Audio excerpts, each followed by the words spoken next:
The Man in the Brown Suit. By Agatha Christie. The Man in the Brown Suit. Prologue. Nadina, the Russian dancer who had taken Paris by storm, swayed to the sound of the applause, bowed and bowed again. Her narrow black eyes narrowed themselves still more, the long line of her scarlet mouth curved faintly upwards. Enthusiastic Frenchmen continued to beat the ground appreciatively as the curtain fell with a swish, hiding the reds and blues and magentas of the bizarre decor. In a swirl of blue and orange draperies the dancer left the stage.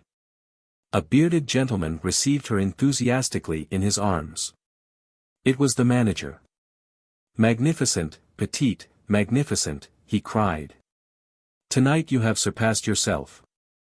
He kissed her gallantly on both cheeks in a somewhat matter-of-fact manner. Madame Nadina accepted the tribute with the ease of long habit and passed on to her dressing-room, where bouquets were heaped carelessly everywhere. Marvelous garments of futuristic design hung on pegs, and the air was hot and sweet with the scent of the massed blossoms and with more sophisticated perfumes and essences. Jean, the dresser, ministered to her mistress, talking incessantly and pouring out a stream of fulsome compliment. A knock at the door interrupted the flow.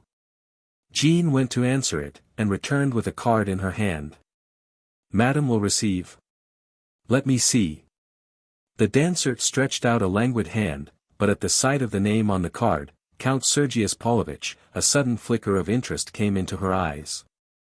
"I will see him." "The maize peignoir, Jean, and quickly. And when the count comes you may go."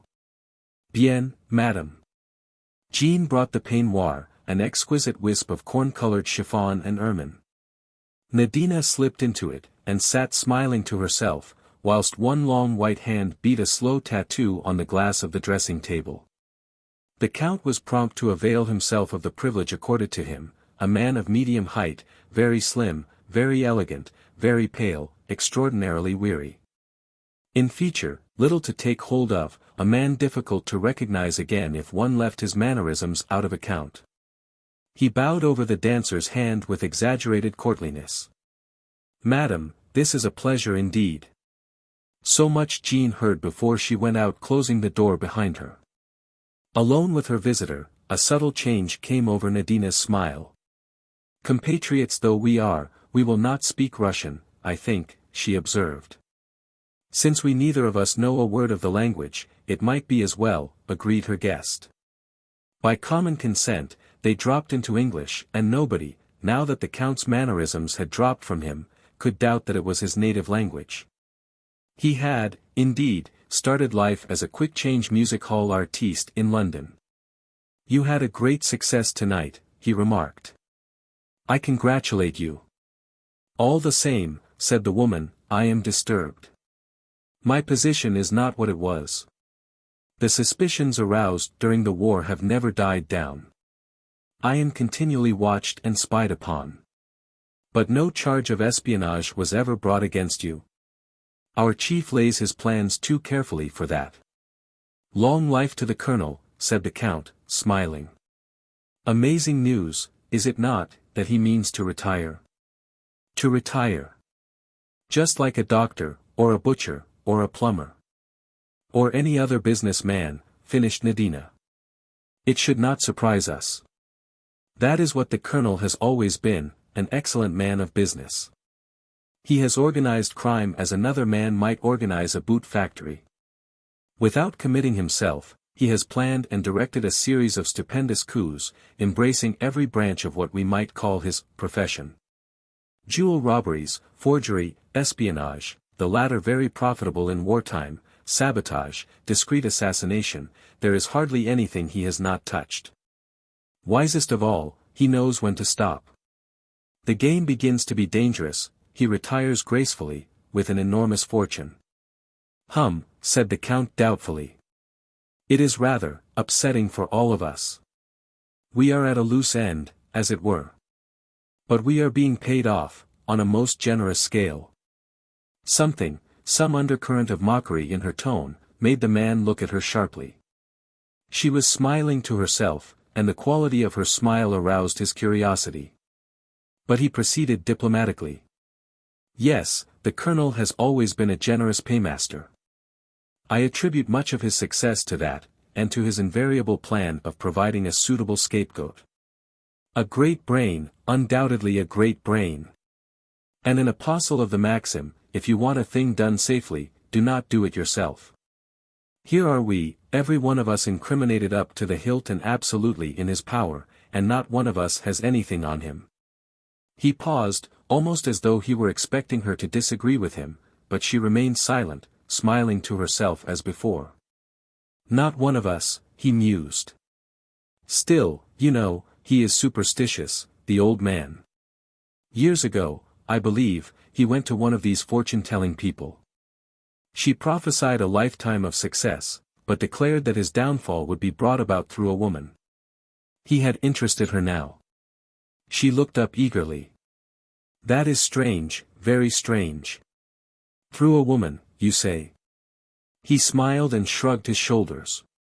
Doubtless, now that he has retired, he will marry some young society beauty, who will disperse his millions faster than he acquired them. Nadina shook her head. No, no, that is not the way of it. Listen, my friend, tomorrow I go to London. But your contract here? I shall be away only one night. And I go incognito, like royalty.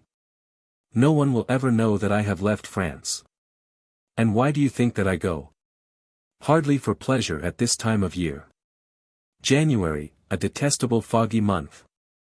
It must be for profit, eh? Exactly. She rose and stood in front of him, every graceful line of her arrogant with pride. You said just now that none of us had anything on the chief. You were wrong. I have. I, a woman, have had the wit and, yes, the courage, for it needs courage, to double-cross him. You remember the De Beer diamonds? Yes, I remember. At Kimberley, just before the war broke out. I had nothing to do with it, and I never heard the details. The case was hushed up for some reason, was it not? A fine haul too. £100,000 worth of stones. 2 of us worked it, under the colonel's orders, of course. And it was then that I saw my chance.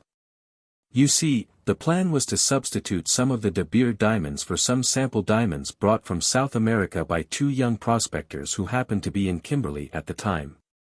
Suspicion was then bound to fall on them. Very clever, interpolated the Count approvingly. The colonel is always clever. Well, I did my part, but I also did one thing which the colonel had not foreseen. I kept back some of the South American stones. 1 or 2 are unique and could easily be proved never to have passed through De Beer's hands.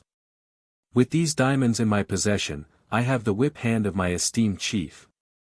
Once the 2 young men are cleared, his part in the matter is bound to be suspected.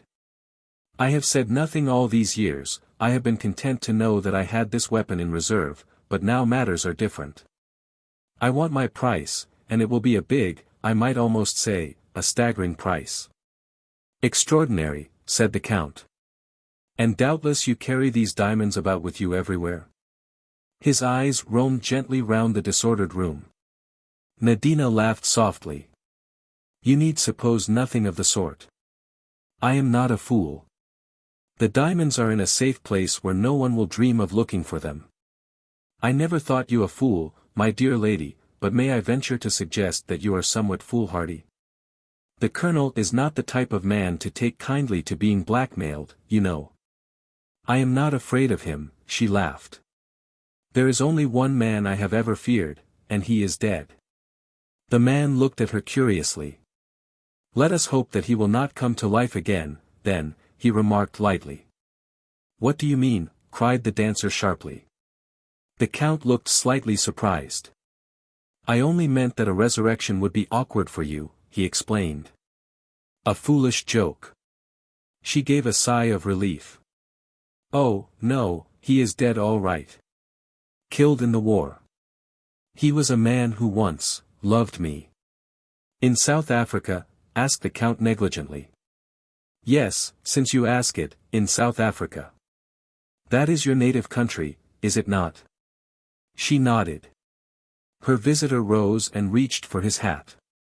"Well," he remarked, "you know your own business best, but, if I were you, I should fear the Colonel far more than any disillusioned lover. He is a man whom it is particularly easy to underestimate." She laughed scornfully. "As if I did not know him after all these years." "I wonder if you do," he said softly. "I very much wonder if you do. Oh, I am not a fool. And I am not alone in this. The South African mail boat docks at Southampton tomorrow, and on board her is a man who has come specially from Africa at my request and who has carried out certain orders of mine. The Colonel will have not one of us to deal with, but two. Is that wise? It is necessary. You are sure of this man?" A rather peculiar smile played over the dancer's face. "I am quite sure of him. He is inefficient, but perfectly trustworthy." She paused, and then added in an indifferent tone of voice, "As a matter of fact, he happens to be my husband. How do you find this book? Any thoughts about the book or the author? Any suggestion for improvement? Please take a moment to share your thoughts in a comment. If you like it, share it with your friends who might enjoy it as well. Subscribe to keep in touch. Visit CompleteAudiobooks.com for more quality content. Chapter 1. Everybody has been at me, right and left, to write this story from the great, represented by Lord Nasby, to the small, represented by our late maid of all work, Emily, whom I saw when I was last in England. Lor, miss, what a baywhiteiful book you might make out of it all, just like the pictures. I'll admit that I've certain qualifications for the task. I was mixed up in the affair from the very beginning, I was in the thick of it all through, and I was triumphantly in at the death. Very fortunately, too, the gaps that I cannot supply from my own knowledge are amply covered by Sir Eustace Pedler's diary, of which he has kindly begged me to make use. So here goes. Anne Beddingfeld starts to narrate her adventures. I'd always longed for adventures. You see, my life had such a dreadful sameness. My father, Professor Beddingfeld, was one of England's greatest living authorities on primitive man. He really was a genius, everyone admits that. His mind dwelt in Paleolithic times, and the inconvenience of life for him was that his body inhabited the modern world. Papa did not care for modern man, even Neolithic man he despised as a mere herder of cattle, and he did not rise to enthusiasm until he reached the Mysterian period.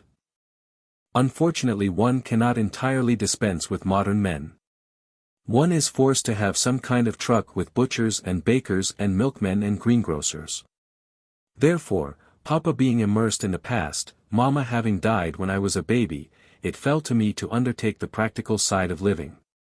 Frankly, I hate Paleolithic man, be he Aurignacian, Mysterian, Shelleyan, or anything else, and though I typed and revised most of Papa's Neanderthal man and his ancestors, Neanderthal men themselves fill me with loathing, and I always reflect what a fortunate circumstance it was that they became extinct in remote ages. I do not know whether Papa guessed my feelings on the subject, probably not, and in any case he would not have been interested. The opinion of other people never interested him in the slightest degree. I think it was really a sign of his greatness. In the same way, he lived quite detached from the necessities of daily life. He ate what was put before him in an exemplary fashion, but seemed mildly pained when the question of paying for it arose. We never seemed to have any money. His celebrity was not of the kind that brought in a cash return. Although he was a fellow of almost every important society, and had rows of letters after his name, the general public scarcely knew of his existence, and his long-learned books, though adding signally to the sum total of human knowledge, had no attraction for the masses. Only on one occasion did he leap into the public gaze. He had read a paper before some society on the subject of the young of the chimpanzee.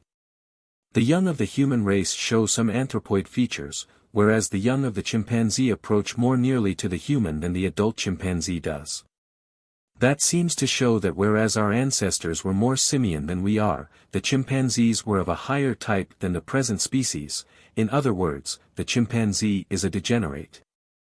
That enterprising newspaper, the Daily Budget, being hard up for something spicy, immediately brought itself out with large headlines. "We are not descended from monkeys, but our monkeys descended from us. Eminent professor says chimpanzees are decadent humans." Shortly afterwards a reporter called to see Papa, and endeavored to induce him to write a series of popular articles on the theory. I have seldom seen Papa so angry. He turned the reporter out of the house with scant ceremony, much to my secret sorrow, as we were particularly short of money at the moment. In fact, for a moment I meditated running after the young man and informing him that my father had changed his mind and would send the articles in question. I could easily have written them myself, and the probabilities were that Papa would never have learnt of the transaction, not being a reader of the Daily Budget. However, I rejected this course as being too risky, so I merely put on my best hat and went sadly down the village to interview our justly irate grocer. The reporter from the Daily Budget was the only young man who ever came to our house. There were times when I envied Emily, our little servant, who walked out, whenever occasion offered, with a large sailor to whom she was affianced. In between times, to keep her hand in, as she expressed it, she walked out with the greengrocer's young man, and the chemist's assistant. I reflected sadly that I had no one to keep my hand in with. All Papa's friends were aged professors, usually with long beards. It is true that Professor Peterson once clasped me affectionately and said I had a neat little waist, and then tried to kiss me. The phrase alone dated him hopelessly. No self-respecting female has had a neat little waist since I was in my cradle. I yearned for adventure, for love, for romance, and I seemed condemned to an existence of drab utility. The village possessed a lending library, full of tattered works of fiction, and I enjoyed perils and love-making at second hand, and went to sleep dreaming of stern, silent Rhodesians. And of strong men who always felled their opponent with a single blow. There was no one in the village who even looked as though he could fell an opponent, with a single blow or with several. There was the kinema too, with a weekly episode of the perils of Pamela. Pamela was a magnificent young woman. Nothing daunted her. She fell out of aeroplanes, adventured in submarines, climbed skyscrapers, and crept about in the underworld without turning a hair. She was not really clever, the master criminal of the underworld caught her each time, but as he seemed loath to knock her on the head in a simple way, and always doomed her to death in a sewer gas chamber or by some new and marvelous means, the hero was always able to rescue her at the beginning of the following week's episode. I used to come out with my head in a delirious whirl, and then I would get home and find a notice from the gas company threatening to cut us off if the outstanding account was not paid. And yet, though I did not suspect it, every moment was bringing adventure nearer to me. It is possible that there are many people in the world who have never heard of the finding of an antique skull at the Broken Hill mine in northern Rhodesia. I came down one morning to find Papa excited to the point of apoplexy. He poured out the whole story to me. "You understand, Anne. There are undoubtedly certain resemblances to the Java skull, but superficial only. No, here we have what I have always maintained, the ancestral form of the Neanderthal race. You grant that the Gibraltar skull is the most primitive of the Neanderthal skulls found? Why? The cradle of the race was in Africa. They passed to Europe. Not marmalade on kippers, Papa," I said hastily, arresting my parents' absent-minded hand. "Yes, you were saying. They passed to Europe on." Here he broke down with a bad fit of choking, the result of an immoderate mouthful of kipper bones.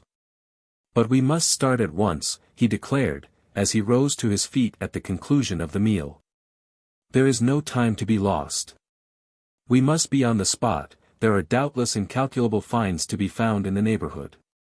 I shall be interested to note whether the implements are typical of the Mousterian period. There will be the remains of the primitive ox, I should say, but not those of the woolly rhinoceros. Yes, a little army will be starting soon. We must get ahead of them.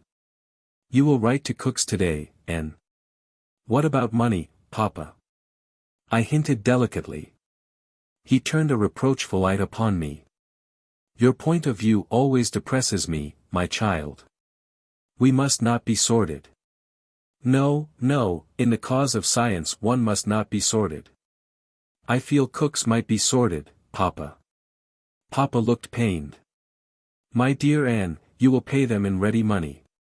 I haven't got any ready money.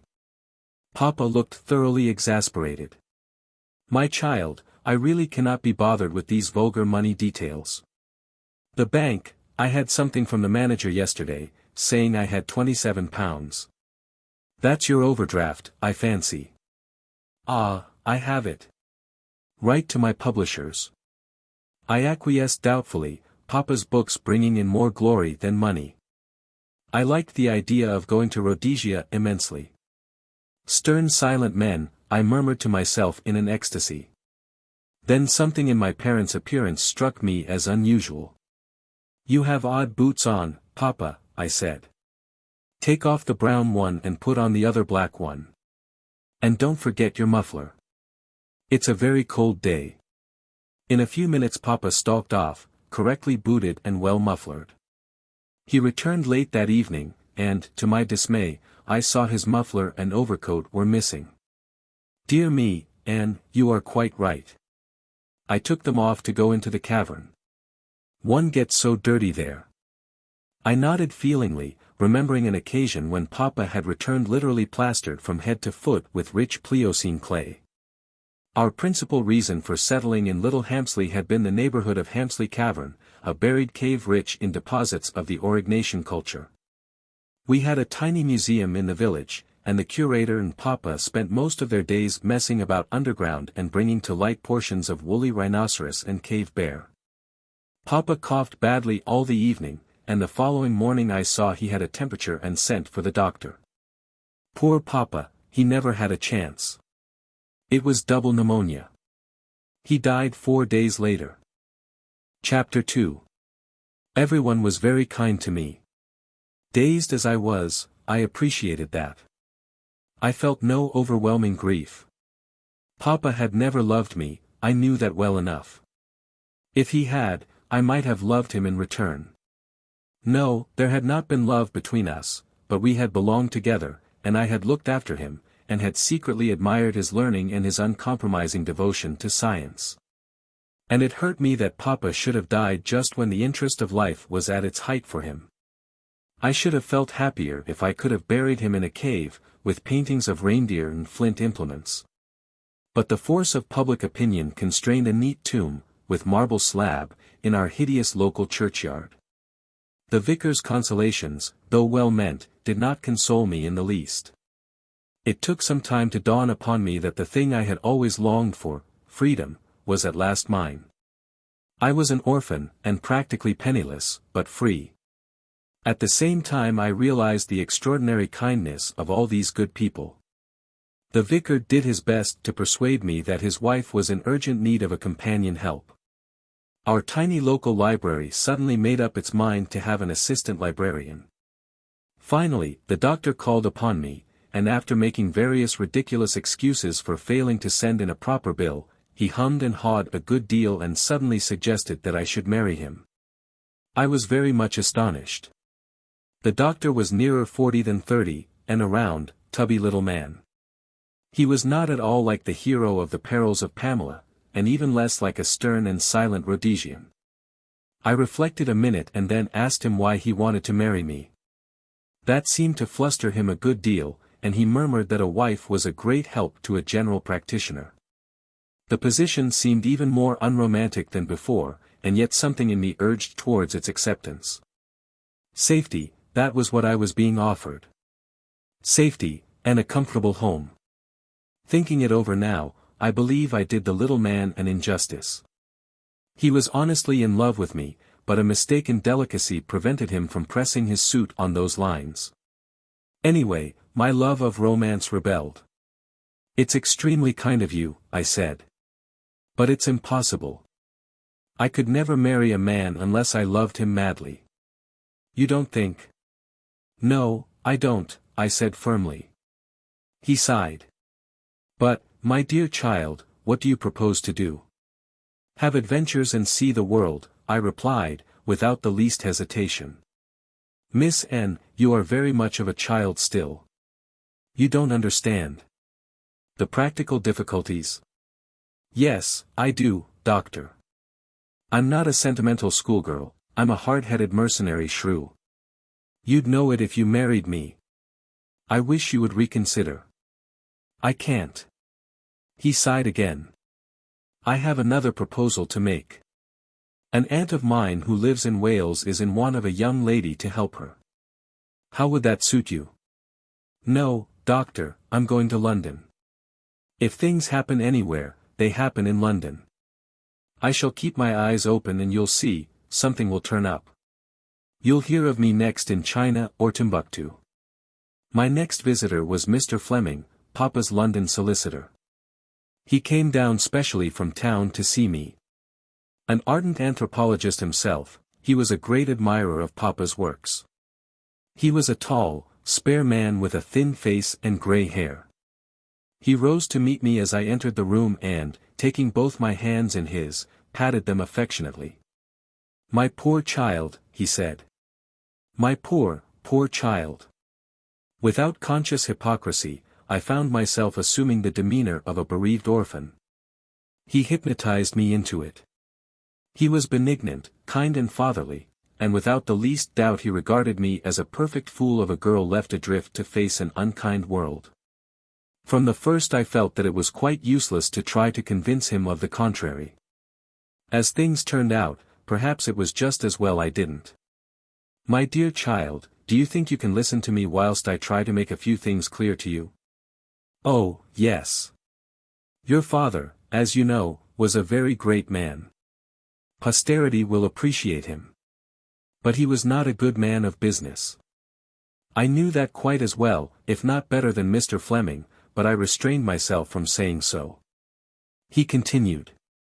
I do not suppose you understand much of these matters. I will try to explain as clearly as I can. He explained at unnecessary length. The upshot seemed to be that I was left to face life with the sum of £87, 17.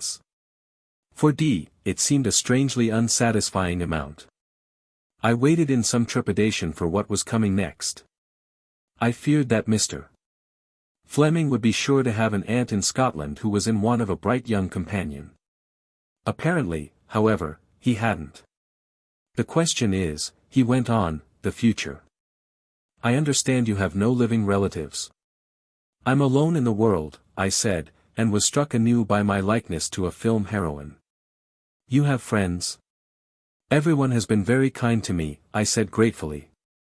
Who would not be kind to one so young and charming, said Mr. Fleming gallantly. Well, my dear, we must see what can be done. He hesitated a minute, and then said, supposing, how would it be if you came to us for a time? I jumped at the chance. London. The place for things to happen. It's awfully kind of you, I said. Might I really? Just while I'm looking round. I must start out to earn my living, you know. Yes, my dear child. I quite understand. We will look round for something suitable. I felt instinctively that Mr. Fleming's ideas of something suitable and mine were likely to be widely divergent, but it was certainly not the moment to air my views. That is settled then. Why not return with me today? Oh, thank you, but will Mrs. Fleming? My wife will be delighted to welcome you. I wonder if husbands know as much about their wives as they think they do. If I had a husband, I should hate him to bring home orphans without consulting me first. We will send her a wire from the station, continued the lawyer. My few personal belongings were soon packed. I contemplated my hat sadly before putting it on. It had originally been what I call a married hat, meaning by that the kind of hat a housemaid ought to wear on her day out, but doesn't. A limp thing of black straw with a suitably depressed brim. With the inspiration of genius, I had kicked it once, punched it twice, dented in the crown and affixed to it a thing like a cubist's dream of a jazz carrot. The result had been distinctly chic. The carrot I had already removed, of course, and now I proceeded to undo the rest of my handiwork. The merry hat resumed its former status with an additional battered appearance which made it even more depressing than formerly. I might as well look as much like the popular conception of an orphan as possible. I was just a shade nervous of Mrs. Fleming's reception, but hoped my appearance might have a sufficiently disarming effect. Mr. Fleming was nervous too. I realized that as we went up the stairs of the tall house in a quiet Kensington Square. Mrs. Fleming greeted me pleasantly enough. She was a stout, placid woman of the good wife and mother type. She took me up to a spotless chintz-hung bedroom, hoped I had everything I wanted, informed me that tea would be ready in about a quarter of an hour, and left me to my own devices. I heard her voice, slightly raised, as she entered the drawing room below on the first floor. "Well, Henry, why on earth?" I lost the rest, but the acerbity of the tone was evident. And a few minutes later another phrase floated up to me, in an even more acid voice. "I agree with you. She is certainly very good-looking. It is really a very hard life. Men will not be nice to you if you are not good-looking, and women will not be nice to you if you are." With a deep sigh I proceeded to do things to my hair. I have nice hair. It is black, a real black, not dark brown, and it grows well back from my forehead and down over the ears. With a ruthless hand I dragged it upwards. As ears, my ears are quite all right, but there is no doubt about it, ears are demode nowadays. They are like the Queen of Spain's legs, in Professor Peterson's young day. When I had finished I looked almost unbelievably like the kind of orphan that walks out in a queue with a little bonnet and a red cloak. I noticed when I went down that Mrs.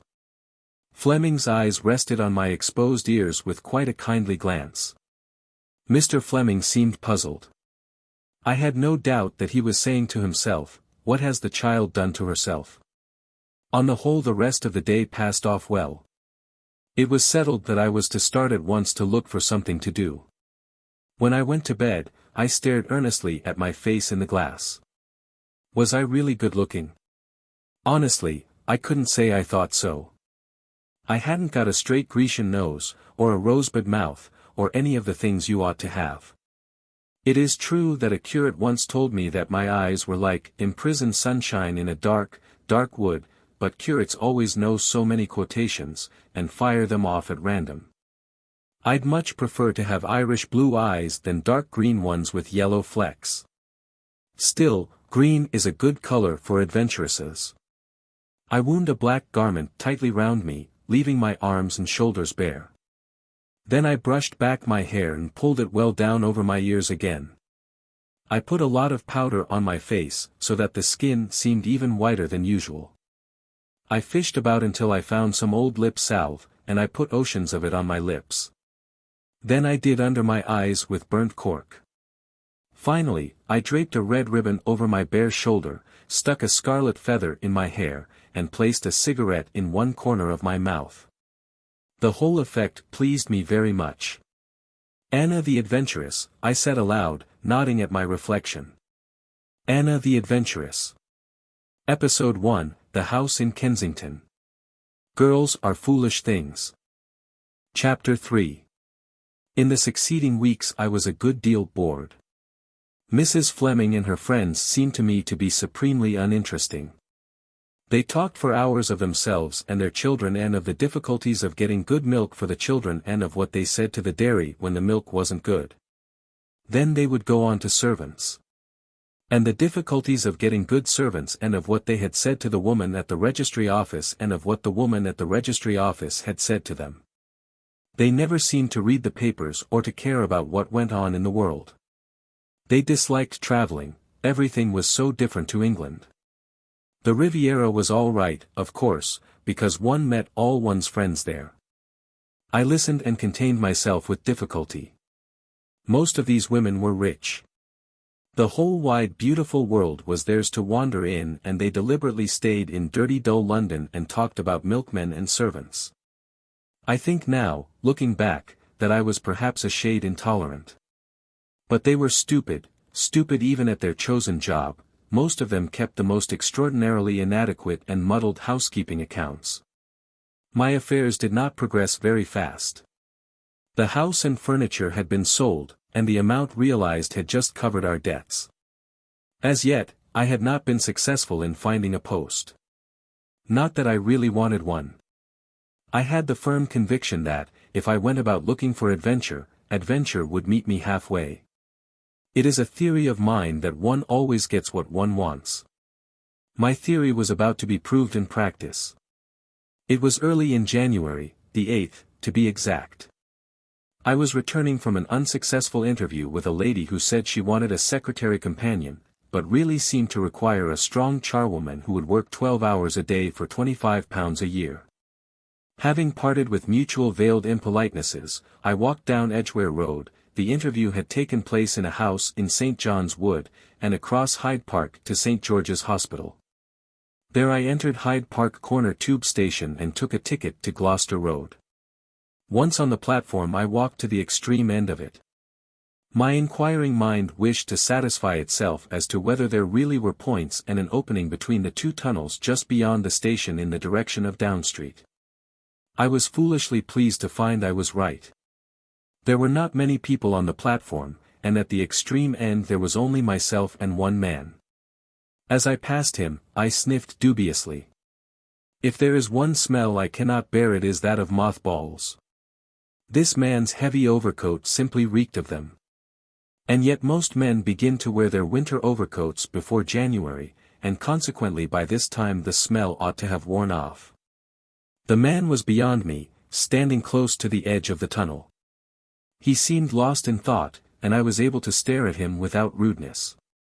He was a small thin man, very brown of face, with light blue eyes and a small dark beard.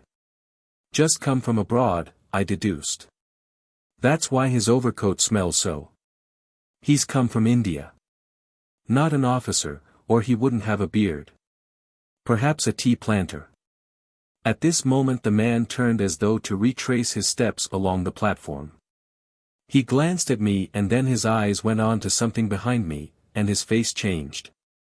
It was distorted by fear, almost panic. He stood a step backwards as though involuntarily recoiling from some danger, forgetting that he was standing on the extreme edge of the platform, and went down and over. There was a vivid flash from the rails and a crackling sound. I shrieked. People came running up. 2 station officials seemed to materialize from nowhere and took command. I remained where I was, rooted to the spot by a sort of horrible fascination. Part of me was appalled at the sudden disaster. And another part of me was coolly and dispassionately interested in the methods employed for lifting the man off the live rail and back onto the platform. Let me pass, please. I am a medical man. A tall man with a brown beard pressed past me and bent over the motionless body. As he examined it, a curious sense of unreality seemed to possess me. The thing wasn't real, couldn't be. Finally, the doctor stood upright and shook his head. Dead as a doornail. Nothing to be done. We had all crowded nearer, and an aggrieved porter raised his voice. Now then, stand back there, will you? What's the sense in crowding round? A sudden nausea seized me, and I turned blindly and ran up the stairs again towards the lift. I felt that it was too horrible. I must get out into the open air. The doctor who had examined the body was just ahead of me. The lift was just about to go up, another having descended, and he broke into a run. As he did so, he dropped a piece of paper. I stopped, picked it up, and ran after him. But the lift gates clanged in my face, and I was left holding the paper in my hand. By the time the second lift reached the street level, there was no sign of my quarry. I hoped it was nothing important that he had lost, and for the first time I examined it. It was a plain half-sheet of notepaper with some figures and words scrawled upon it in pencil. This is a facsimile of it. On the face of it, it certainly did not appear to be of any importance. Still, I hesitated to throw it away. As I stood there holding it, I involuntarily wrinkled my nose in displeasure. Mothballs again. I held the paper gingerly to my nose. Yes, it smelt strongly of them. But, then, I folded up the paper carefully and put it in my bag. I walked home slowly and did a good deal of thinking. I explained to Mrs. Fleming that I had witnessed a nasty accident in the tube and that I was rather upset and would go to my room and lie down. The kind woman insisted on my having a cup of tea. After that I was left to my own devices, and I proceeded to carry out a plan I had formed coming home. I wanted to know what it was that had produced that curious feeling of unreality whilst I was watching the doctor examine the body. First I lay down on the floor in the attitude of the corpse, then I laid a bolster down in my stead, and proceeded to duplicate, so far as I could remember, every motion and gesture of the doctor. When I had finished I had got what I wanted. I sat back on my heels and frowned at the opposite walls. There was a brief notice in the evening papers that a man had been killed in the tube, and a doubt was expressed whether it was suicide or accident. That seemed to me to make my duty clear, and when Mr. Fleming heard my story he quite agreed with me. Undoubtedly you will be wanted at the inquest. You say no one else was near enough to see what happened. I had the feeling someone was coming up behind me, but I can't be sure, and, anyway, they wouldn't be as near as I was. The inquest was held. Mr. Fleming made all the arrangements and took me there with him. He seemed to fear that it would be a great ordeal to me, and I had to conceal from him my complete composure. The deceased had been identified as L.B. Carton. Nothing had been found in his pockets except a house agent's order to view a house on the river near Marlow. It was in the name of L.B. Carton, Russell Hotel. The bureau clerk from the hotel identified the man as having arrived the day before and booked a room under that name. He had registered as L.B. Carton, Kimberley, S. Africa. He had evidently come straight off the steamer. I was the only person who had seen anything of the affair. You think it was an accident? The coroner asked me. I am positive of it. Something alarmed him, and he stepped backwards blindly without thinking what he was doing. But what could have alarmed him? That I don't know. But there was something. He looked panic-stricken. A stolid juryman suggested that some men were terrified of cats. The man might have seen a cat. I didn't think his suggestion a very brilliant one, but it seemed to pass muster with the jury, who were obviously impatient to get home and only too pleased at being able to give a verdict of accident as opposed to suicide. It is extraordinary to me, said the coroner, that the doctor who first examined the body has not come forward. His name and address should have been taken at the time. It was most irregular not to do so. I smiled to myself. I had my own theory in regard to the doctor. In pursuance of it, I determined to make a call upon Scotland Yard at an early date. But the next morning brought a surprise. The Flemings took in the Daily Budget, and the Daily Budget was having a day after its own heart. Extraordinary sequel to tube accident. Woman found stabbed in lonely house. I read eagerly. A sensational discovery was made yesterday at the Mill House, Marlow. The Mill House, which is the property of Sir Eustace Pedlar, MP, is to be let unfurnished. And an order to view this property was found in the pocket of the man who was at first thought to have committed suicide by throwing himself on the live rail at Hyde Park Corner Tube Station. In an upper room of the Mill House the body of a beautiful young woman was discovered yesterday, strangled. She is thought to be a foreigner, but so far has not been identified. The police are reported to have a clue. Sir Eustace Pedlar, the owner of the Mill House, is wintering on the Riviera. Chapter 4. Nobody came forward to identify the dead woman. The inquest elicited the following facts. Shortly after 1 o'clock on January 8, a well-dressed woman with a slight foreign accent had entered the offices of Messrs. Butler and Park, house agents, in Knightsbridge.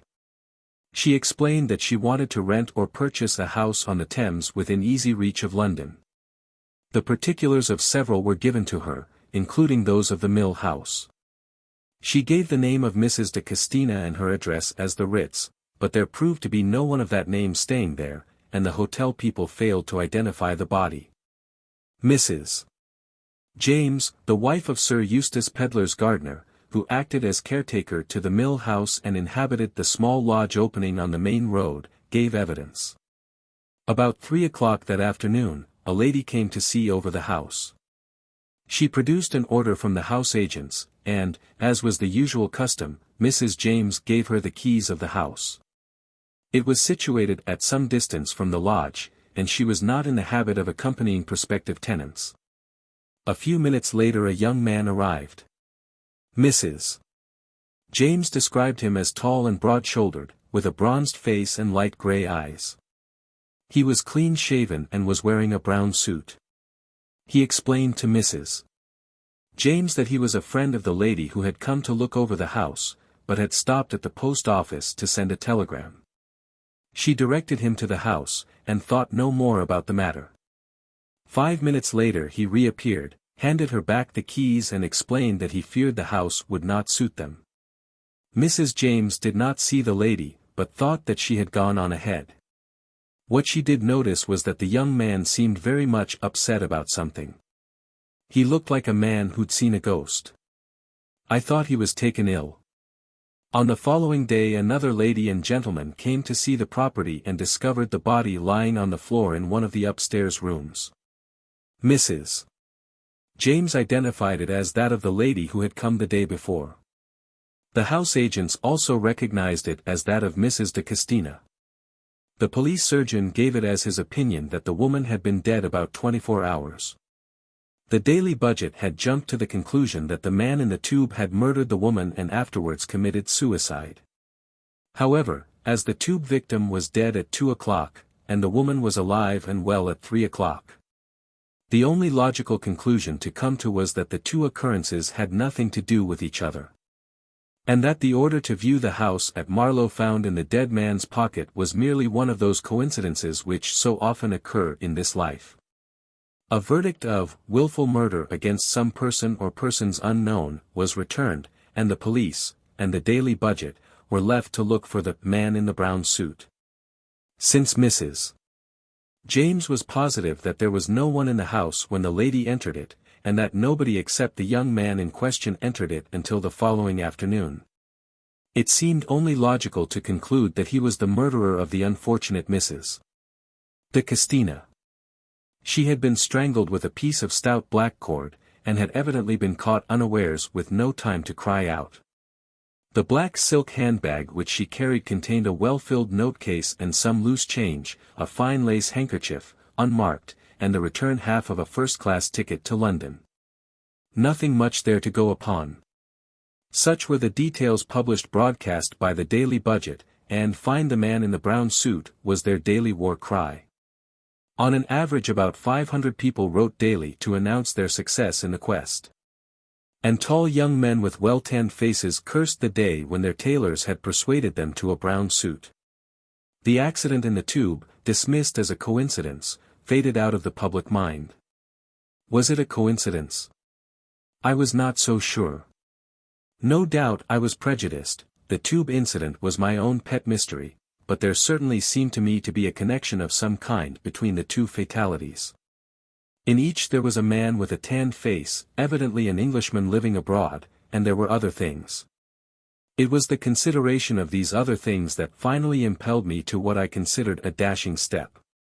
I presented myself at Scotland Yard and demanded to see whoever was in charge of the Mill House case. My request took some time to understand, as I had inadvertently selected the department for lost umbrellas. But eventually I was ushered into a small room and presented to Detective Inspector Meadows. Inspector Meadows was a small man with a ginger head and what I considered a peculiarly irritating manner. A satellite, also in plain clothes, sat unobtrusively in a corner. "Good morning," I said nervously. "Good morning. Will you take a seat? I understand you've something to tell me that you think may be of use to us." His tone seemed to indicate that such a thing was unlikely in the extreme. I felt my temper stirred. "Of course you know about the man who was killed in the tube. The man who had an order to view this same house at Marlow in his pocket." "Ah," said the inspector. "You are the Miss Beddingfeld who gave evidence at the inquest." "Certainly the man had an order in his pocket." A lot of other people may have had too, only they didn't happen to be killed. I rallied my forces. You don't think it odd that this man had no ticket in his pocket? Easiest thing in the world to drop your ticket. Done it myself. And no money. He had some loose change in his trousers pocket. But no note case. Some men don't carry a pocketbook or note case of any kind. I tried another tack. You don't think it's odd that the doctor never came forward afterwards? A busy medical man very often doesn't read the papers. He probably forgot all about the accident. In fact, Inspector, you are determined to find nothing odd, I said sweetly. Well, I'm inclined to think you're a little too fond of the word, Miss Beddingfeld. Young ladies are romantic, I know, fond of mysteries and such like. But as I'm a busy man. I took the hint and rose. The man in the corner raised a meek voice. Perhaps the young lady would tell us briefly what her ideas really are on the subject, Inspector. The inspector fell in with the suggestion readily enough. Yes, come now, Miss Beddingfeld, don't be offended. You've asked questions and hinted things. Just say straight out what it is you've got in your head. I wavered between injured dignity and the overwhelming desire to express my theories. Injured dignity went to the wall. You said at the inquest you were positive it wasn't suicide. Yes, I'm quite certain of that. The man was frightened. What frightened him? It wasn't me. But someone might have been walking up the platform towards us, someone he recognized. You didn't see anyone? No, I admitted. I didn't turn my head. Then, as soon as the body was recovered from the line, a man pushed forward to examine it, saying he was a doctor. Nothing unusual in that, said the inspector dryly. But he wasn't a doctor. What? He wasn't a doctor, I repeated. How do you know that, Miss Beddingfeld? It's difficult to say, exactly. I've worked in hospital during the war, and I've seen doctors handle bodies. There's a sort of deft professional callousness that this man hadn't got. Besides, a doctor doesn't usually feel for the heart on the right side of the body. He did that? Yes, I didn't notice it specially at the time, except that I felt there was something wrong. But I worked it out when I got home, and then I saw why the whole thing had looked so unhandy to me at the time. Said the inspector. He was reaching slowly for pen and paper. In running his hands over the upper part of the man's body he would have ample opportunity to take anything he wanted from the pockets. Doesn't sound likely to me, said the inspector. But, well, can you describe him at all? He was tall and broad-shouldered, wore a dark overcoat and black boots, a bowler hat. He had a dark pointed beard and gold-rimmed eyeglasses. Take away the overcoat, the beard and the eyeglasses, and there wouldn't be much to know him by, grumbled the inspector. He could alter his appearance easy enough in 5 minutes if he wanted to, which he would do if he's the swell pickpocket you suggest. I had not intended to suggest anything of the kind. But from this moment I gave the inspector up as hopeless. Nothing more you can tell us about him, he demanded, as I rose to depart. Yes, I said. I seized my opportunity to fire a parting shot. His head was markedly brachycephalic. He will not find it so easy to alter that. I observed with pleasure that Inspector Meadows' pen wavered. It was clear that he did not know how to spell brachycephalic. Chapter 5. In the first heat of indignation I found my next step unexpectedly easy to tackle. I had had a half-formed plan in my head when I went into Scotland Yard. One to be carried out if my interview there was unsatisfactory. It had been profoundly unsatisfactory. That is, if I had the nerve to go through with it. Things that one would shrink from attempting normally are easily tackled in a flush of anger. Without giving myself time to reflect, I walked straight to the house of Lord Naseby. Lord Naseby was the millionaire owner of the Daily Budget. He owned other papers, several of them, but the Daily Budget was his special child. It was as the owner of the Daily Budget that he was known to every householder in the United Kingdom. Owing to the fact that an itinerary of the great man's daily proceedings had just been published, I knew exactly where to find him at this moment. It was his hour for dictating to his secretary in his own house. I did not, of course, suppose that any young woman who chose to come and ask for him would be at once admitted to the august presence. But I had attended to that side of the matter. In the card tray in the hall of the Flemings' house I had observed the card of the Marquis of Loamsley, England's most famous sporting peer. I had removed the card, cleaned it carefully with breadcrumbs, and penciled upon it the words, "Please give Miss Beddingfeld a few moments of your time." Adventuresses must not be too scrupulous in their methods. The thing worked. A powdered footman received the card and bore it away. Presently a pale secretary appeared. I fenced with him successfully. He retired defeated. He again reappeared and begged me to follow him. I did so. I entered a large room. A frightened-looking shorthand typist fled past me like a visitant from the spirit world. Then the door shut and I was face to face with Lord Nasby. A big man. Big head. Big face. Big mustache. Big stomach. I pulled myself together. I had not come here to comment on Lord Nasby's stomach. He was already roaring at me. "Well, what is it? What does Loamsley want? You his secretary? What's it all about?" "To begin with," I said with as great an appearance of coolness as I could manage, "I don't know Lord Loamsley, and he certainly knows nothing about me. I took his card from the tray in the house of the people I'm staying with, and I wrote those words on it myself. It was important that I should see you." For a moment it appeared to be a toss-up as to whether Lord Nasby had apoplexy or not. In the end, he swallowed twice and got over it. "I admire your coolness, young woman. Well, you see me. If you interest me, you will continue to see me for exactly 2 minutes longer." "That will be ample," I replied. "And I shall interest you.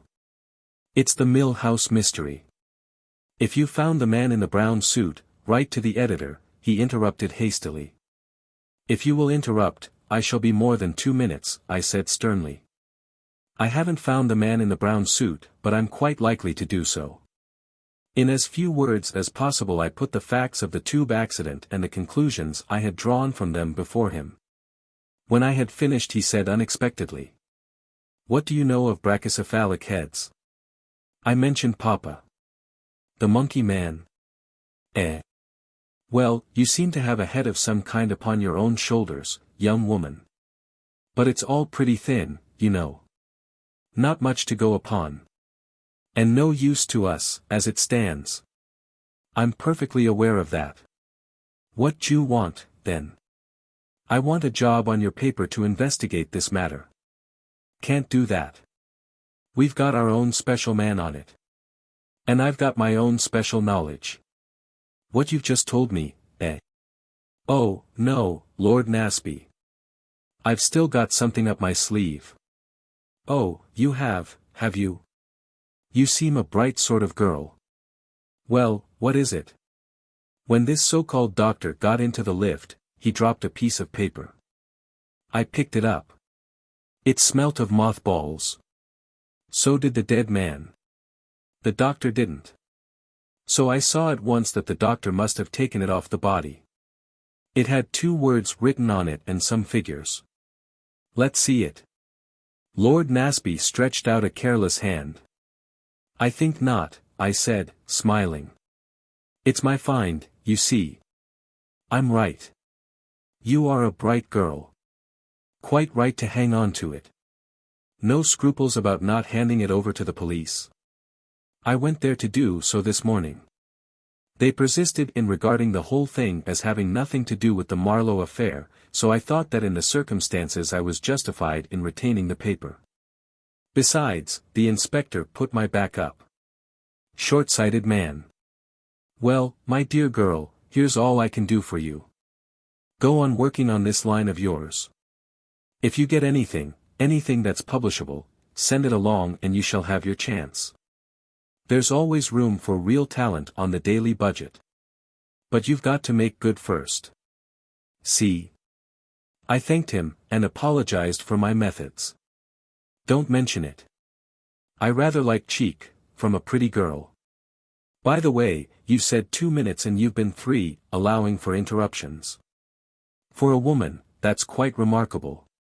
Must be your scientific training. I was in the street again, breathing hard as though I had been running. I found Lord Naseby rather wearing as a new acquaintance. Chapter 6. I went home with a feeling of exultation. My scheme had succeeded far better than I could possibly have hoped. Lord Naseby had been positively genial. It only now remained for me to make good, as he expressed it. Once locked in my own room, I took out my precious piece of paper and studied it attentively. Here was the clue to the mystery. To begin with, what did the figures represent? There were 5 of them, and a dot after the first 2. 17, 122, I murmured. That did not seem to lead to anything. Next I added them up. That is often done in works of fiction and leads to surprising deductions. 1 and 7 make 8 and 1 is 9 and 2 are 11 and 2 are 13. 13. Fateful number. Was this a warning to me to leave the whole thing alone? Very possibly. Anyway, except as a warning, it seemed to be singularly useless. I declined to believe that any conspirator would take that way of writing 13 in real life. If he meant 13, he would write 13. 13, like that. There was a space between the 1 and the 2. I accordingly subtracted 22 from 171. The result was 159. I did it again and made it 149. These arithmetical exercises were doubtless excellent practice, but as regarded the solution of the mystery, they seemed totally ineffectual. I left arithmetic alone, not attempting fancy division or multiplication, and went on to the words. Kilmorden Castle. That was something definite. A place. Probably the cradle of an aristocratic family. Missing heir. Claimant to title. Or possibly a picturesque ruin. Buried treasure. Yes, on the whole I incline to the theory of buried treasure. Figures always go with buried treasure.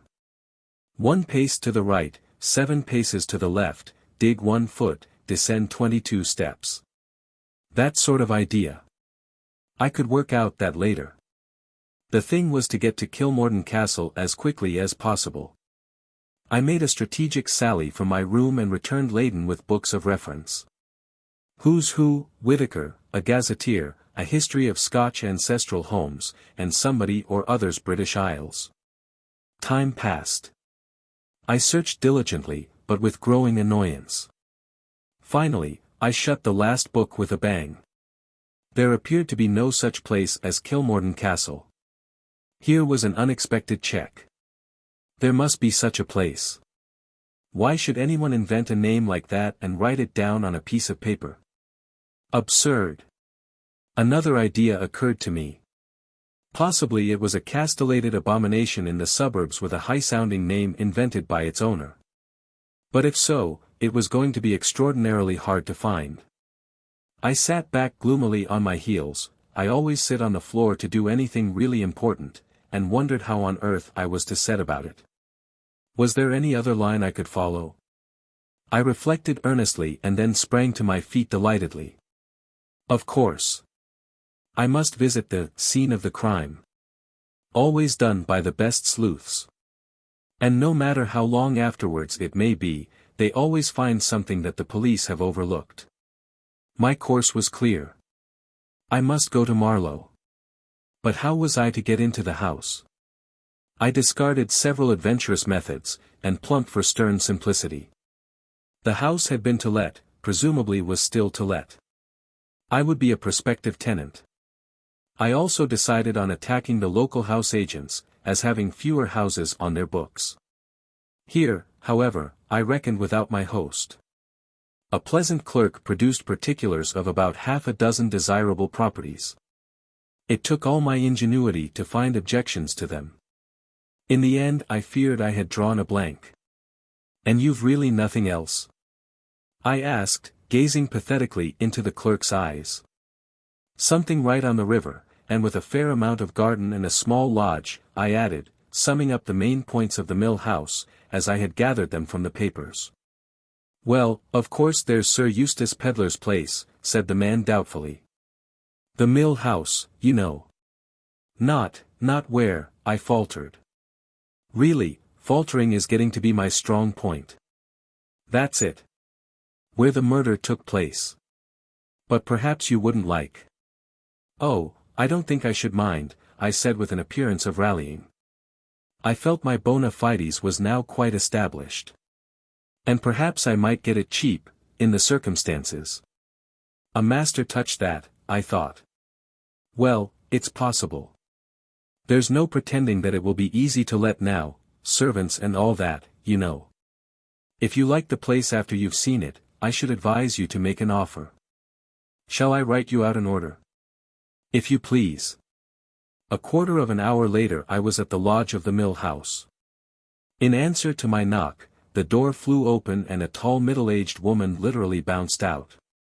Nobody can go into the house, do you hear that? Fairly sick of you reporters, I am. Sir Eustace's orders are. I understood the house was to let, I said freezingly, holding out my order. Of course, if it's already taken. Oh, I'm sure I beg your pardon, miss. I've been fairly pestered with these newspaper people. Not a minute's peace. No, the house isn't let, nor likely to be now. Are the drains wrong? I asked in an anxious whisper. Oh, Lord, miss, the drains is all right. But surely you've heard about that foreign lady as was done to death here? I believe I did read something about it in the papers, I said carelessly. My indifference piqued the good woman. If I had betrayed any interest, she would probably have closed up like an oyster. As it was, she positively bridled. I should say you did, miss. It's been in all the newspapers. The daily budget's out still to catch the man who did it. It seems, according to them, as our police are no good at all. Well, I hope they'll get him, although a nice-looking young fellow he was and no mistake. A kind of soldierly look about him. Well, I dare say he'd been wounded in the war, and sometimes they go a bit queer afterwards, my sister's boy did. Perhaps she'd used him bad, they're a bad lot, those foreigners. Though she was a fine-looking woman. Stood there where you're standing now. Was she dark or fair? I ventured. You can't tell from these newspaper portraits. Dark hair, and a very white face, too white for nature, I thought, and her lips reddened something cruel. I don't like to see it, a little powder now and then is quite another thing. We were conversing like old friends now. I put another question. Did she seem nervous or upset at all? Not a bit. She was smiling to herself, quiet-like, as though she was amused at something. That's why you could have knocked me down with a feather when, the next afternoon, those people came running out calling for the police and saying there'd been murder done. I shall never get over it, and as for setting foot in that house after dark I wouldn't do it, not if it was ever so. Why, I wouldn't even stay here at the lodge, if Sir Eustace hadn't been down on his bended knees to me. I thought Sir Eustace Pedlar was at Cannes. So he was, miss. He come back to England when he heard the news, and, as to the bended knees, that was a figure of speech, his secretary, Mr. Paget, having offered us double pay to stay on, and, as my John says, money is money nowadays. I concurred heartily with John's by no means original remarks. The young man now, said Mrs. James, reverting suddenly to a former point in the conversation. He was upset. His eyes, light eyes, they were, I noticed them particular, was all shining. Excited, I thought. But I never dreamt of anything being wrong. Not even when he came out again looking all queer. How long was he in the house? Oh, not long, a matter of 5 minutes maybe. How tall was he, do you think? About 6 foot? I should say so maybe. He was clean shaven, you say? Yes, miss, not even one of these toothbrush mustaches. Was his chin at all shiny? I asked on a sudden impulse. Mrs. James stared at me with awe. Well, now you come to mention it, miss, it was. However did you know? It's a curious thing, but murderers often have shiny chins, I explained wildly. Mrs. James accepted the statement in all good faith. Really, now, miss. I never heard that before.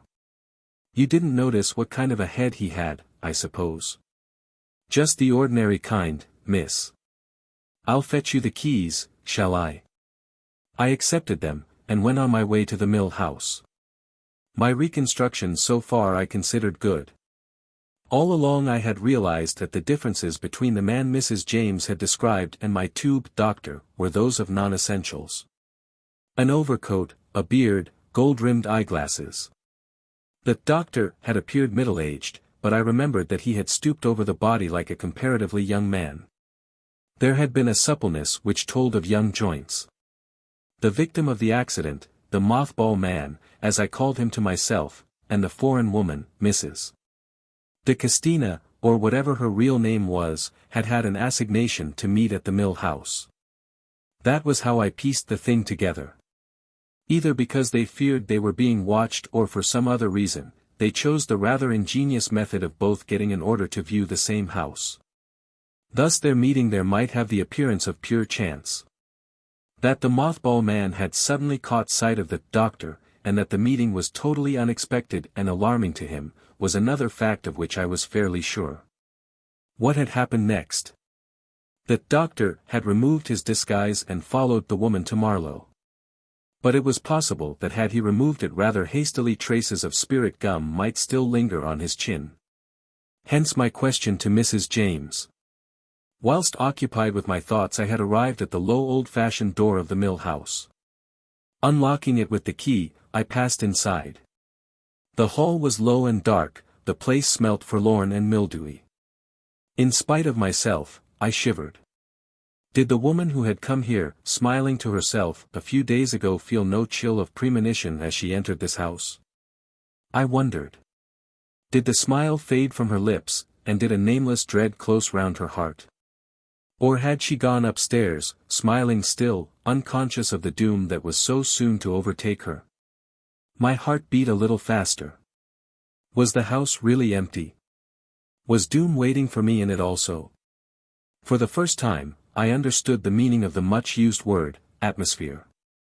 There was an atmosphere in this house, an atmosphere of cruelty, of menace, of evil. Chapter 7. Shaking off the feelings that oppressed me, I went quickly upstairs. I had no difficulty in finding the room of the tragedy. On the day the body was discovered it had rained heavily, and large muddy boots had trampled the uncarpeted floor in every direction. I wondered if the murderer had left any footmarks the previous day.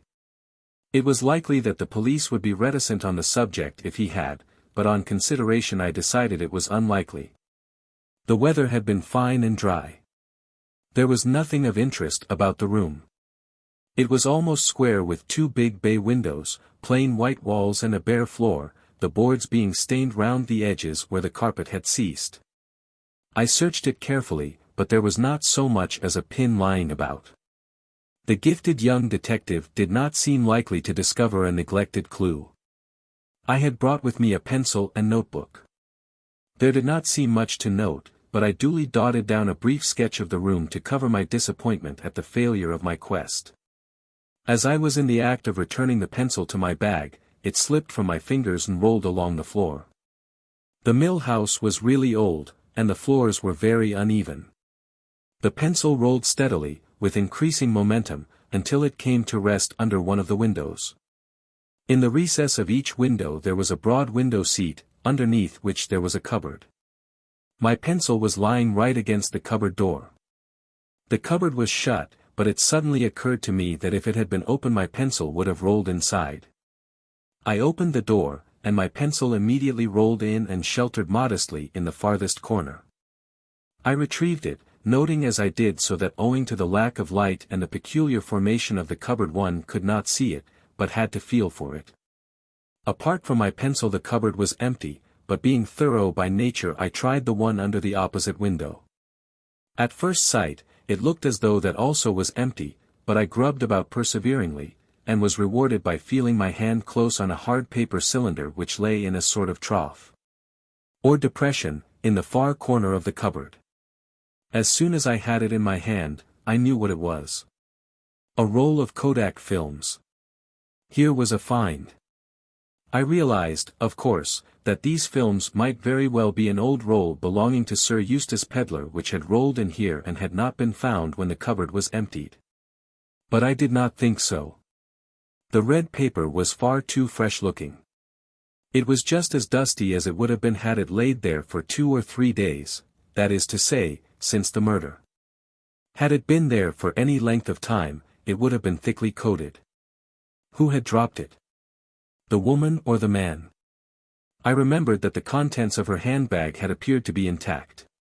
If it had been jerked open in the struggle and the roll of films had fallen out, surely some of the loose money would have been scattered about also. No, it was not the woman who had dropped the films. I sniffed suddenly and suspiciously. Was the smell of mothballs becoming an obsession with me? I could swear that the roll of films smelt of it also. I held them under my nose. They had, as usual, a strong smell of their own, but apart from that I could clearly detect the odor I disliked so much. I soon found the cause. A minute shred of cloth had caught on a rough edge of the center wood, and that shred was strongly impregnated with mothballs. At some time or another the films had been carried in the overcoat pocket of the man who was killed in the tube. Was it he who had dropped them here? Hardly. His movements were all accounted for. No, it was the other man, that doctor.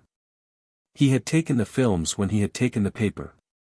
It was he who had dropped them here during his struggle with the woman. I had got my clue. I would have the roll developed, and then I would have further developments to work upon. Very elated, I left the house, returned the keys to Mrs. James and made my way as quickly as possible to the station. On the way back to town, I took out my paper and studied it afresh. Suddenly the figures took on a new significance. Suppose they were a date. 17/1/22. The 17th of January, 1922. Surely that must be it. Idiot that I was not to have thought of it before. But in that case I must find out the whereabouts of Kilmorden Castle, for today was actually the 14th. 3 days. Little enough, almost hopeless when one had no idea of where to look. It was too late to hand in my roll today. I had to hurry home to Kensington so as not to be late for dinner. It occurred to me that there was an easy way of verifying whether some of my conclusions were correct. I asked Mr. Fleming whether there had been a camera amongst the dead man's belongings. I knew that he had taken an interest in the case and was conversant with all the details. To my surprise and annoyance he replied that there had been no camera. All Carton's effects had been gone over very carefully in the hopes of finding something that might throw light upon his state of mind.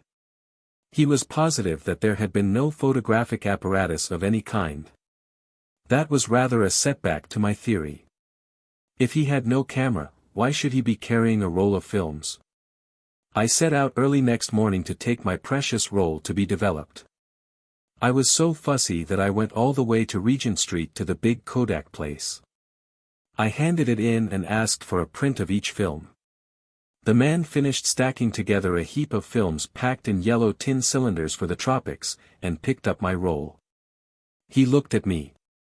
"You've made a mistake, I think," he said, smiling. "Oh, no," I said. "I'm sure I haven't. You've given me the wrong roll. This is an unexposed one." I walked out with what dignity I could muster. I dare say it is good for one now and again to realize what an idiot one can be. But nobody relishes the process. And then, just as I was passing one of the big shipping offices, I came to a sudden halt. In the window was a beautiful model of one of the company's boats, and it was labeled Kenilworth Castle. A wild idea shot through my brain. I pushed the door open and went in. I went up to the counter and in faltering voice, genuine this time, I murmured. Kilmorton Castle. On the 17th from Southampton. Cape Town. First or second class? How much is it? First class, £87. I interrupted him. The coincidence was too much for me. Exactly the amount of my legacy. I would put all my eggs in one basket. First class, I said. I was now definitely committed to the adventure. Chapter 8. Extracts from the Diary of Sir Eustace Pedlar, MP. It is an extraordinary thing that I never seem to get any peace. I am a man who likes a quiet life. I like my club, my rubber of bridge, a well-cooked meal, a sound wine. I like England in the summer, and the Riviera in the winter. I have no desire to participate in sensational happenings. Sometimes, in front of a good fire, I do not object to reading about them in the newspaper. But that is as far as I am willing to go. My object in life is to be thoroughly comfortable. I have devoted a certain amount of thought, and a considerable amount of money, to further that end. But I cannot say that I always succeed.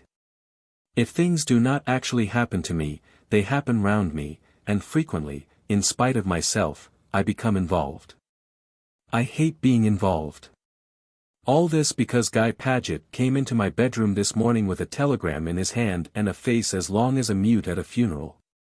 Guy Paget is my secretary, a zealous, painstaking, hard-working fellow, admirable in every respect. I know no one who annoys me more. For a long time I have been racking my brains as to how to get rid of him. But you cannot very well dismiss a secretary because he prefers work to play, likes getting up early in the morning, and has positively no vices. The only amusing thing about the fellow is his face. He has the face of a 14th-century poisoner, the sort of man the Borgias got to do their odd jobs for them. I wouldn't mind so much if Paget didn't make me work too. My idea of work is something that should be undertaken lightly and airily, trifled with, in fact. I doubt if Guy Paget has ever trifled with anything in his life. He takes everything seriously. That is what makes him so difficult to live with. Last week I had the brilliant idea of sending him off to Florence. He talked about Florence and how much he wanted to go there. My dear fellow, I cried, you shall go tomorrow. I will pay all your expenses.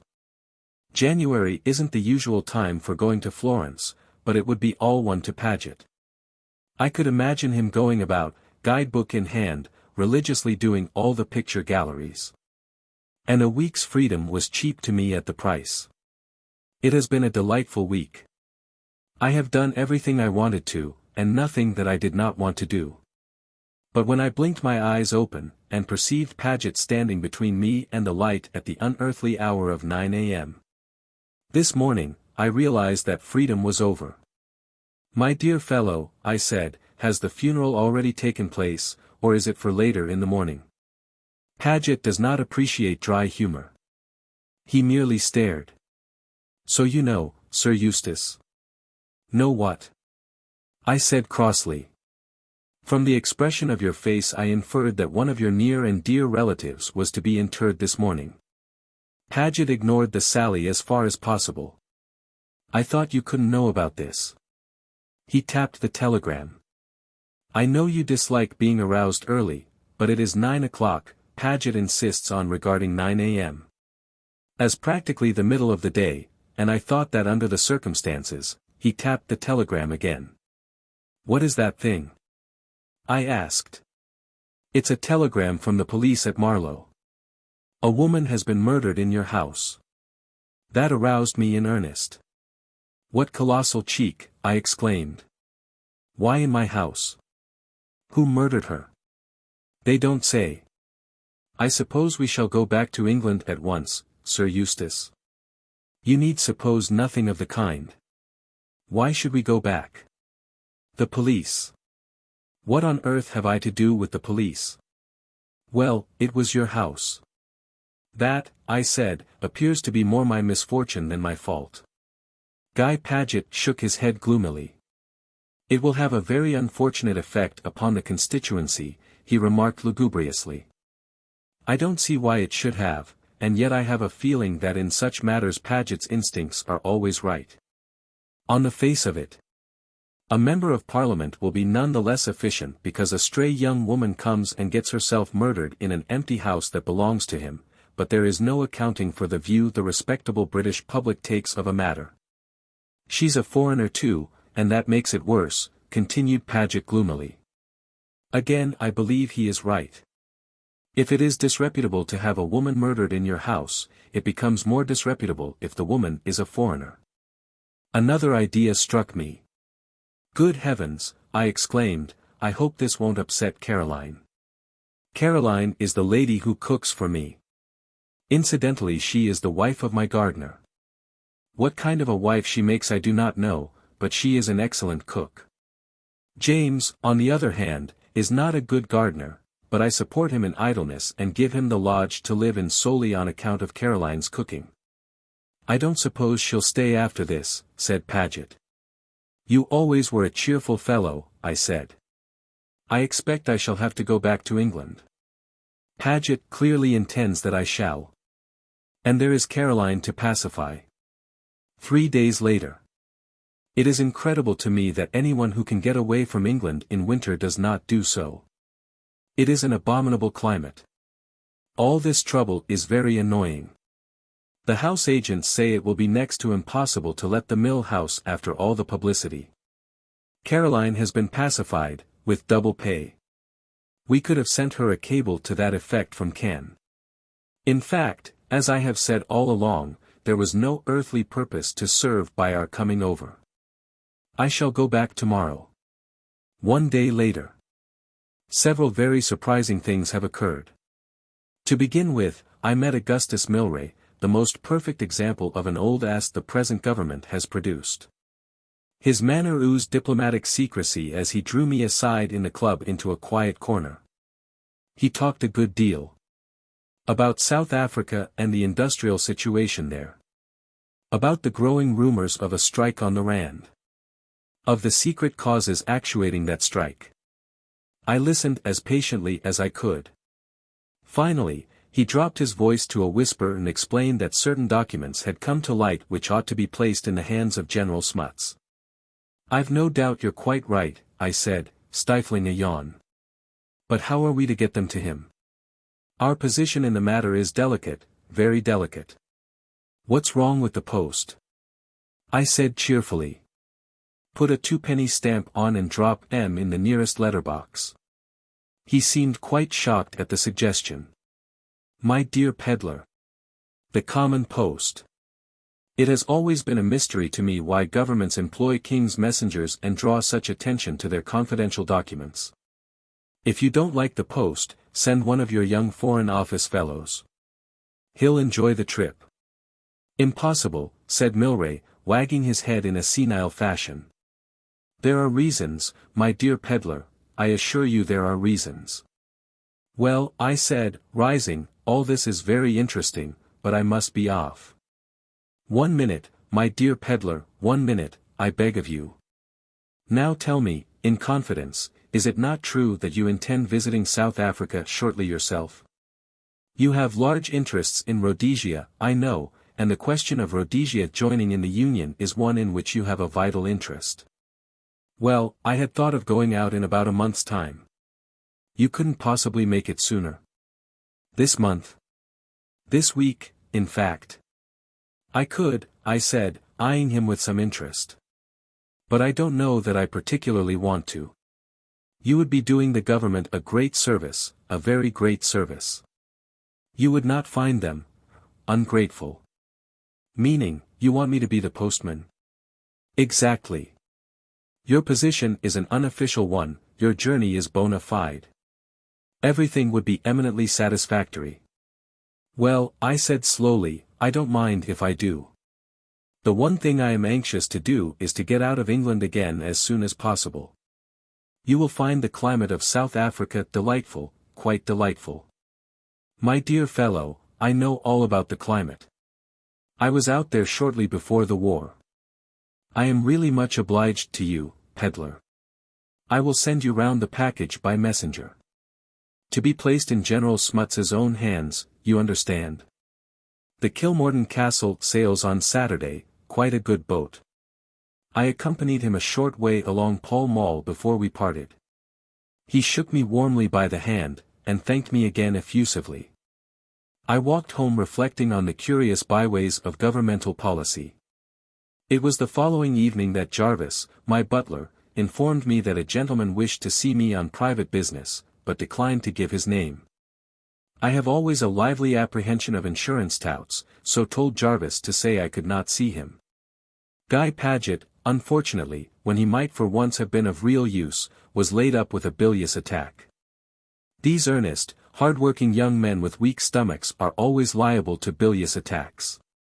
Jarvis returned. The gentleman asked me to tell you, Sir Eustace, that he comes to you from Mr. Milray. That altered the complexion of things. A few minutes later I was confronting my visitor in the library. He was a well-built young fellow with a deeply tanned face.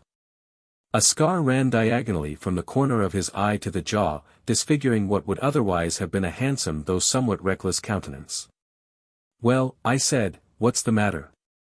"Mr. Milray sent me to you, Sir Eustace. I am to accompany you to South Africa as your secretary." "My dear fellow," I said, "I've got a secretary already.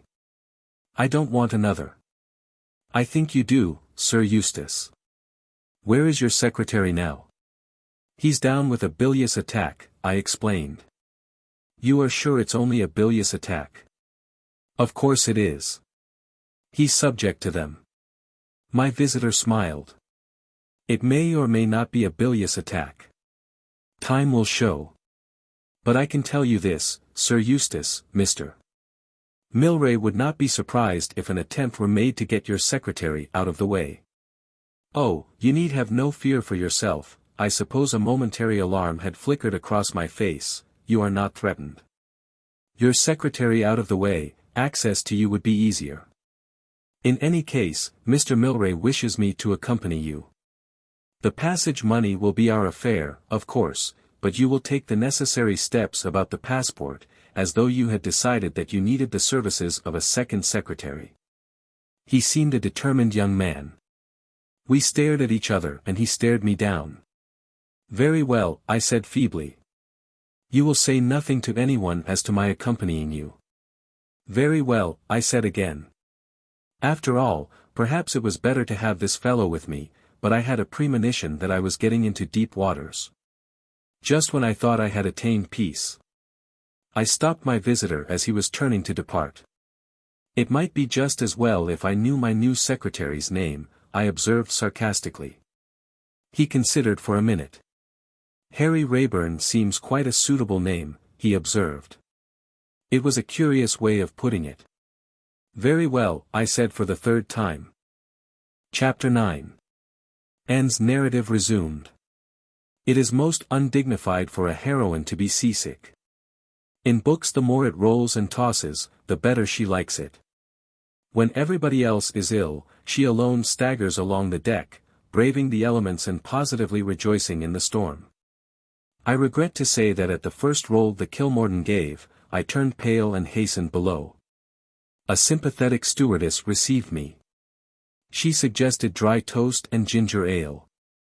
I remained groaning in my cabin for 3 days. Forgotten was my quest. I had no longer any interest in solving mysteries. I was a totally different Anne to the one who had rushed back to the South Kensington Square so jubilantly from the shipping office. I smile now as I remember my abrupt entry into the drawing-room. Mrs. Fleming was alone there. She turned her head as I entered. "Is that you, Anne, my dear? There is something I want to talk over with you." "Yes," I said, curbing my impatience. "Miss Emery is leaving me." Miss Emery was the governess. "As you have not yet succeeded in finding anything, I wondered if you would care. It would be so nice if you remained with us altogether."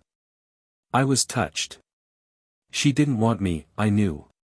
It was sheer Christian charity that prompted the offer. I felt remorseful for my secret criticism of her. Getting up, I ran impulsively across the room and flung my arms round her neck. "You're a dear," I said. "A dear, a dear, a dear. And thank you ever so much. But it's all right, I'm off to South Africa on Saturday." My abrupt onslaught had startled the good lady. She was not used to sudden demonstrations of affection. My words startled her still more. "To South Africa? My dear Anne. We would have to look into anything of that kind very carefully. That was the last thing I wanted."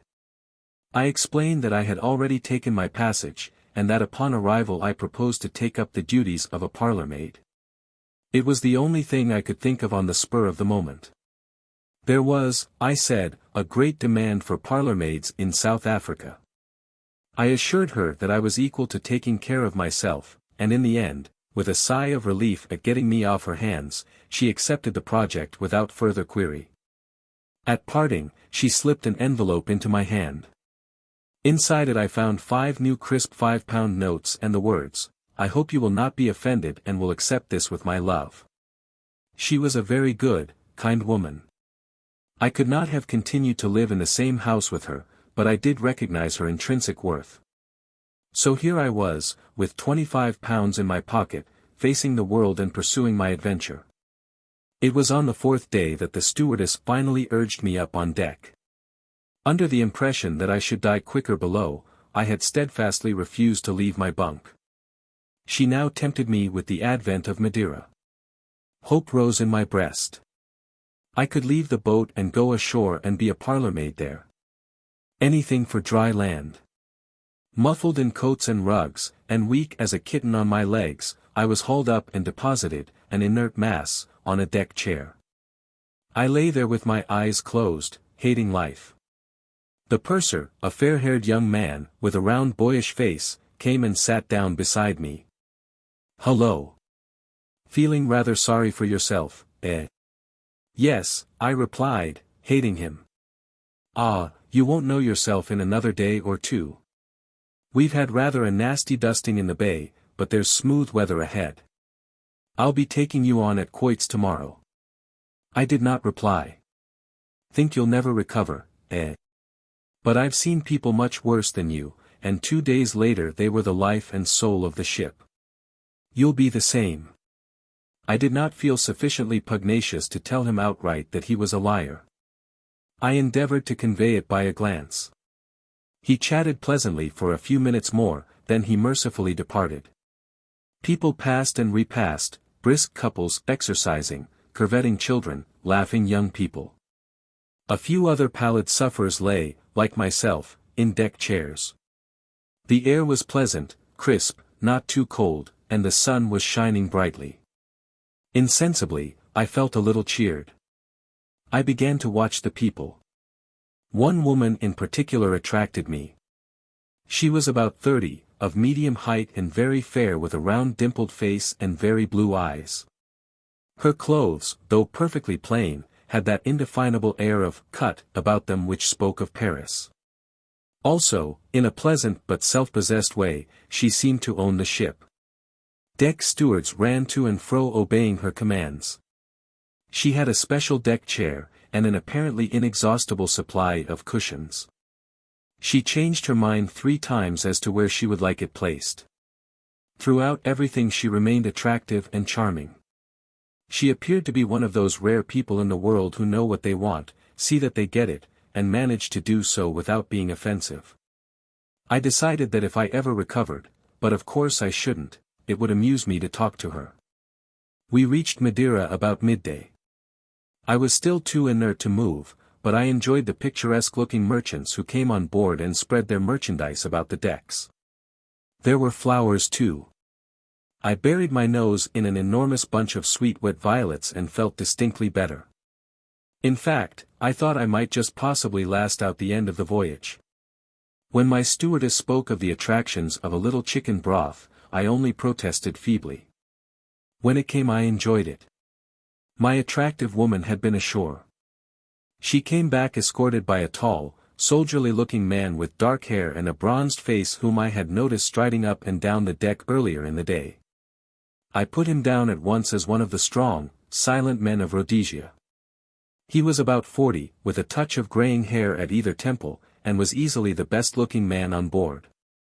When the stewardess brought me up an extra rug, I asked her if she knew who my attractive woman was. "That's a well-known society lady, the Honorable Mrs. Clarence Blair. You must have read about her in the papers." I nodded, looking at her with renewed interest. Mrs. Blair was very well known indeed as one of the smartest women of the day. I observed, with some amusement, that she was the center of a good deal of attention. Several people essayed to scrape acquaintance with the pleasant informality that a boat allows. I admired the polite way that Mrs. Blair snubbed them.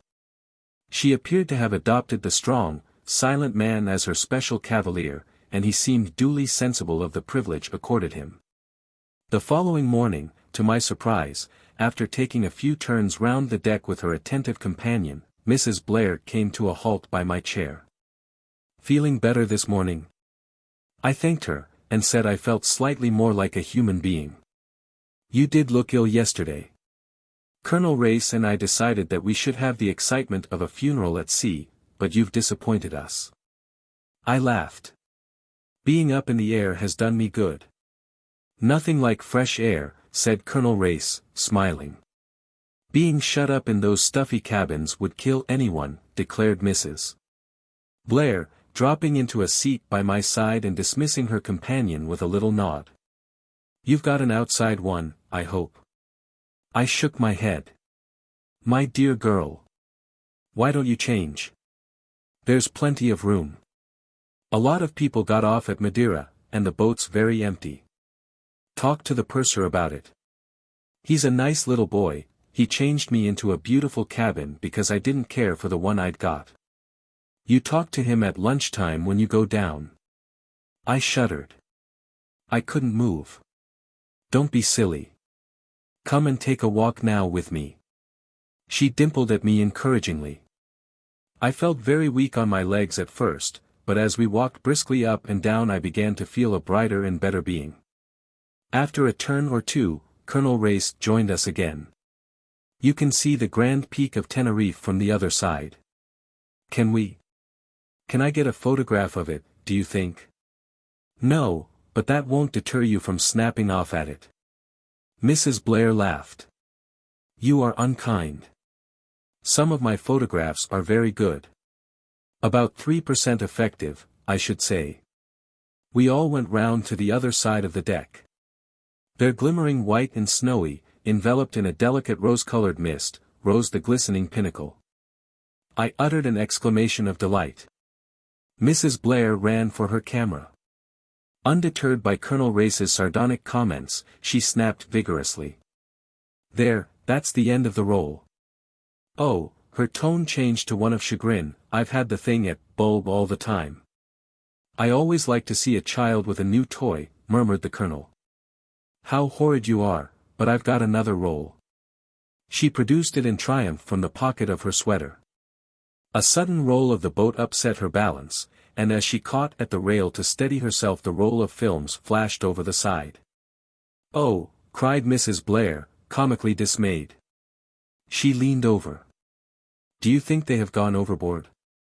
"No, you may have been fortunate enough to brain an unlucky steward in the deck below."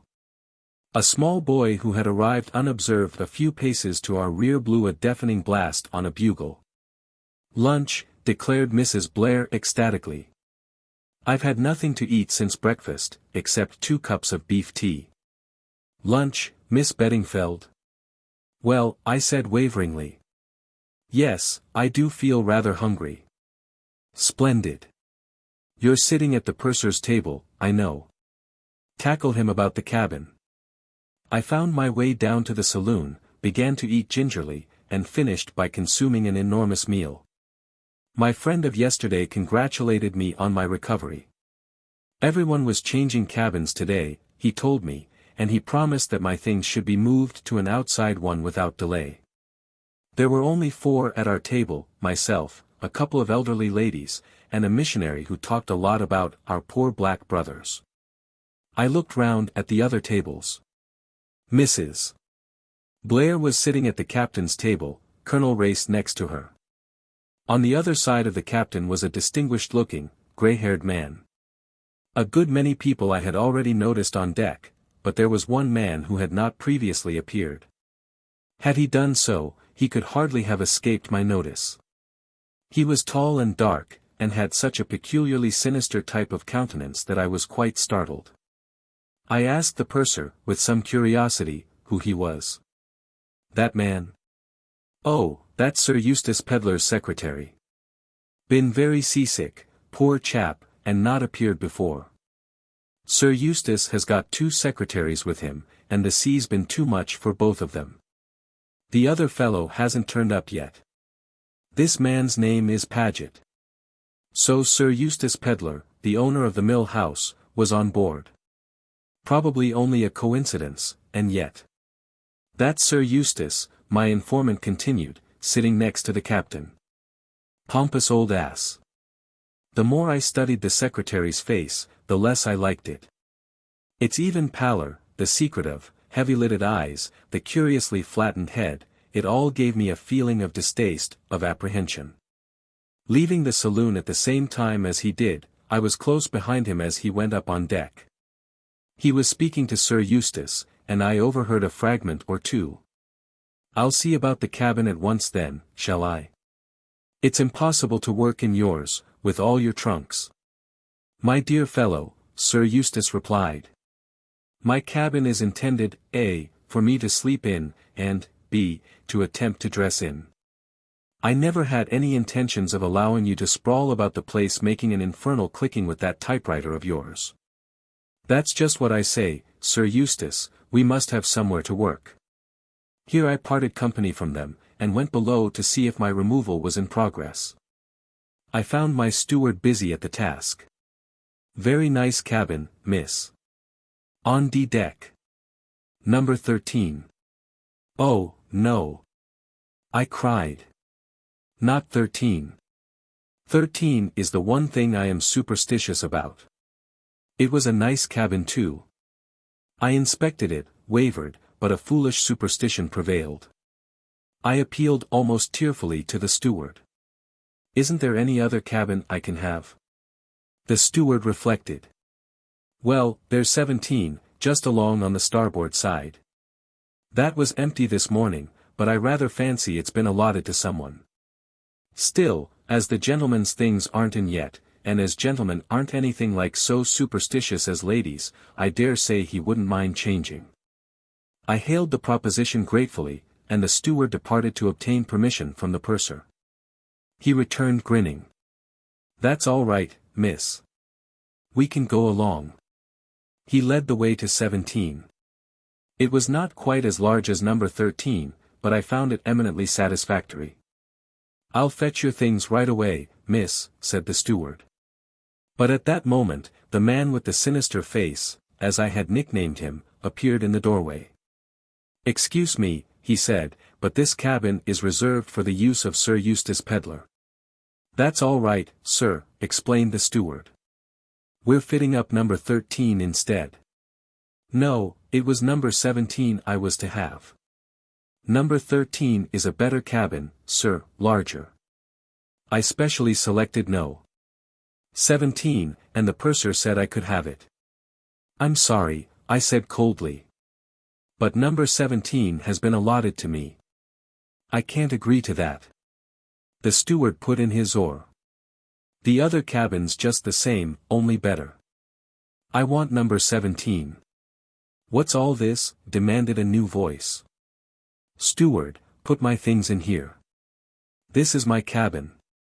It was my neighbor at lunch, the Rev. Edward Chichester. I beg your pardon, I said. It's my cabin. It is allotted to Sir Eustace Pedlar, said Mr. Paget. We were all getting rather heated. I'm sorry to have to dispute the matter, said Chichester with a meek smile which failed to mask his determination to get his own way. Meek men are always obstinate, I have noticed. He edged himself sideways into the doorway. You're to have number 28 on the port side, said the steward. A very good cabin, sir. I am afraid that I must insist. No. 17 was the cabin promised to me. We had come to an impasse. Each one of us was determined not to give way.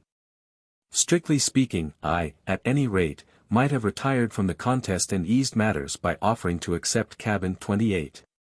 So long as I did not have 13, it was immaterial to me what other cabin I had. But my blood was up. I had not the least intention of being the first to give way. And I disliked Chichester. He had false teeth which clicked when he ate. Many men have been hated for less. We all said the same things over again. The steward assured us, even more strongly, that both the other cabins were better cabins. None of us paid any attention to him. Paget began to lose his temper. Chichester kept his serenely. With an effort I also kept mine. And still none of us would give way an inch. A wink and a whispered word from the steward gave me my cue. I faded unobtrusively from the scene. I was lucky enough to encounter the purser almost immediately. "Oh, please," I said, "you did say I could have cabin 17. And the others won't go away. Mr. Chichester and Mr. Paget. You will let me have it, won't you? I always say that there are no people like sailors for being nice to women." My little purser came to the scratch splendidly. He strode to the scene, informed the disputants that no. 17 was my cabin, they could have numbers 13 and 28 respectively or stay where they were, whichever they chose. I permitted my eyes to tell him what a hero he was and then installed myself in my new domain. The encounter had done me worlds of good. The sea was smooth, the weather growing daily warmer. Seasickness was a thing of the past. I went up on deck and was initiated into the mysteries of deck quoits. I entered my name for various sports. Tea was served on deck, and I ate heartily. After tea, I played shovelboard with some pleasant young men. They were extraordinarily nice to me. I felt that life was satisfactory and delightful. The dressing bugle came as a surprise and I hurried to my new cabin. The stewardess was awaiting me with a troubled face. "There's a terrible smell in your cabin, miss. What it is, I'm sure I can't think, but I doubt if you'll be able to sleep here. There's a deck cabin up on C deck, I believe. You might move into that, just for the night, anyway." The smell really was pretty bad, quite nauseating. I told the stewardess I would think over the question of moving whilst I dressed. I hurried over my toilet, sniffing distastefully as I did so. What was the smell? Dead rat? No, worse than that, and quite different. Yet I knew it. It was something I had smelt before. Something, I had got it. Asafoetida. I had worked in a hospital dispensary during the war for a short time and had become acquainted with various nauseous drugs. Asafoetida, that was it. But how? I sank down on the sofa, suddenly realizing the thing. Somebody had put a pinch of asafoetida in my cabin. Why? So that I should vacate it. Why were they so anxious to get me out? I thought of the scene this afternoon from a rather different point of view. What was there about cabin 17 that made so many people anxious to get hold of it? The other two cabins were better cabins, why had both men insisted on sticking to 17? 17, how the number persisted. It was on the 17th I had sailed from Southampton. It was a 17, I stopped with a sudden gasp. Quickly I unlocked my suitcase, and took my precious paper from its place of concealment in some rolled stockings. 17/1/22, I had taken that for a date, the date of departure of the Kilmorden Castle. Supposing I was wrong. When I came to think of it, would anyone, writing down a date, think it necessary to put the year as well as the month? Supposing 17 meant cabin 17. And 1. The time, 1 o'clock. Then 22 must be the date. I looked up at my little almanac. Tomorrow was the 22nd. Chapter 10. I was violently excited. I was sure that I had hit on the right trail at last. One thing was clear, I must not move out of the cabin. The asafoetida had got to be born. I examined my facts again. Tomorrow was the 22nd, and at 1 a.m. or 1 p.m. something would happen. I plumped for 1 a.m. It was now 7 o'clock. In 6 hours I should know. I don't know how I got through the evening. I retired to my cabin fairly early. I had told the stewardess that I had a cold in the head and didn't mind smells. She still seemed distressed, but I was firm. The evening seemed interminable. I duly retired to bed, but in view of emergencies I swathed myself in a thick flannel dressing gown, and encased my feet in slippers. Thus attired I felt that I could spring up and take an active part in anything that happened. What did I expect to happen? I hardly knew. Vague fancies, most of them wildly improbable, flitted through my brain. But one thing I was firmly convinced of, at 1 o'clock something would happen. At various times, I heard my fellow passengers coming to bed. Fragments of conversation, laughing good nights, floated in through the open transom. Then, silence. Most of the lights went out. There was still one in the passage outside, and there was therefore a certain amount of light in my cabin. I heard 8 bells go. The hour that followed seemed the longest I had ever known. I consulted my watch surreptitiously to be sure I had not overshot the time. If my deductions were wrong, if nothing happened at 1 o'clock, I should have made a fool of myself and spent all the money I had in the world on a mare's nest. My heart beat painfully. 2 bells went overhead. 1 o'clock. And nothing. Wait, what was that? I heard the quick light patter of feet running along the passage. Then with the suddenness of a bombshell my cabin door burst open and a man almost fell inside. "Save me," he said hoarsely. "They're after me." It was not a moment for argument or explanation. I could hear footsteps outside. I had about 40 seconds in which to act. I had sprung to my feet and was standing facing the stranger in the middle of the cabin. A cabin does not abound in hiding places for a 6-foot man. With one arm I pulled out my cabin trunk. He slipped down behind it under the bunk. I raised the lid. At the same time, with the other hand I pulled down the wash basin. A deft movement and my hair was screwed into a tiny knot on the top of my head. From the point of view of appearance it was inartistic, from another standpoint it was supremely artistic. A lady, with her hair screwed into an unbecoming knob and in the act of removing a piece of soap from her trunk with which, apparently to wash her neck, could hardly be suspected of harboring a fugitive. There was a knock at the door, and without waiting for me to say, "Come in," it was pushed open. I don't know what I expected to see. I think I had vague ideas of Mr. Paget brandishing a revolver. Or my missionary friend with a sandbag, or some other lethal weapon. But certainly I did not expect to see a night stewardess, with an inquiring face and looking the essence of respectability. "I beg your pardon, miss, I thought you called out." "No," I said, "I didn't. I'm sorry for interrupting you." "That's all right," I said. I couldn't sleep. I thought a wash would do me good. It sounded rather as though it were a thing I never had as a general rule. "I'm so sorry, miss," said the stewardess again. "But there's a gentleman about who's rather drunk, and we are afraid he might get into one of the ladies' cabins and frighten them." "How dreadful," I said, looking alarmed. "He won't come in here, will he?" "Oh, I don't think so, miss." "Ring the bell if he does." "Good night." "Good night." I opened the door and peeped down the corridor. Except for the retreating form of the stewardess, there was nobody in sight. Drunk. So that was the explanation of it.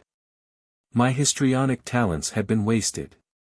I pulled the cabin trunk out a little farther and said, "Come out at once, please," in an acid voice. There was no answer. I peered under the bunk. My visitor lay immovable. He seemed to be asleep. I tugged at his shoulder. He did not move. Dead drunk, I thought vexedly. What am I to do? Then I saw something that made me catch my breath, a small scarlet spot on the floor. Using all my strength, I succeeded in dragging the man out into the middle of the cabin.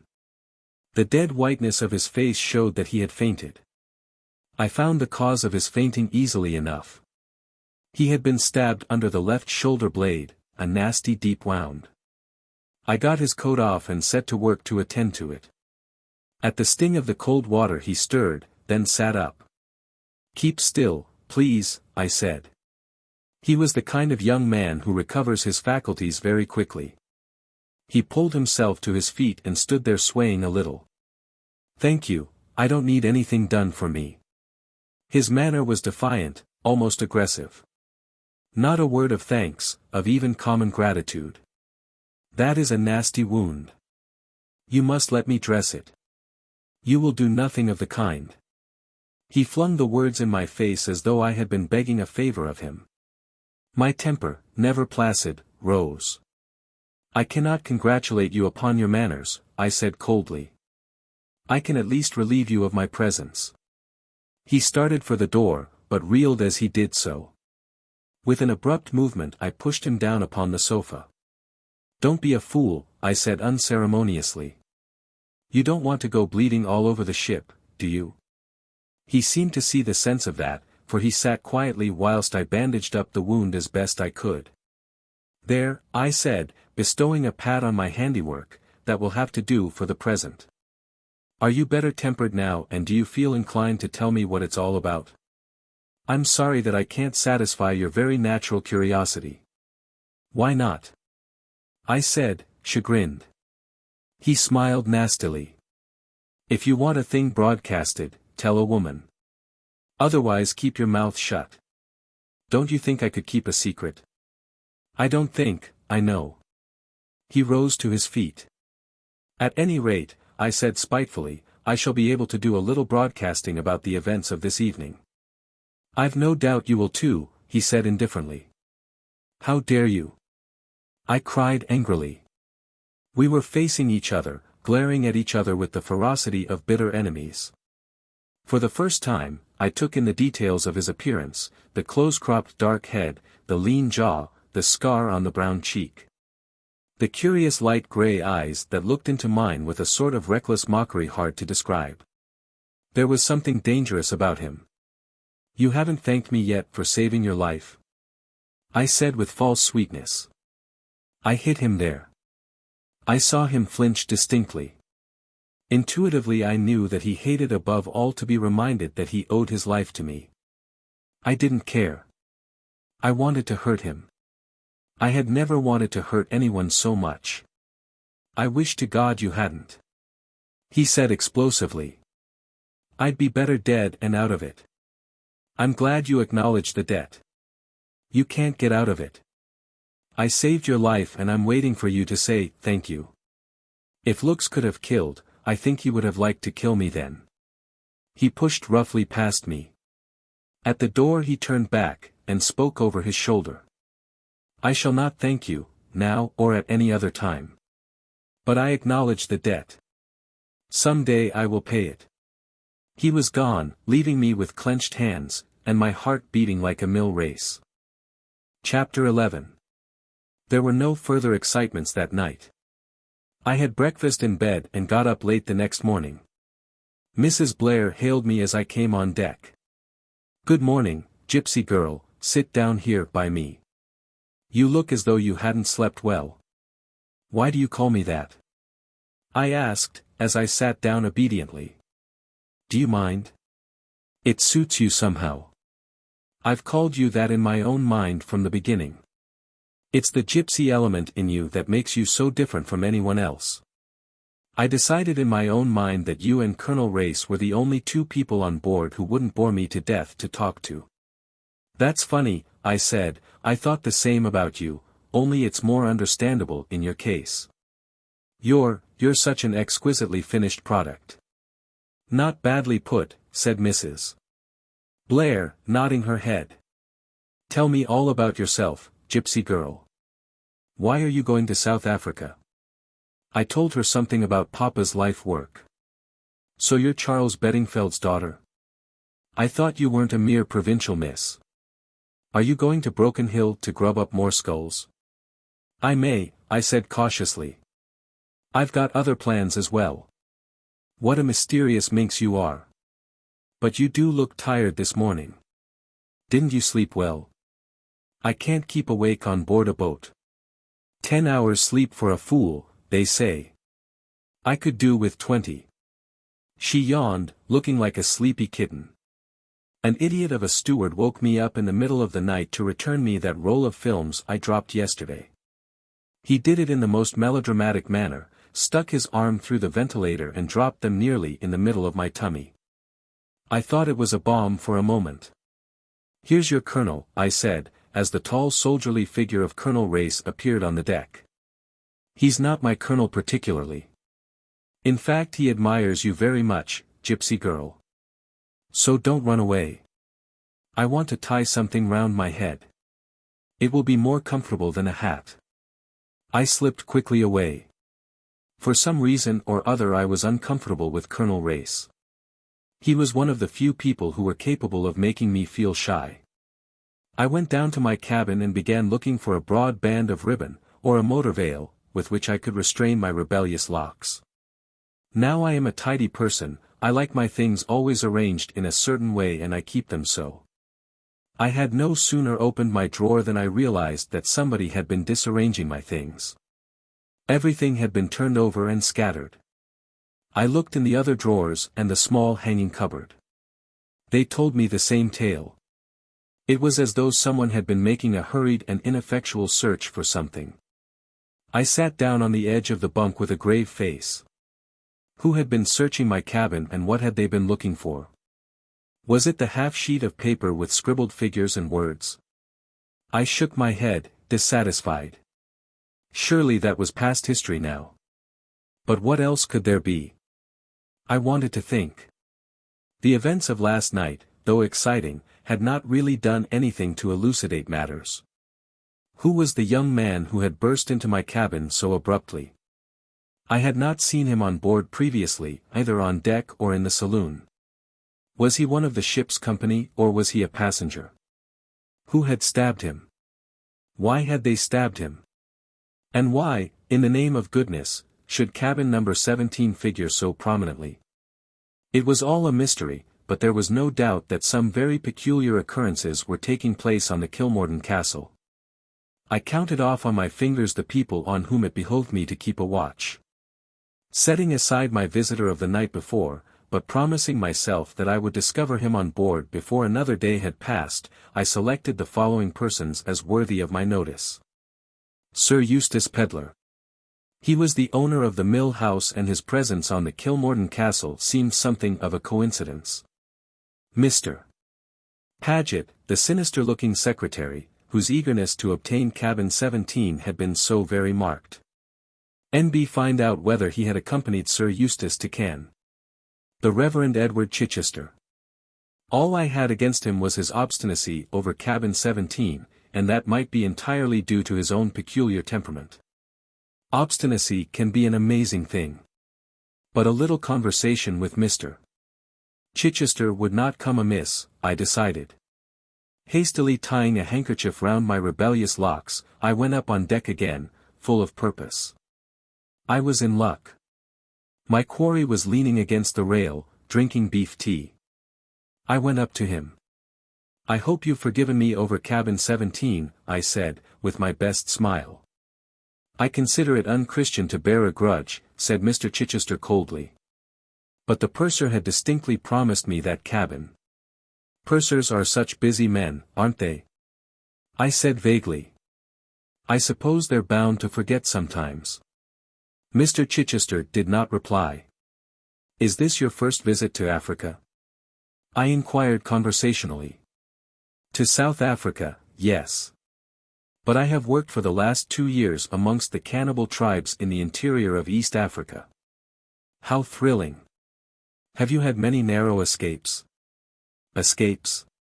Of being eaten, I mean. You should not treat sacred subjects with levity, Miss Beddingfeld. I didn't know that cannibalism was a sacred subject, I retorted, stung. As the words left my lips, another idea struck me. If Mr. Chichester had indeed spent the last 2 years in the interior of Africa, how was it that he was not more sunburnt? His skin was as pink and white as a baby's. Surely there was something fishy there. Yet his manner and voice were so absolutely it. Too much so perhaps. Was he, or was he not, just a little like a stage clergyman? I cast my mind back to the curates I had known at Little Hampsley.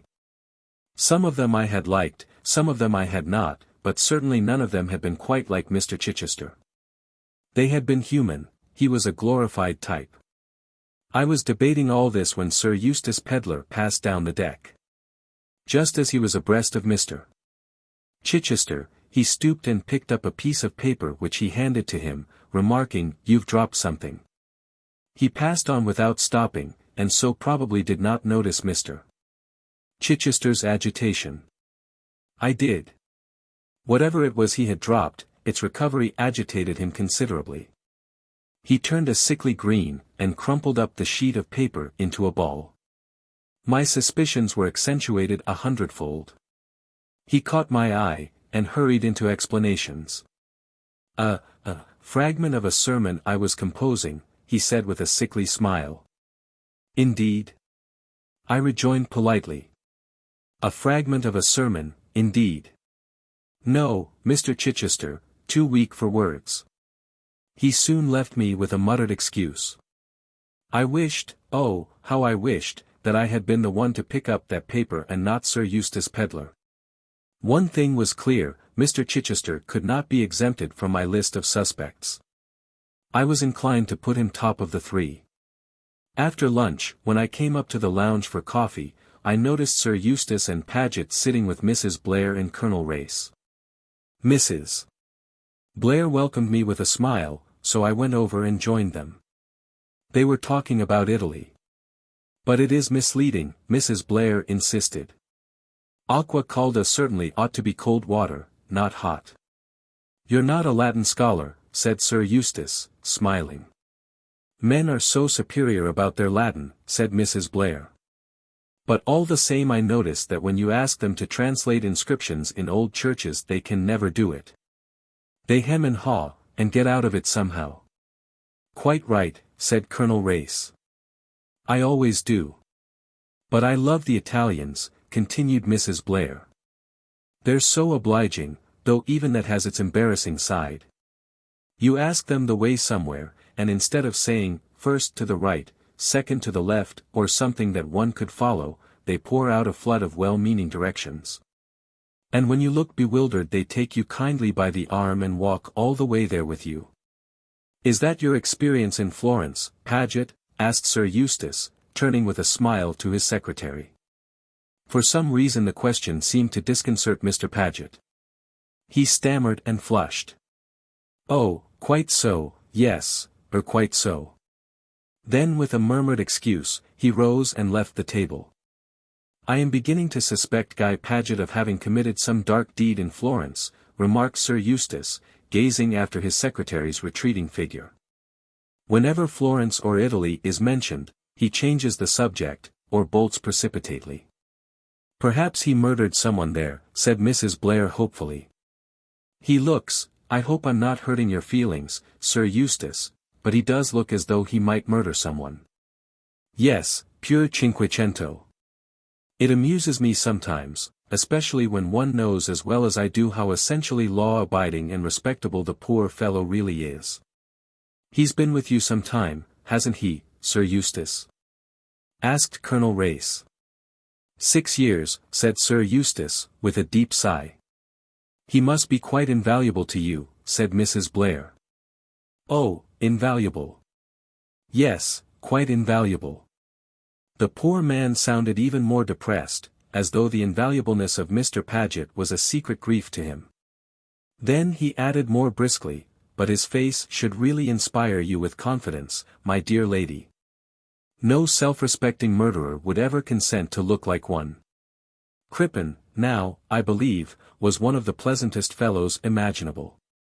He was caught on a liner, wasn't he? Murmured Mrs. Blair. There was a slight rattle behind us.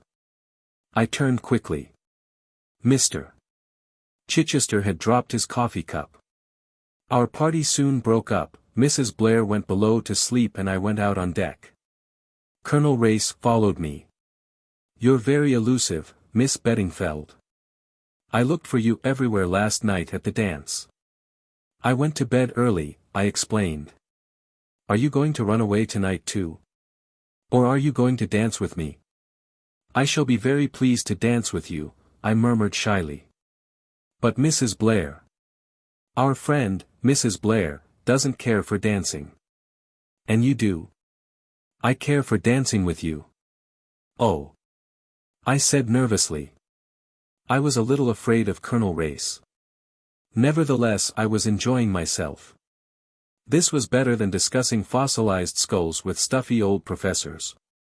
Colonel Race was really just my ideal of a stern silent Rhodesian. Possibly I might marry him.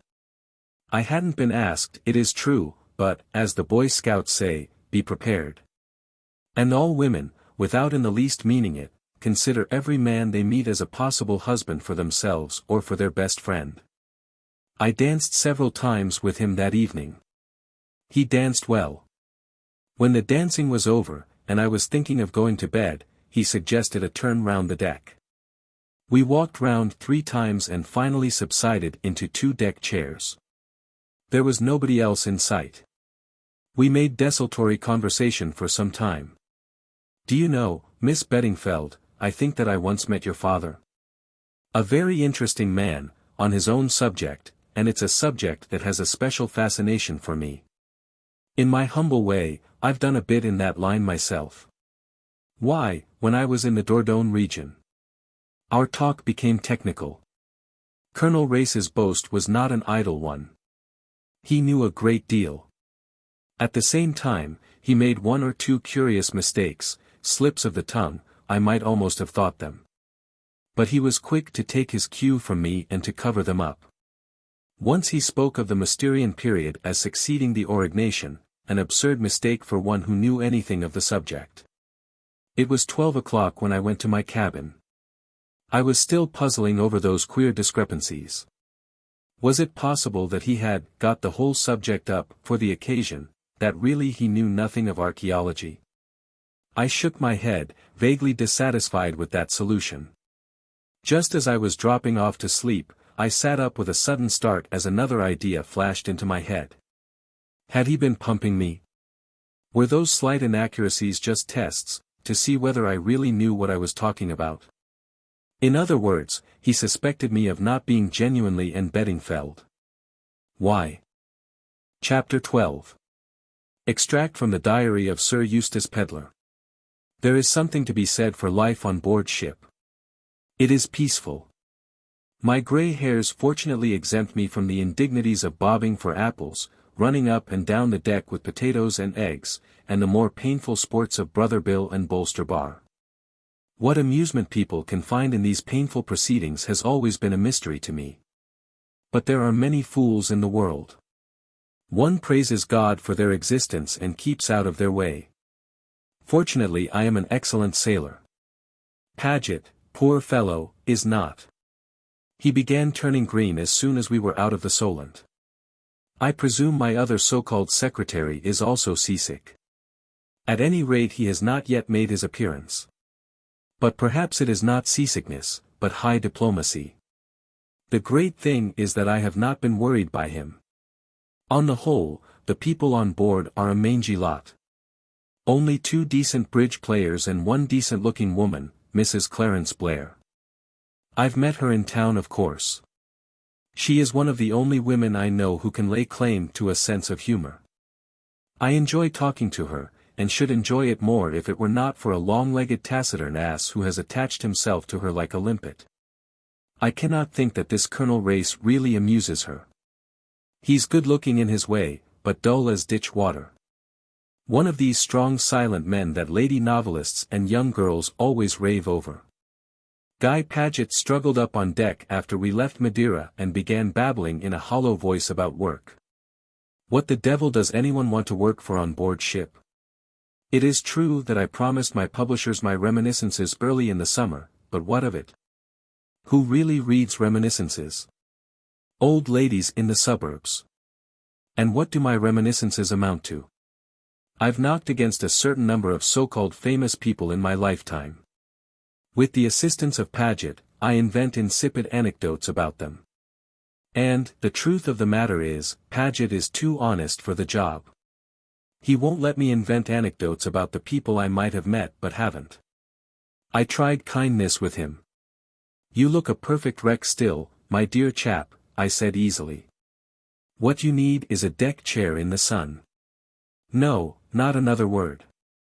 The work must wait. The next thing I knew he was worrying about an extra cabin. There's no room to work in your cabin, Sir Eustace. It's full of trunks. From his tone, you might have thought that trunks were black beetles, something that had no business to be there. I explained to him that, though he might not be aware of the fact, it was usual to take a change of clothing with one when traveling. He gave the wan smile with which he always greets my attempts at humor, and then reverted to the business in hand. And we could hardly work in my little hole. I know Paget's little holes, he usually has the best cabin on the ship. I'm sorry the captain didn't turn out for you this time, I said sarcastically. Perhaps you'd like to dump some of your extra luggage in my cabin? Sarcasm is dangerous with a man like Paget. He brightened up at once. Well, if I could get rid of the typewriter and the stationery trunk. The stationery trunk weighs several solid tons. It causes endless unpleasantness with the porters, and it is the aim of Paget's life to foist it on me. It is a perpetual struggle between us. He seems to regard it as my special personal property. I, on the other hand, regard the charge of it as the only thing where a secretary is really useful. We'll get an extra cabin, I said hastily. The thing seemed simple enough, but Paget is a person who loves to make mysteries. He came to me the next day with a face like a Renaissance conspirator. You know, you told me to get cabin 17 for an office? Well, what of it? Has the stationery trunk jammed in the doorway? The doorways are the same size in all the cabins, replied Paget seriously. But I tell you, Sir Eustace, there's something very queer about that cabin. Memories of reading The Upper Berth floated through my mind. If you mean that it's haunted, I said, we're not going to sleep there, so I don't see that it matters. Ghosts don't affect typewriters. Paget said that it wasn't a ghost, and that, after all, he hadn't got cabin 17. He told me a long, garbled story.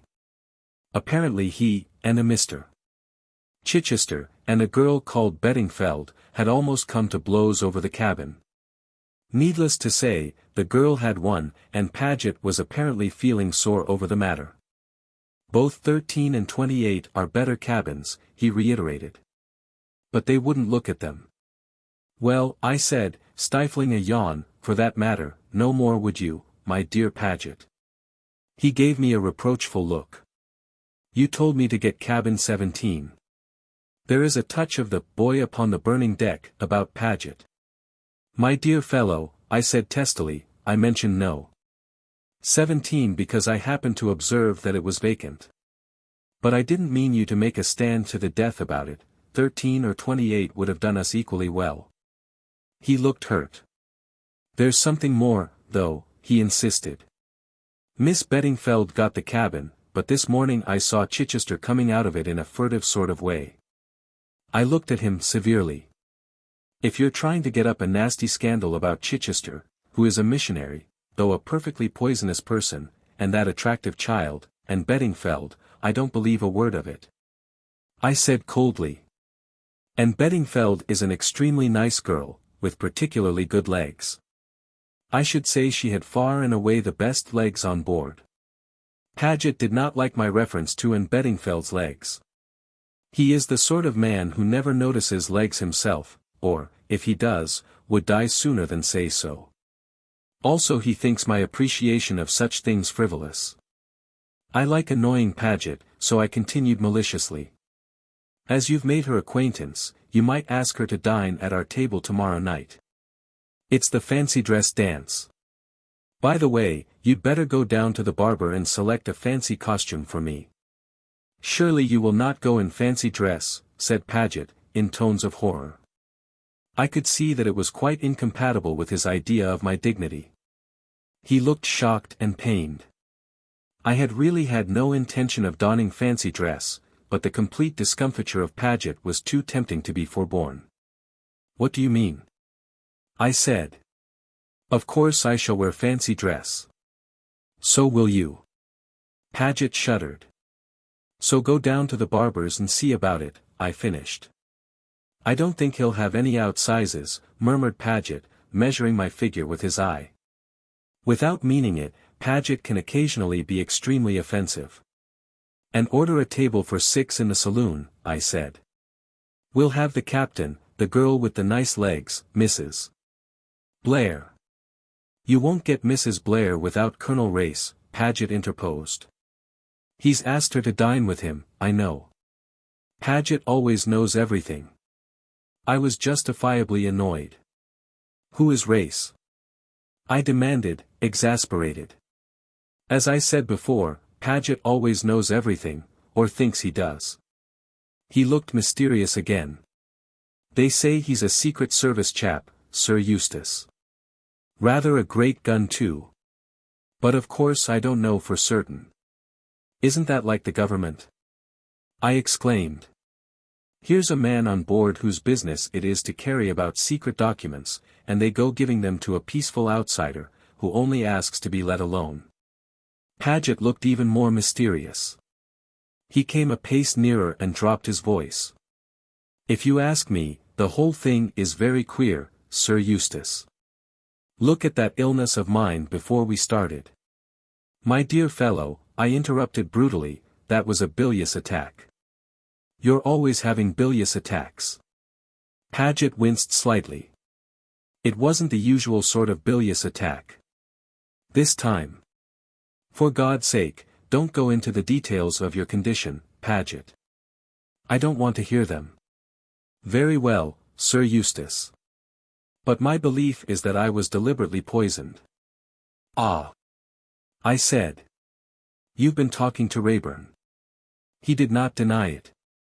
At any rate, Sir Eustace, he thinks so, and he should be in a position to know. By the way, where is the chap? I asked. I've not set eyes on him since we came on board. He gives out that he's ill, and stays in his cabin, Sir Eustace. Paget's voice dropped again. But that's camouflage, I'm sure.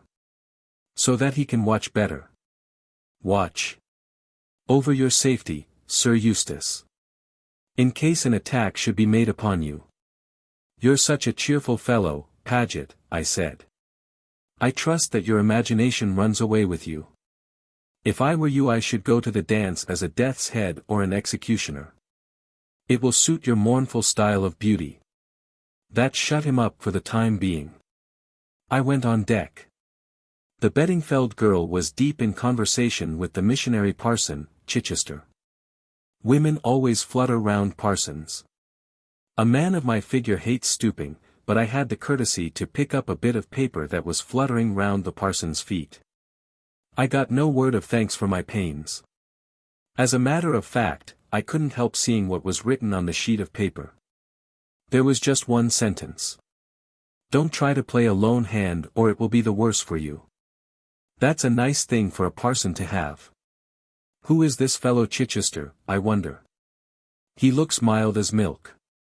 But looks are deceptive. I shall ask Paget about him.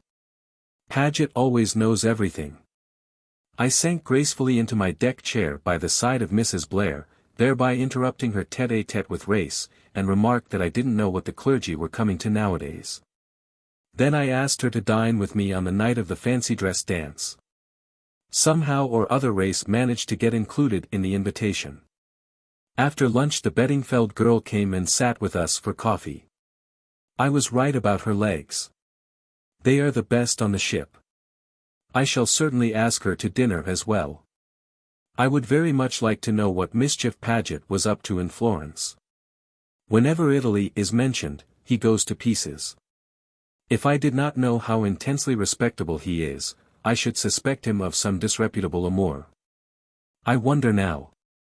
Even the most respectable men, it would cheer me up enormously if it was so.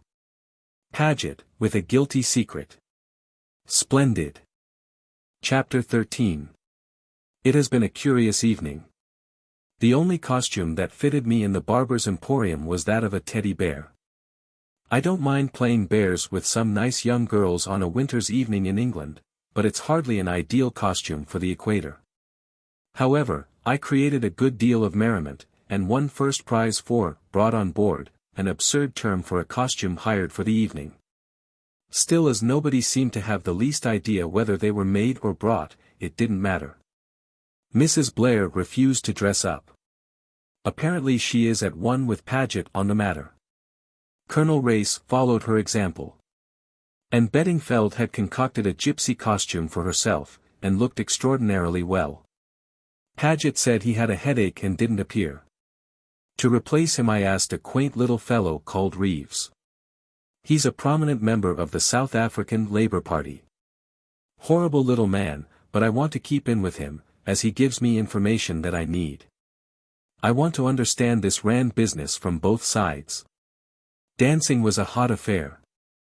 I danced twice with Anne Beddingfeld and she had to pretend she liked it. I danced once with Mrs. Blair, who didn't trouble to pretend, and I victimized various other damsels whose appearance struck me favorably. Then we went down to supper. I had ordered champagne. The steward suggested Cliquot 1911 as being the best they had on the boat and I fell in with his suggestion.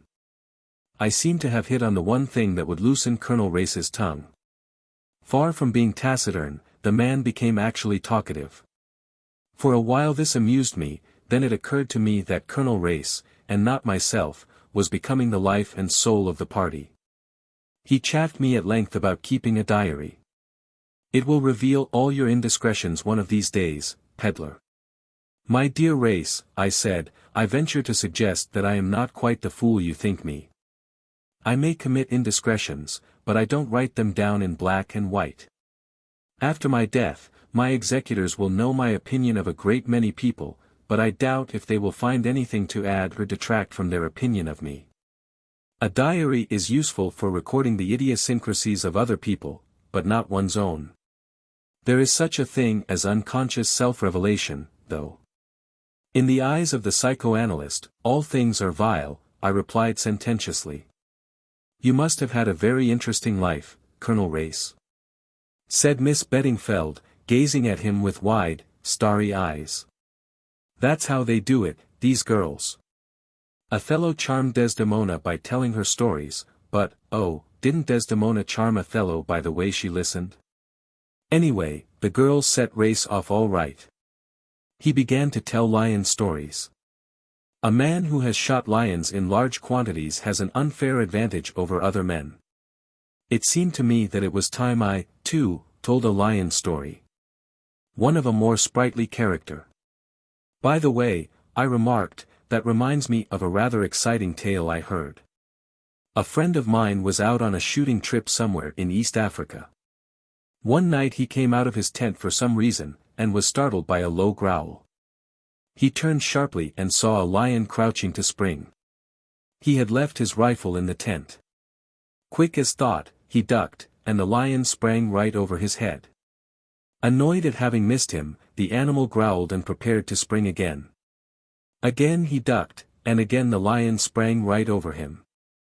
This happened a third time, but by now he was close to the entrance of the tent, and he darted in and seized his rifle. When he emerged, rifle in hand, the lion had disappeared. That puzzled him greatly. He crept round the back of the tent, where there was a little clearing. There, sure enough, was the lion, busily practicing low jumps. This was received with a roar of applause. I drank some champagne. On another occasion, I remarked, this friend of mine had a second curious experience. He was trekking across country, and being anxious to arrive at his destination before the heat of the day he ordered his boys to inspan whilst it was still dark. They had some trouble in doing so, as the mules were very restive, but at last they managed it, and a start was made. The mules raced along like the wind, and when daylight came they saw why. In the darkness, the boys had inspanned a lion as the near wheeler. This, too, was well received, a ripple of merriment going round the table, but I am not sure that the greatest tribute did not come from my friend, the Labour member, who remained pale and serious. "My God," he said anxiously. "Who unharnessed them?" "I must go to Rhodesia," said Mrs. Blair. "After what you have told us, Colonel Race, I simply must.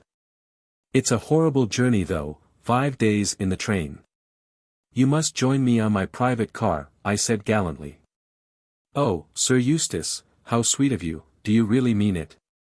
"Do I mean it?" I exclaimed reproachfully, and drank another glass of champagne. "Just about another week, and we shall be in South Africa," sighed Mrs. Blair. "Ah, South Africa," I said sentimentally, and began to quote from a recent speech of mine at the Colonial Institute. "What has South Africa to show the world? What indeed? Her fruit and her farms, her wool and her wattles, her herds and her hides, her gold and her diamonds." I was hurrying on. Because I knew that as soon as I paused Reeves would butt in and inform me that the hides were worthless because the animals hung themselves up on barbed wire or something of that sort. Would crab everything else, and end up with the hardships of the miners on the Rand. And I was not in the mood to be abused as a capitalist. However, the interruption came from another source at the magic word diamonds. "Diamonds," said Mrs. Blair ecstatically. "Diamonds," breathed Miss Beddingfeld. They both addressed Colonel Race. "I suppose you've been to Kimberley?" I had been to Kimberley too, but I didn't manage to say so in time. Race was being inundated with questions. What were mines like? Was it true that the natives were kept shut up in compounds? And so on. Race answered their questions and showed a good knowledge of his subject. He described the methods of housing the natives, the searches instituted, and the various precautions that De Beers took. "Then it's practically impossible to steal any diamonds?" asked Mrs. Blair with as keen an air of disappointment as though she had been journeying there for the express purpose. "Nothing's impossible, Mrs. Blair. Thefts do occur, like the case I told you of where the Kaffir hid the stone in his wound." "Yes, but on a large scale." "Once, in recent years. Just before the war in fact. You must remember the case, peddler. You were in South Africa at the time." I nodded. "Tell us," cried Miss Beddingfeld. "Oh, do tell us." Race smiled. "Very well, ye shall have the story. I suppose most of you have heard of Sir Lawrence Erdsley, the great South African mining magnate. His mines were gold mines, but he comes into the story through his son. You may remember that just before the war rumors were afield of a new potential Kimberley hidden somewhere in the rocky floor of the British Guiana jungles. 2 young explorers, so it was reported, had returned from that part of South America bringing with them a remarkable collection of rough diamonds, some of them of considerable size. Diamonds of small size had been found before in the neighborhood of the Essequibo and Mazaruni rivers, but these 2 young men, John Erdsley and his friend Lucas, claimed to have discovered beds of great carbon deposits at the common head of 2 streams. The diamonds were of every color, pink, blue, yellow, green, black, and the purest white.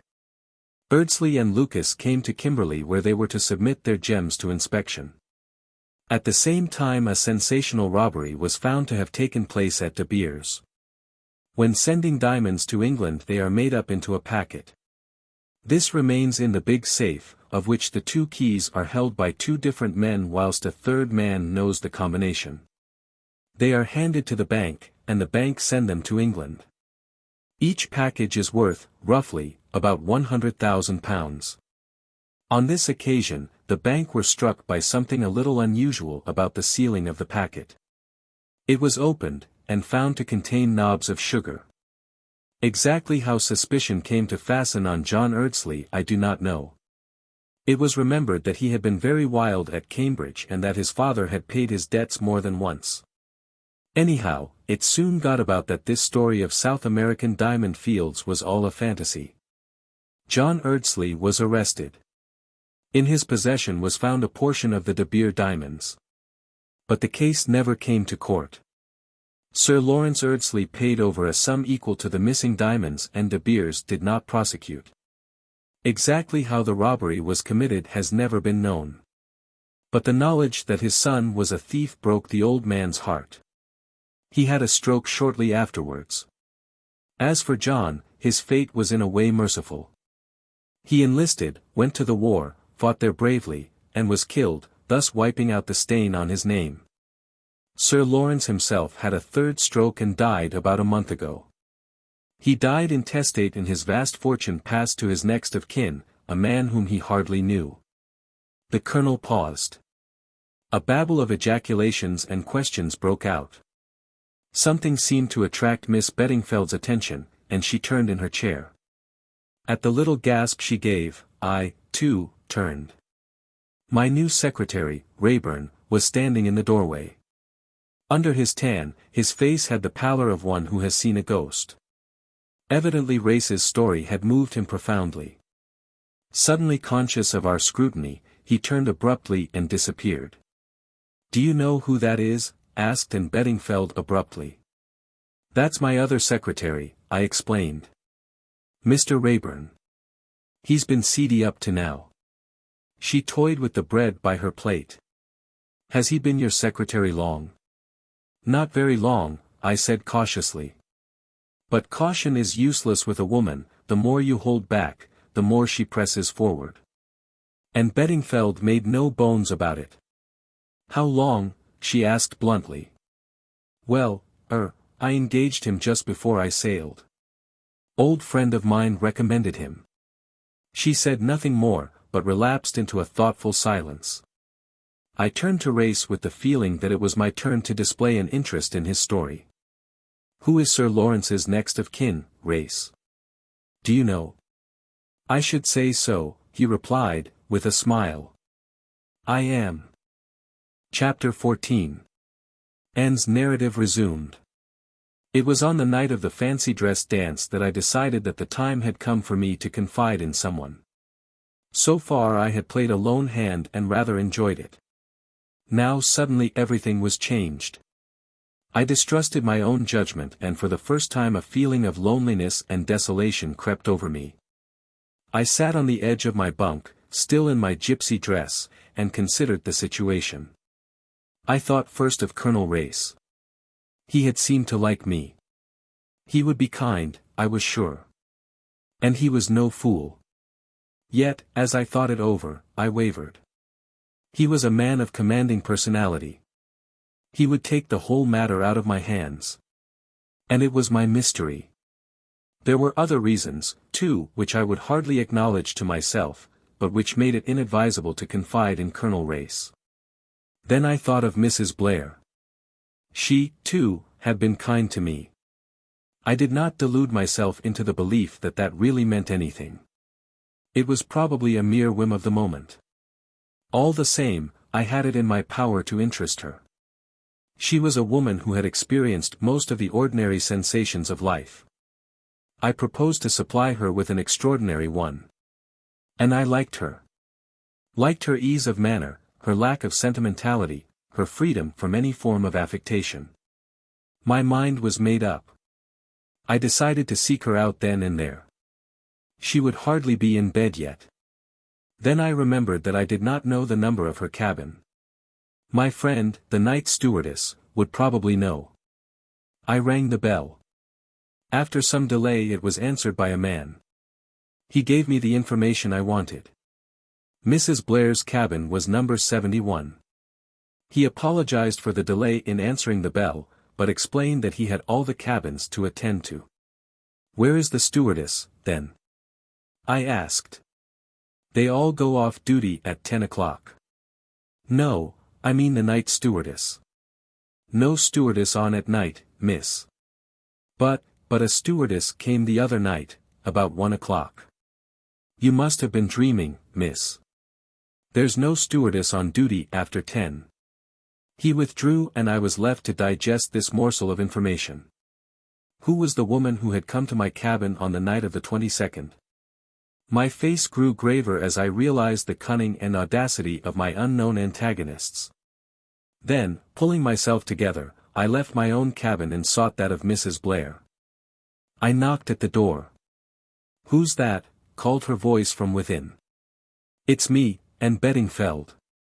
"Oh, come in, gypsy girl." I entered.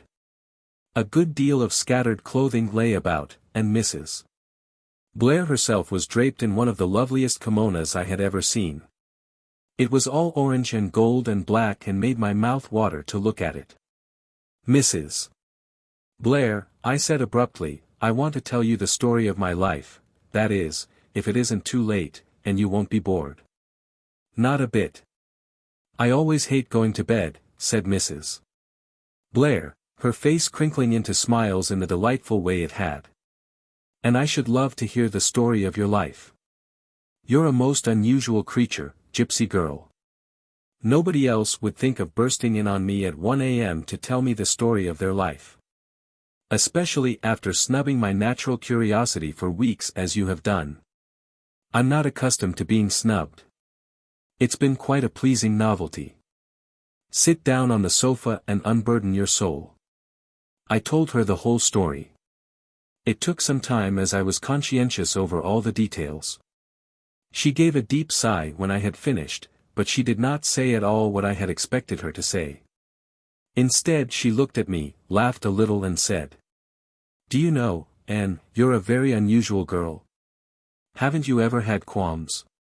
"Qualms?" I asked, puzzled. "Yes, qualms, qualms, qualms. Starting off alone with practically no money. What will you do when you find yourself in a strange country with all your money gone? It's no good bothering about that until it comes. I've got plenty of money still. The £25 that Mrs. Fleming gave me is practically intact, and then I won the sweep yesterday. That's another £15. Why, I've got lots of money. £40. Lots of money. My God," murmured Mrs. Blair. "I couldn't do it, Anne, and I've plenty of pluck in my own way. I couldn't start off gaily with a few pounds in my pocket and no idea as to what I was doing and where I was going. But that's the fun of it," I cried, thoroughly roused. "It gives one such a splendid feeling of adventure." She looked at me, nodded once or twice, and then smiled. "Lucky Anne. There aren't many people in the world who feel as you do." "Well," I said impatiently, "what do you think of it all, Mrs. Blair?"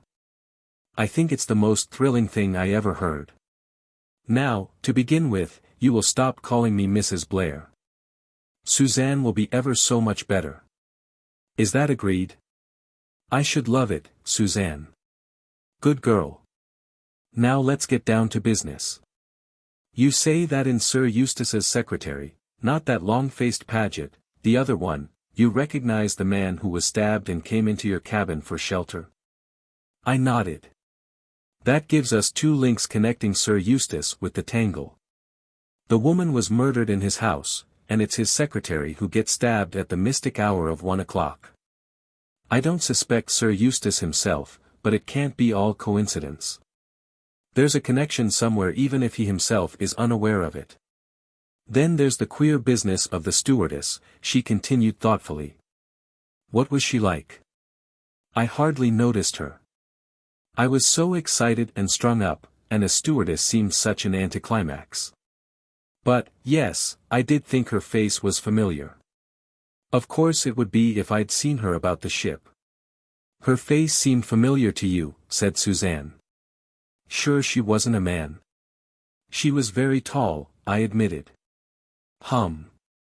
Hardly Sir Eustace, I should think, nor Mr. Paget. Wait."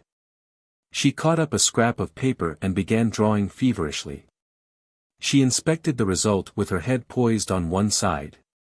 A very good likeness of the Reverend Edward Chichester. Now for the etceteras. She passed the paper over to me. Is that your stewardess? Why, yes, I cried. Suzanne, how clever of you. She disdained the compliment with a light gesture. I've always had suspicions of that Chichester creature. Do you remember how he dropped his coffee cup and turned a sickly green when we were discussing Crippen the other day? And he tried to get cabin 17. Yes, it all fits in so far. But what does it all mean? What was really meant to happen at 1 o'clock in cabin 17? It can't be the stabbing of the secretary. There would be no point in timing that for a special hour on a special day in a special place. No, it must have been some kind of appointment and he was on his way to keep it when they knifed him. But who was the appointment with? Certainly not with you. It might have been with Chichester. Or it might have been with Paget. That seems unlikely, I objected, they can see each other any time. We both sat silent for a minute or two, then Suzanne started off on another tack. Could there have been anything hidden in the cabin? That seems more probable, I agreed. It would explain my things being ransacked the next morning. But there was nothing hidden there, I'm sure of it. The young man couldn't have slipped something into a drawer the night before. I shook my head. I should have seen him. Could it have been your precious piece of paper they were looking for? It might have been, but it seems rather senseless. It was only a time and a date, and they were both passed by then. Suzanne nodded. That's so, of course. No, it wasn't the paper. By the way, have you got it with you? I'd rather like to see it. I had brought the paper with me as Exhibit A, and I handed it over to her. She scrutinized it, frowning. There's a dot after the 17. Why isn't there a dot after the 1 too? There's a space, I pointed out. Yes, there's a space, but... Suddenly she rose and peered at the paper, holding it as close under the light as possible. There was a repressed excitement in her manner. And, that isn't a dot. That's a flaw in the paper. A flaw in the paper, you see? So you've got to ignore it, and just go by the spaces, the spaces. I had risen and was standing by her. I read out the figures as I now saw them. 171:22. You see, said Suzanne, it's the same, but not quite. It's 1 o'clock still, and the 22 ND, but it's cabin 71. My cabin, Anne. We stood staring at each other, so pleased with our new discovery and so rapt with excitement that you might have thought we had solved the whole mystery. Then I fell to earth with a bump. But, Suzanne, nothing happened here at 1 o'clock on the 22nd? Her face fell also. No, it didn't. Another idea struck me. This isn't your own cabin, is it, Suzanne? I mean not the one you originally booked. No, the purser changed me into it. I wonder if it was booked before sailing for someone who didn't turn up. I suppose we could find out. We don't need to find out, gypsy girl, cried Suzanne. I know. The purser was telling me about it. The cabin was booked in the name of Mrs. Gray, but it seems that Mrs. Gray was merely a pseudonym for the famous Madame Nadina. She's a celebrated Russian dancer, you know. She's never appeared in London, but Paris has been quite mad about her. She had a terrific success there all through the war. A thoroughly bad lot, I believe, but most attractive. The purser expressed his regrets that she wasn't on board in a most heartfelt fashion when he gave me her cabin, and then Colonel Race told me a lot about her. It seems there were very queer stories afloat in Paris. She was suspected of espionage, but they couldn't prove anything. I rather fancy Colonel Race was over there simply on that account. He's told me some very interesting things. There was a regular organized gang, not German in origin at all. In fact, the head of it, a man always referred to as the Colonel, was thought to be an Englishman, but they never got any clue as to his identity. But there is no doubt that he controlled a considerable organization of international crooks. Robberies, espionages, assaults, he undertook them all, and usually provided an innocent scapegoat to pay the penalty. Diabolically clever, he must have been. This woman was supposed to be one of his agents, but they couldn't get hold of anything to go upon. Yes, Anne, we're on the right tack. Nadina is just the woman to be mixed up in this business. The appointment on the morning of the 22nd was with her in this cabin. But where is she? Why didn't she sail? A light flashed upon me. She meant to sail, I said slowly. Then why didn't she? Because she was dead. Suzanne, Nadina was the woman murdered at Marlow. My mind went back to the bare room in the empty house, and there swept over me again that indefinable sensation of menace and evil. With it came the memory of the falling pencil and the discovery of the roll of films. A roll of films, that struck a more recent note. Where had I heard of a roll of films? And why did I connect that thought with Mrs. Blair? Suddenly I flew at her and almost shook her in my excitement. Your films. The ones that were passed to you through the ventilator. Wasn't that on the 22nd? The ones I lost? How do you know they were the same? Why would anyone return them to you that way, in the middle of the night? It's a mad idea. No, they were a message. The films had been taken out of the yellow tin case, and something else put inside. Have you got it still? I may have used it. No, here it is. I remember I tossed it into the rack at the side of the bunk. She held it out to me. It was an ordinary round tin cylinder, such as films are packed in for the tropics. I took it with trembling hand, but even as I did so my heart leapt. It was noticeably heavier than it should have been. With shaking fingers I peeled off the strip of adhesive plaster that kept it airtight. I pulled off the lid, and a stream of dull glassy pebbles rolled onto the bed. Pebbles, I said, keenly disappointed. Pebbles, cried Suzanne. The ring in her voice excited me. Pebbles? No, Anne, not pebbles. Diamonds. Chapter 15. Diamonds. I stared, fascinated, at the glassy heap on the bunk. I picked up one which, but for the weight, might have been a fragment of broken bottle. Are you sure, Suzanne? Oh, yes, my dear. I've seen rough diamonds too often to have any doubts. They're beauties too, and some of them are unique, I should say. There's a history behind these. The history we heard tonight, I cried. You mean? Colonel Race's story. It can't be a coincidence. He told it for a purpose. To see its effect, you mean? I nodded. Its effect on Sir Eustace? Yes.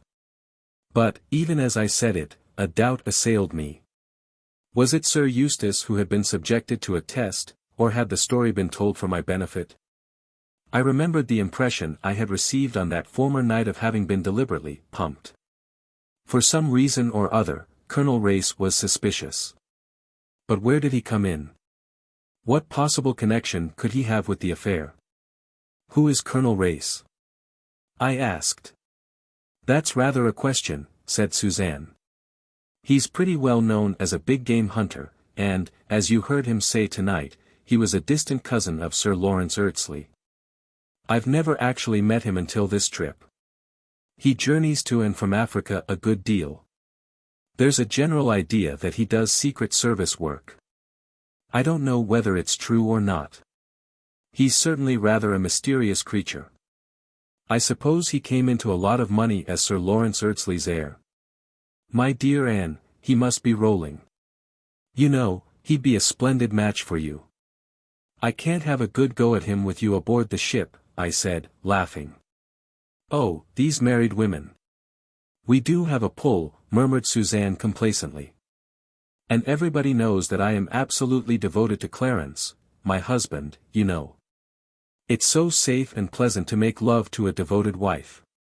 It must be very nice for Clarence to be married to someone like you. Well, I'm wearing to live with.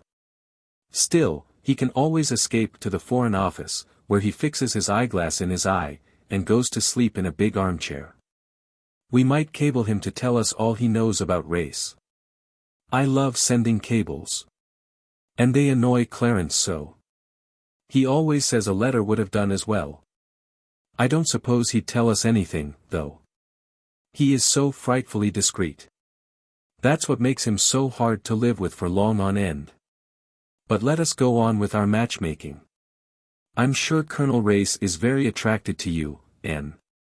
Give him a couple of glances from those wicked eyes of yours, and the deed is done. Everyone gets engaged on board ship. There's nothing else to do. I don't want to get married. Don't you? Said Suzanne. Why not?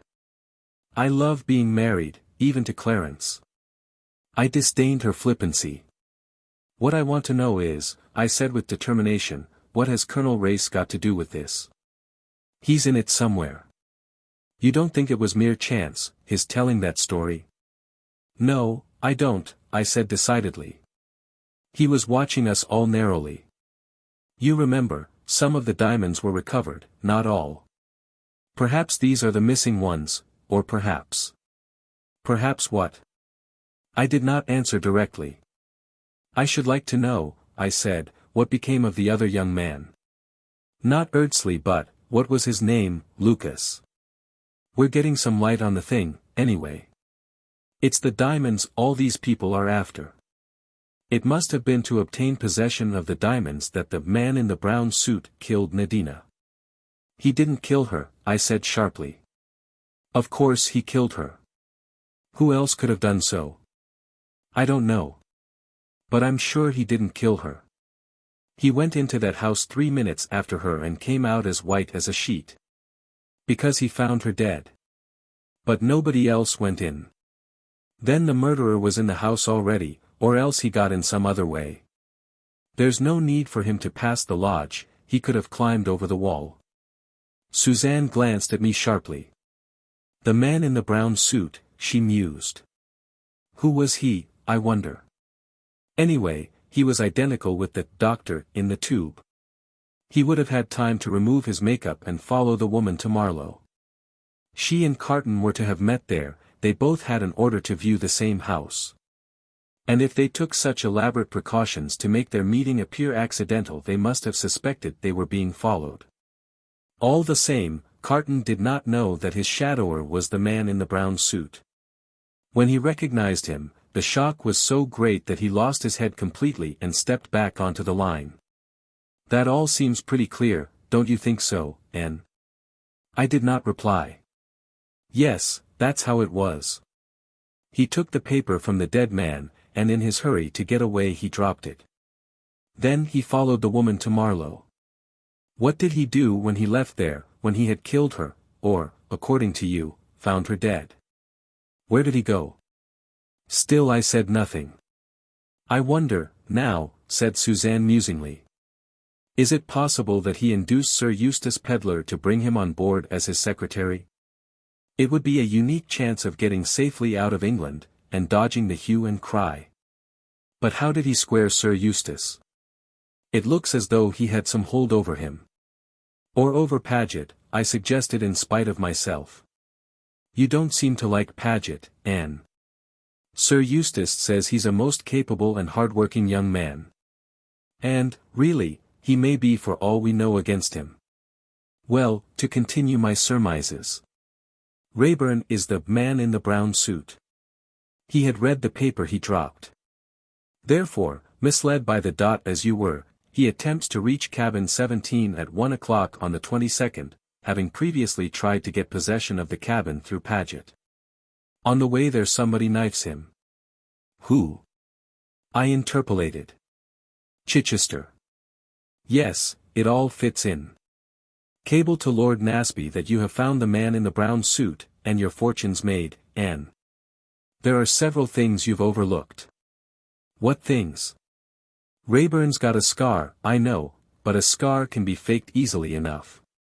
He's the right height and build. What's the description of a head with which you pulverized them at Scotland Yard? I trembled.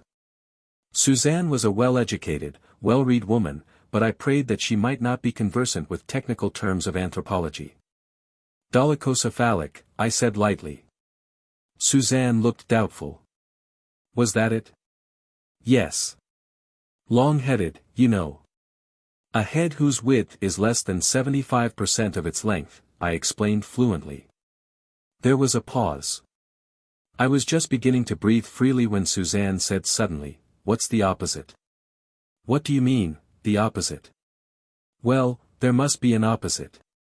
What do you call the heads whose breadth is more than 75% of their length?"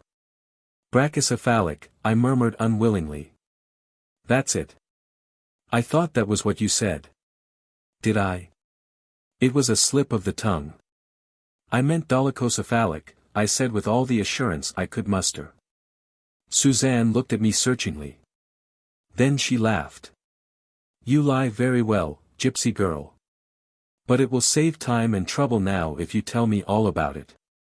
"There's nothing to tell," I said unwillingly. "Isn't there?" said Suzanne gently. "I suppose I shall have to tell you," I said slowly. "I'm not ashamed of it." "You can't be ashamed of something that just happens to you. That's what he did. He was detestable, rude and ungrateful, but that I think I understand. It's like a dog that's been chained up, or badly treated, it'll bite anybody. That's what he was like, bitter and snarling. I don't know why I care, but I do. I care horribly. Just seeing him has turned my whole life upside down. I love him. I want him. I'll walk all over Africa barefoot till I find him, and I'll make him care for me. I'd die for him. I'd work for him, slave for him, steal for him, even beg or borrow for him. There, now you know." Suzanne looked at me for a long time. "You're very un-English, gypsy girl," she said at last. "There's not a scrap of the sentimental about you. I've never met anyone who was at once so practical and so passionate. I shall never care for anyone like that, mercifully for me, and yet I envy you, gypsy girl. It's something to be able to care. Most people can't. But what a mercy for your little doctor man that you didn't marry him. He doesn't sound at all the sort of individual who would enjoy keeping high explosive in the house. So there's to be no cabling to Lord Nasby." I shook my head. "And yet you believe him to be innocent?" "I also believe that innocent people can be hanged." "Hm. Yes. But, and dear, you can face facts, face them now. In spite of all you say, he may have murdered this woman." "No," I said. "He didn't. That's sentiment." "No, it isn't. He might have killed her. He may even have followed her there with that idea in his mind. But he wouldn't take a bit of black cord and strangle her with it. If he'd done it, he would have strangled her with his bare hands." Suzanne gave a little shiver. Her eyes narrowed appreciatively. "Hm. And, I am beginning to see why you find this young man of yours so attractive." Chapter 16. I got an opportunity of tackling Colonel Race on the following morning. The auction of the sweep had just been concluded, and we walked up and down the deck together. "How's the gypsy this morning? Longing for land and her caravan?" I shook my head. "Now that the sea is behaving so nicely, I feel I should like to stay on it forever and ever." "What enthusiasm! Well, isn't it lovely this morning?" We leant together over the rail. It was a glassy calm. The sea looked as though it had been oiled. There were great patches of color on it, blue, pale green, emerald, purple and deep orange, like a cubist picture. There was an occasional flash of silver that showed the flying fish. The air was moist and warm, almost sticky. Its breath was like a perfumed caress. "That was a very interesting story you told us last night," I said, breaking the silence. "Which one?" "The one about the diamonds. I believe women are always interested in diamonds." "Of course we are. By the way, what became of the other young man? You said there were two of them." "Young Lucas? Well, of course, they couldn't prosecute one without the other, so he went scot-free too." And what happened to him, eventually, I mean? Does anyone know? Colonel Race was looking straight ahead of him out to sea. His face was as devoid of expression as a mask, but I had an idea that he did not like my questions. Nevertheless, he replied readily enough. He went to the war and acquitted himself bravely. He was reported missing and wounded, believed killed. That told me what I wanted to know. I asked no more. But more than ever I wondered how much Colonel Race knew. The part he was playing in all this puzzled me. One other thing I did. That was to interview the night steward. With a little financial encouragement, I soon got him to talk. The lady wasn't frightened, was she, miss? It seemed a harmless sort of joke. A bet, or so I understood. I got it all out of him, little by little. On the voyage from Cape Town to England, one of the passengers had handed him a roll of films with instructions that they were to be dropped onto the bunk in cabin 71 at 1 a.m. on January 22 on the outward journey. A lady would be occupying the cabin, and the affair was described as a bet. I gathered that the steward had been liberally paid for his part in the transaction. The lady's name had not been mentioned. Of course, as Mrs. Blair went straight into cabin 71, interviewing the purser as soon as she got on board, it never occurred to the steward that she was not the lady in question. The name of the passenger who had arranged the transaction was Carton, and his description tallied exactly with that of the man killed on the tube. So one mystery, at all events, was cleared up, and the diamonds were obviously the key to the whole situation. Those last days on the Kilmorton seemed to pass very quickly. As we drew nearer and nearer to Cape Town, I was forced to consider carefully my future plans. There were so many people I wanted to keep an eye on. Mr. Chichester, Sir Eustace and his secretary, and, yes, Colonel Race. What was I to do about it? Naturally it was Chichester who had first claim on my attention. Indeed, I was on the point of reluctantly dismissing Sir Eustace and Mr. Paget from their position of suspicious characters, when a chance conversation awakened fresh doubts in my mind. I had not forgotten Mr. Paget's incomprehensible emotion at the mention of Florence. On the last evening on board we were all sitting on deck and Sir Eustace addressed a perfectly innocent question to his secretary. I forget exactly what it was, something to do with railway delays in Italy, but at once I noticed that Mr. Paget was displaying the same uneasiness which had caught my attention before. When Sir Eustace claimed Mrs. Blair for a dance, I quickly moved into the chair next to the secretary. I was determined to get to the bottom of the matter. I have always longed to go to Italy, I said. And especially to Florence. Didn't you enjoy it very much there? Indeed I did, Miss Beddingfeld. If you will excuse me, there is some correspondence of Sir Eustace's that. I took hold of him firmly by his coat sleeve. Oh, you mustn't run away. I cried with the skittish accent of an elderly dowager. I'm sure Sir Eustace wouldn't like you to leave me alone with no one to talk to. You never seem to want to talk about Florence. Oh, Mr. Paget, I believe you have a guilty secret. I still had my hand on his arm, and I could feel the sudden start he gave. Not at all, Miss Beddingfeld, not at all, he said earnestly. I should be only too delighted to tell you all about it, but there really are some cables. Oh, Mr. Paget, what a thin pretense. I shall tell Sir Eustace. I got no further. He gave another jump. The man's nerves seemed in a shocking state. What is it you want to know? The resigned martyrdom of his tone made me smile inwardly. Oh, everything. The pictures, the olive trees. I paused, rather at a loss myself. I suppose you speak Italian? I resumed. Not a word, unfortunately. But of course, with hall porters and, guides. Exactly, I hastened to reply. And which was your favorite picture? Oh, the Madonna, Raphael, you know. Dear old Florence, I murmured sentimentally. So picturesque on the banks of the Arno. A beautiful river. And the Duomo, you remember the Duomo? Of course, of course. Another beautiful river, is it not? I hazarded. Almost more beautiful than the Arno? Decidedly so, I should say.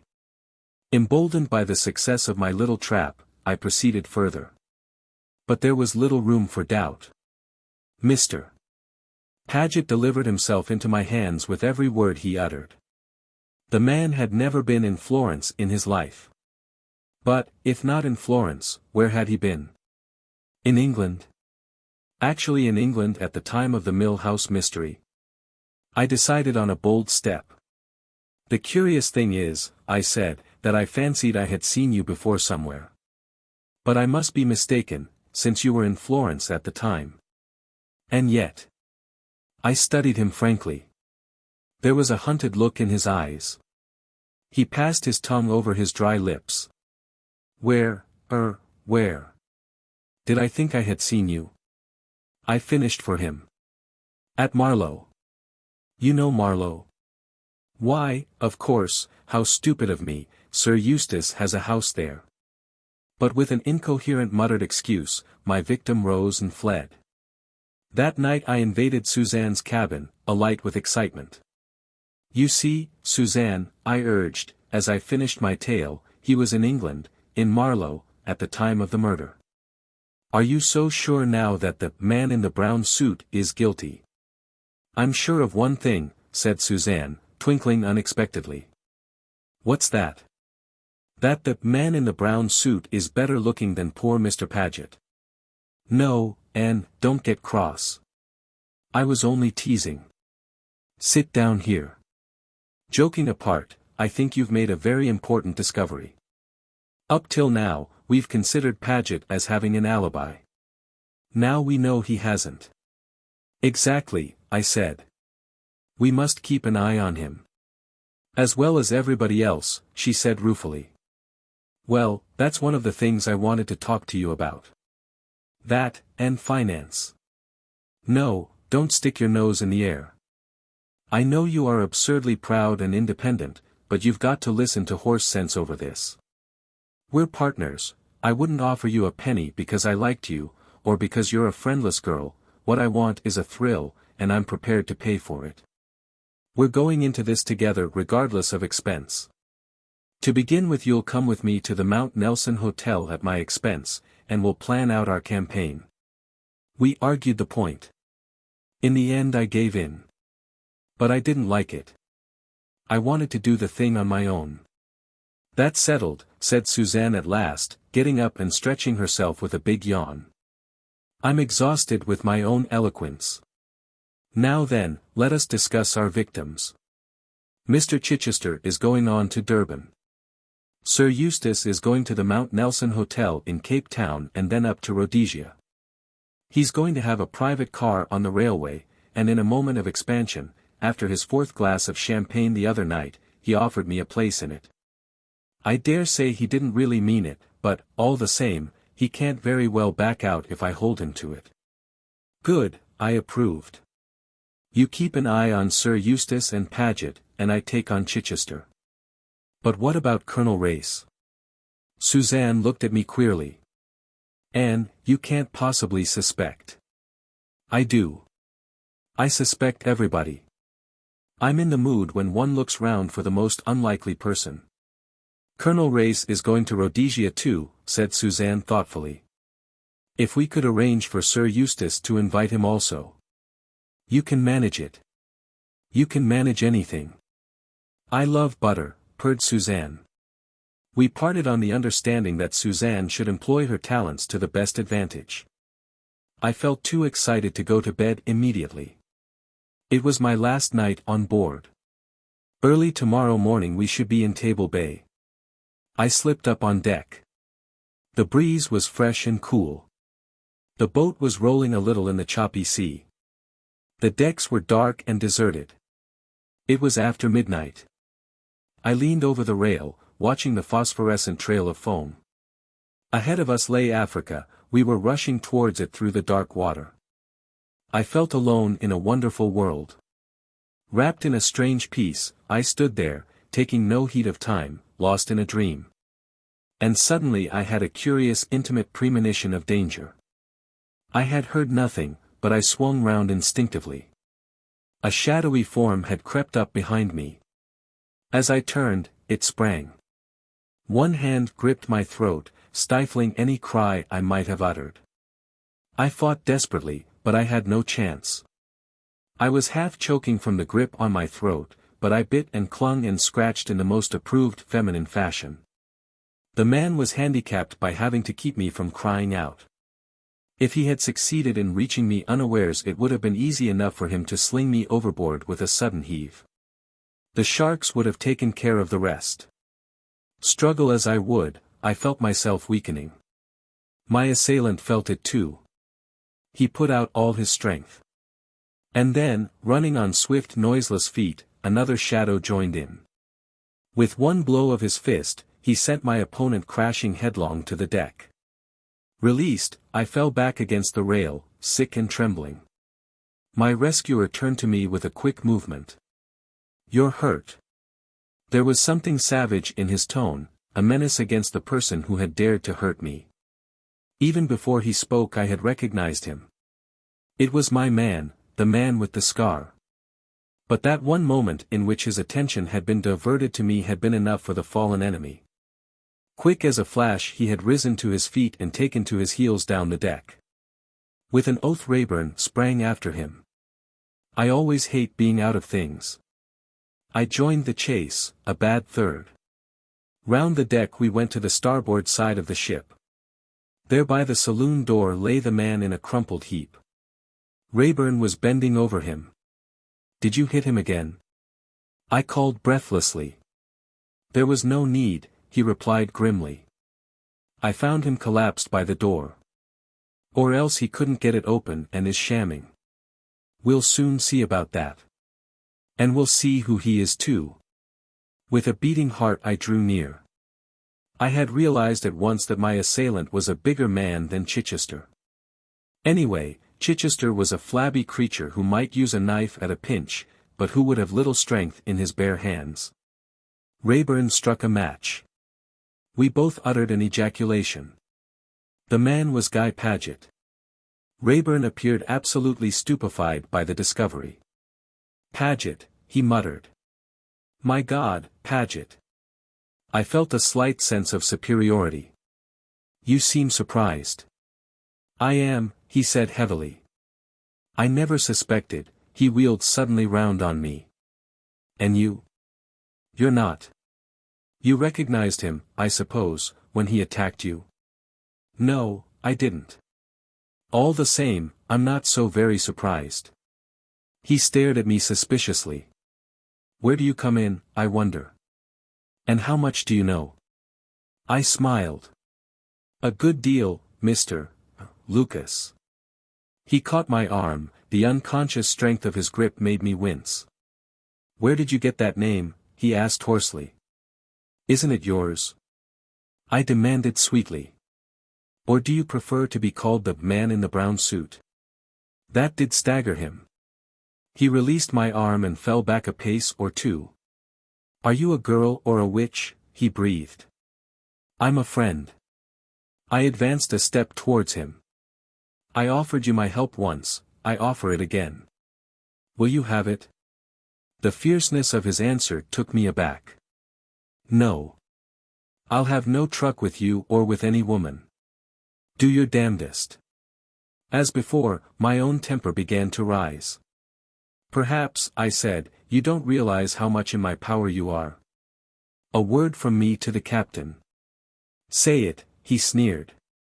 Then advancing with a quick step, "And whilst we're realizing things, my girl, do you realize that you're in my power this minute? I could take you by the throat like this." With a swift gesture he suited the action to the word. I felt his two hands clasp my throat and press, ever so little. "Like this, and squeeze the life out of you. And then, like our unconscious friend here, but with more success, fling your dead body to the sharks. What do you say to that?" I said nothing. I laughed. And yet I knew that the danger was real. Just at that moment he hated me. But I knew that I loved the danger, loved the feeling of his hands on my throat. That I would not have exchanged that moment for any other moment in my life. With a short laugh he released me. "What's your name?" he asked abruptly. "Anne Beddingfeld." "Does nothing frighten you, Anne Beddingfeld?" "Oh, yes," I said, with an assumption of coolness I was far from feeling. "Wasps, sarcastic women, very young men, cockroaches, and superior shop assistants." He gave the same short laugh as before. Then he stirred the unconscious form of Paget with his feet. "What shall we do with this junk?" "Throw it overboard," he asked carelessly. "If you like," I answered with equal calm. "I admire your wholehearted, bloodthirsty instincts, Miss Beddingfeld. But we will leave him to recover at his leisure. He is not seriously hurt."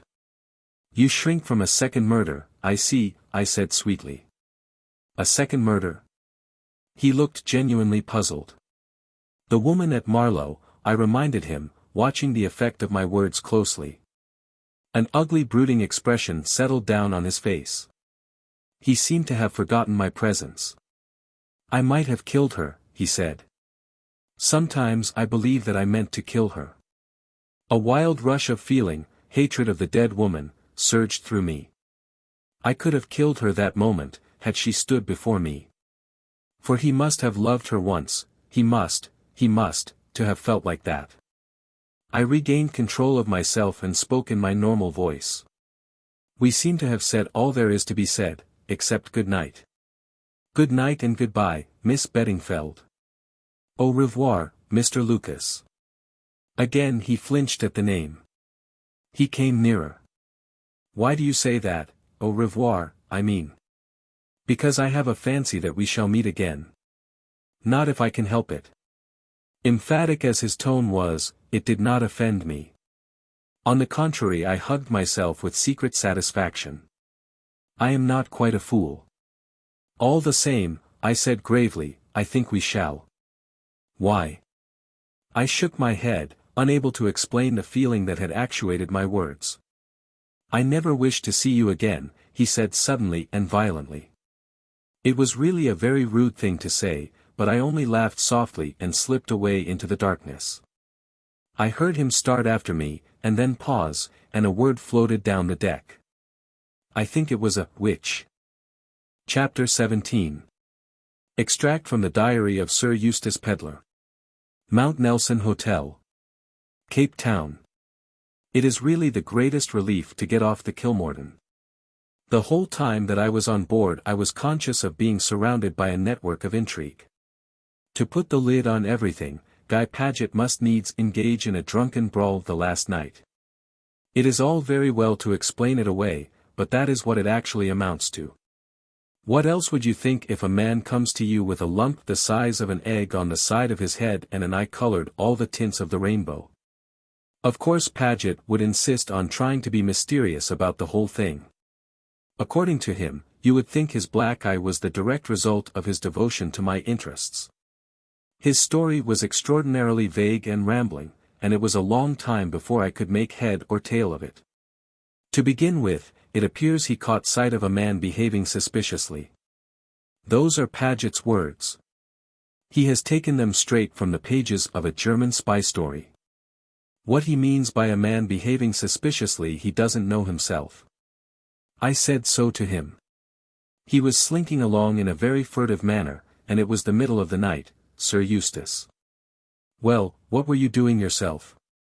Why weren't you in bed and asleep like a good Christian? I demanded irritably. I had been coding those cables of yours, Sir Eustace, and typing the diary up to date. Trust Paget to be always in the right and a martyr over it. Well, I just thought I would have a look around before turning in, Sir Eustace. The man was coming down the passage from your cabin. I thought at once there was something wrong by the way he looked about him. He slunk up the stairs by the saloon. I followed him. My dear Paget, I said, why shouldn't the poor chap go on deck without having his footsteps dogged? Lots of people even sleep on deck, very uncomfortable, I've always thought. The sailors wash you down with the rest of the deck at 5 in the morning. I shuddered at the idea. Anyway, I continued, if you went worrying some poor devil who was suffering from insomnia, I don't wonder he landed you one. Paget looked patient. If you would hear me out, Sir Eustace. I was convinced the man had been prowling about near your cabin where he had no business to be. The only 2 cabins down that passage are yours and Colonel Race's. Race, I said, lighting a cigar carefully, can look after himself without your assistance, Paget. I added as an afterthought, so can I. Paget came nearer and breathed heavily as he always does before imparting a secret. You see, Sir Eustace, I fancied, and now indeed I am sure, it was Rayburn. Rayburn? Yes, Sir Eustace. I shook my head. Rayburn has far too much sense to attempt to wake me up in the middle of the night. Quite so, Sir Eustace. I think it was Colonel Race he went to see. A secret meeting, for orders. Don't hiss at me, Paget, I said, drawing back a little, and do control your breathing. Your idea is absurd. Why should they want to have a secret meeting in the middle of the night? If they'd anything to say to each other, they could hobnob over beef tea in a perfectly casual and natural manner. I could see that Paget was not in the least convinced. Something was going on last night, Sir Eustace, he urged, or why should Rayburn assault me so brutally? You're quite sure it was Rayburn? Paget appeared to be perfectly convinced of that.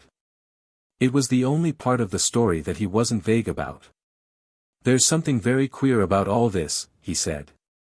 To begin with, where is Rayburn? It's perfectly true that we haven't seen the fellow since we came on shore. He did not come up to the hotel with us. I decline to believe that he is afraid of Paget, however. Altogether the whole thing is very annoying. One of my secretaries has vanished into the blue, and the other looks like a disreputable prizefighter. I can't take him about with me in his present condition. I shall be the laughingstock of Cape Town. I have an appointment later in the day to deliver old Milray's billet due, but I shall not take Paget with me. Confound the fellow and his prowling ways. Altogether I am decidedly out of temper. I had poisonous breakfast with poisonous people. Dutch waitresses with thick ankles who took half an hour to bring me a bad bit of fish.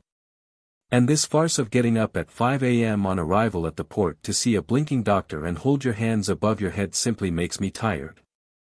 Later. A very serious thing has occurred. I went to my appointment with the Prime Minister, taking Milray's sealed letter. It didn't look as though it had been tampered with, but inside was a blank sheet of paper. Now, I suppose, I'm in the devil of a mess. Why I ever let that bleeding old fool Milray embroil me in the matter I can't think. Paget is a famous job's comforter. He displays a certain gloomy satisfaction that maddens me. Also, he has taken advantage of my perturbation to saddle me with the stationary trunk. Unless he is careful, the next funeral he attends will be his own. However, in the end I had to listen to him. Supposing, Sir Eustace, that Rayburn had overheard a word or two of your conversation with Mr. Milray in the street. Remember, you had no written authority from Mr. Milray. You accepted Rayburn on his own valuation.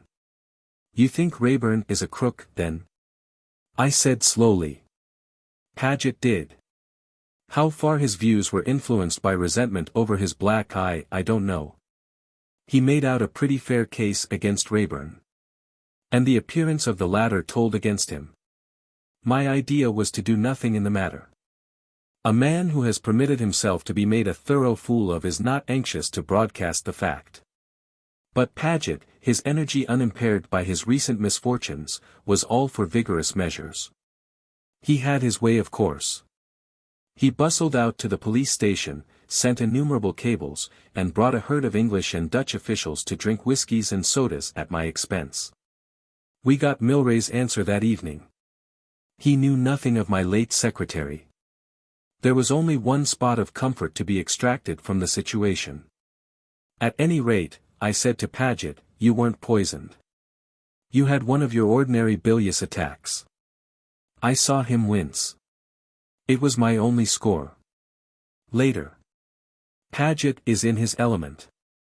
His brain positively scintillates with bright ideas. He will have it now that Raeburn is none other than the famous man in the brown suit. I dare say he is right. He usually is. But all this is getting unpleasant. The sooner I get off to Rhodesia the better. I have explained to Paget that he is not to accompany me. You see, my dear fellow, I said, you must remain here on the spot. You might be required to identify Raeburn any minute. And, besides, I have my dignity as an English Member of Parliament to think of. I can't go about with a secretary who has apparently recently been indulging in a vulgar street brawl. Paget winced. He is such a respectable fellow that his appearance is pain and tribulation to him. But what will you do about your correspondence and the notes for your speeches, Sir Eustace? I shall manage, I said airily. Your private car is to be attached to the 11 o'clock train tomorrow, Wednesday, morning, Paget continued. I have made all arrangements. Is Mrs. Blair taking a maid with her? Mrs. Blair? I gasped. She tells me you offered her a place. So I did, now I come to think of it. On the night of the fancy dress ball. I even urged her to come. But I never thought she would. Delightful as she is, I do not know that I want Mrs. Blair's society all the way to Rhodesia and back. Women require such a lot of attention. And they are confoundedly in the way sometimes. Have I asked anyone else? I said nervously. One does these things in moments of expansion. Mrs. Blair seemed to think you had asked Colonel Race as well. I groaned. I must have been very drunk if I asked Race. Very drunk indeed. Take my advice, Paget, and let your black eye be a warning to you, don't go on the bust again. As you know, I am a teetotaler, Sir Eustace. Much wiser to take the pledge if you have a weakness that way. I haven't asked anyone else, have I, Paget? Not that I know of, Sir Eustace. I heaved a sigh of relief. There's Miss Beddingfeld, I said thoughtfully. She wants to get to Rhodesia to dig up bones, I believe. I've a good mind to offer her a temporary job as a secretary. She can typewrite, I know, for she told me so. To my surprise, Paget opposed the idea vehemently. He does not like Anne Beddingfeld.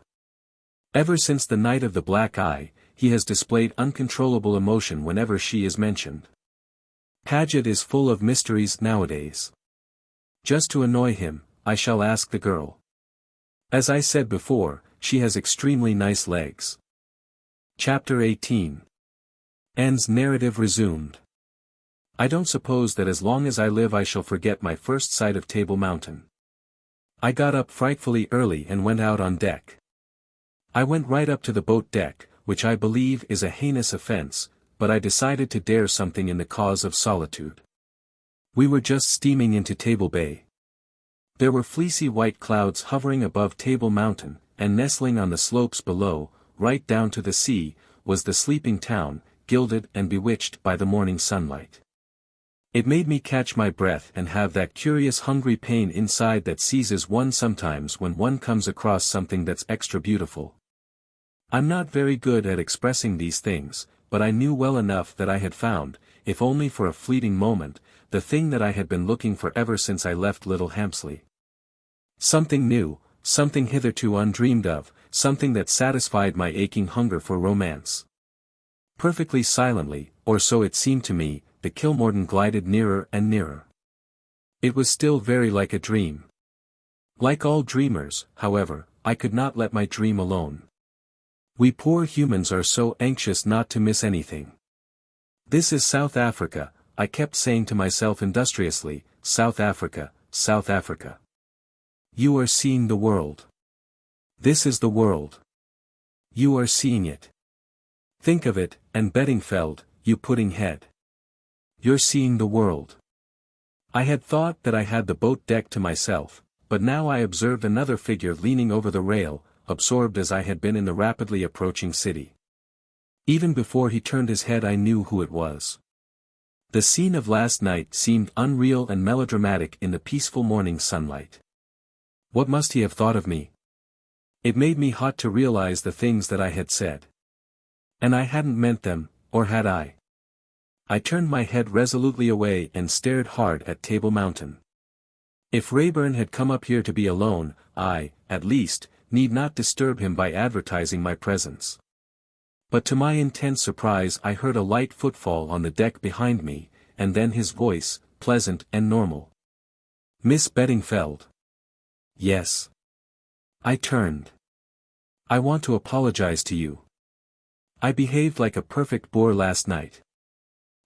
It was a peculiar night," I said hastily. It was not a very lucid remark, but it was absolutely the only thing I could think of.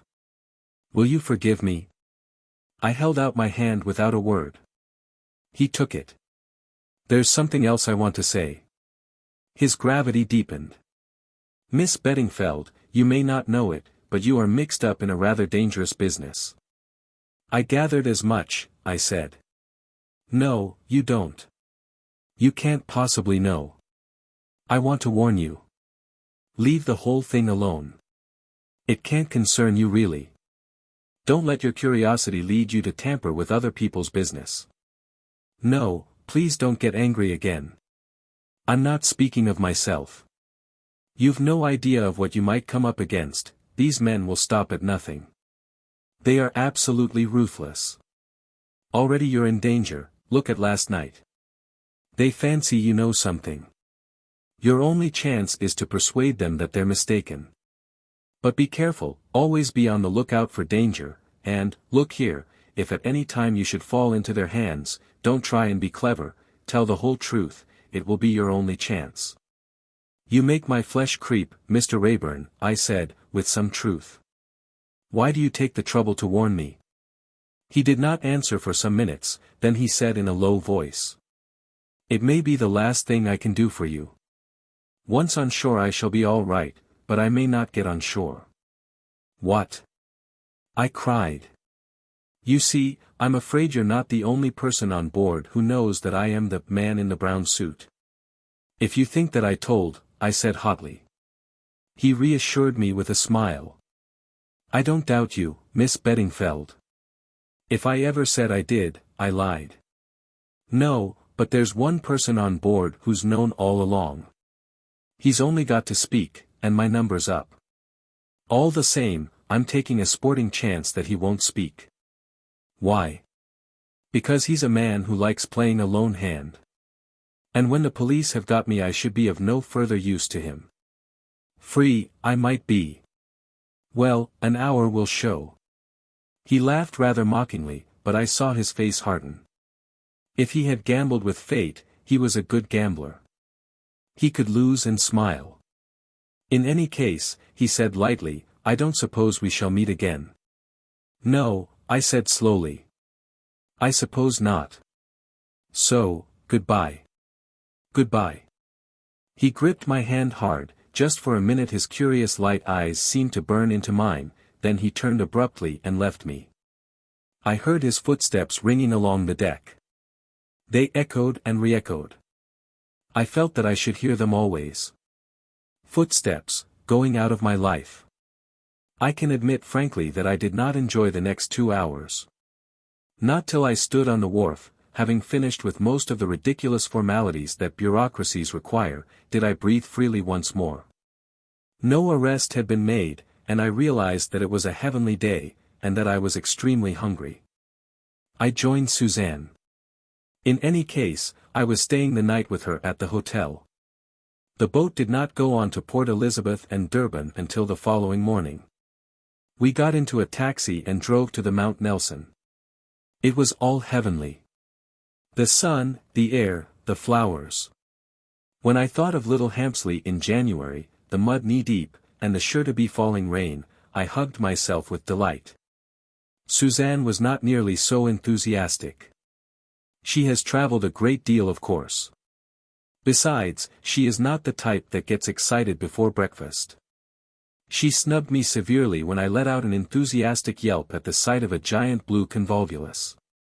By the way, I should like to make it clear here and now that this story will not be a story of South Africa. I guarantee no genuine local color, you know the sort of thing, half a dozen words in italics on every page. I admire it very much, but I can't do it. In South Sea Islands, of course, you make an immediate reference to bêche de mer. I don't know what bêche de mer is, I never have known, I probably never shall know. I've guessed once or twice and guessed wrong. In South Africa I know you at once begin to talk about a stoop. I do know what a stoop is, it's the thing round a house and you sit on it. In various other parts of the world you call it a veranda, a piazza, and a haha. Then again, there are pawpaws. I had often read of pawpaws. I discovered at once what they were, because I had one plumped down in front of me for breakfast. I thought at first that it was a melon gone bad. The Dutch waitress enlightened me, and persuaded me to use lemon juice and sugar and try again. I was very pleased to meet a pawpaw. I had always vaguely associated it with a hula hula, which, I believe, though I may be wrong, is a kind of straw skirt that Hawaiian girls dance in. No, I think I am wrong, that is a lava lava. At any rate, all these things are very cheering after England. I can't help thinking that it would brighten our cold island life if one could have a breakfast of bacon, and then go out clad in a jumper to pay the books. Suzanne was a little tamer after breakfast.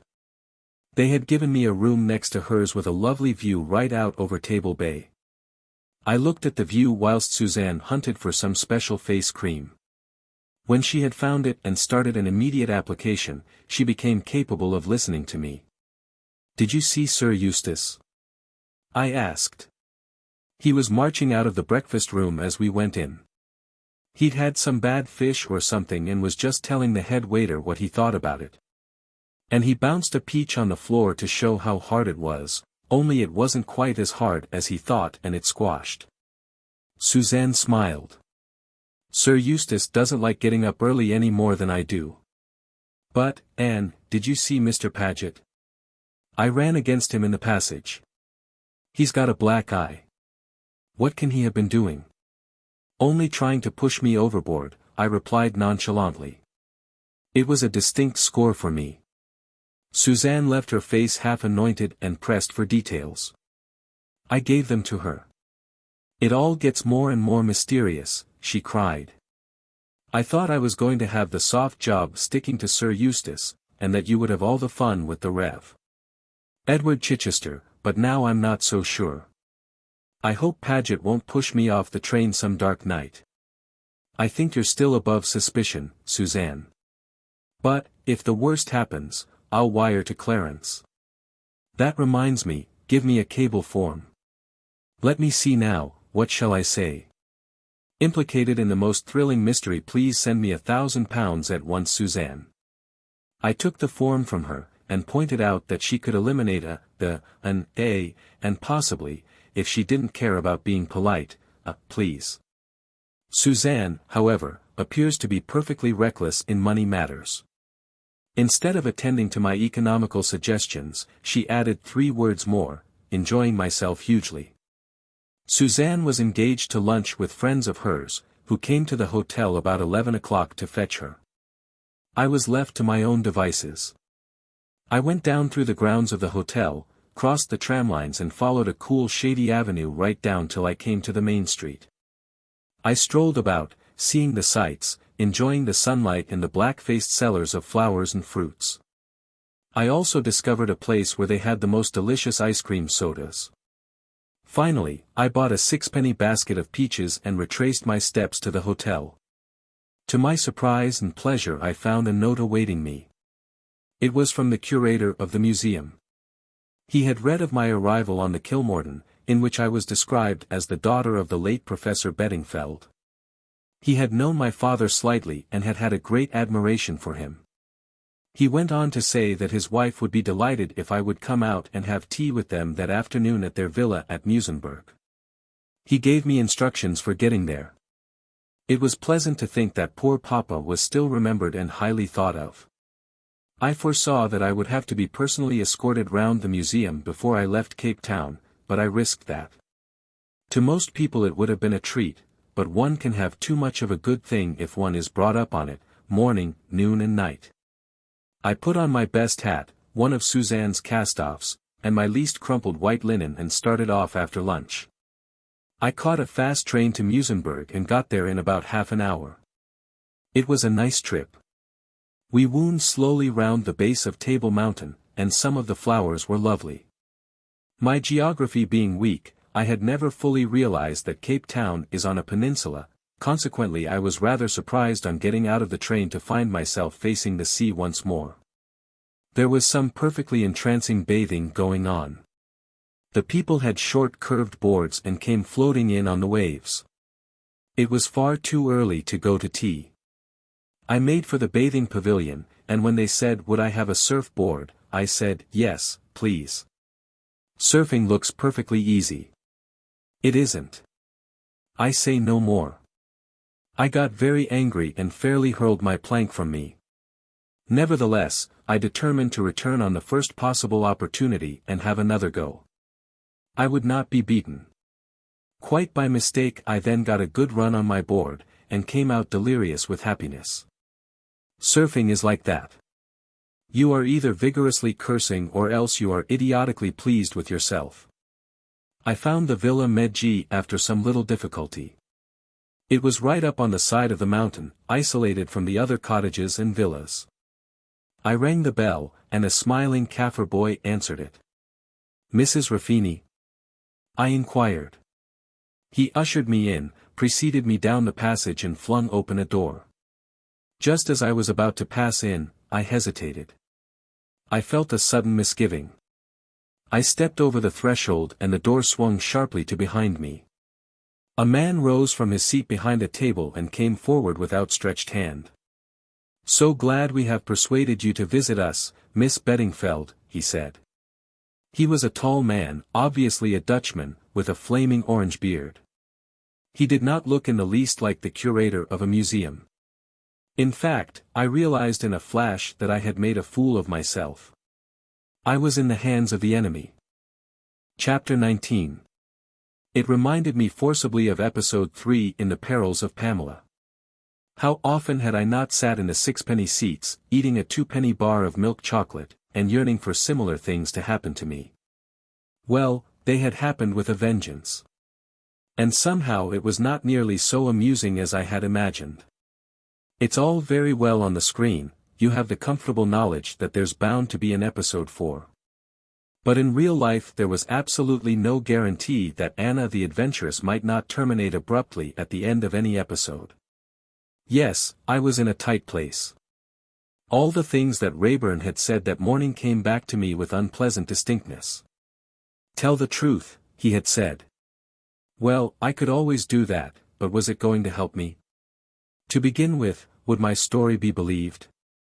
Would they consider it likely or possible that I had started off on this mad escapade simply on the strength of a scrap of paper smelling of mothballs? It sounded to me a wildly incredible tale.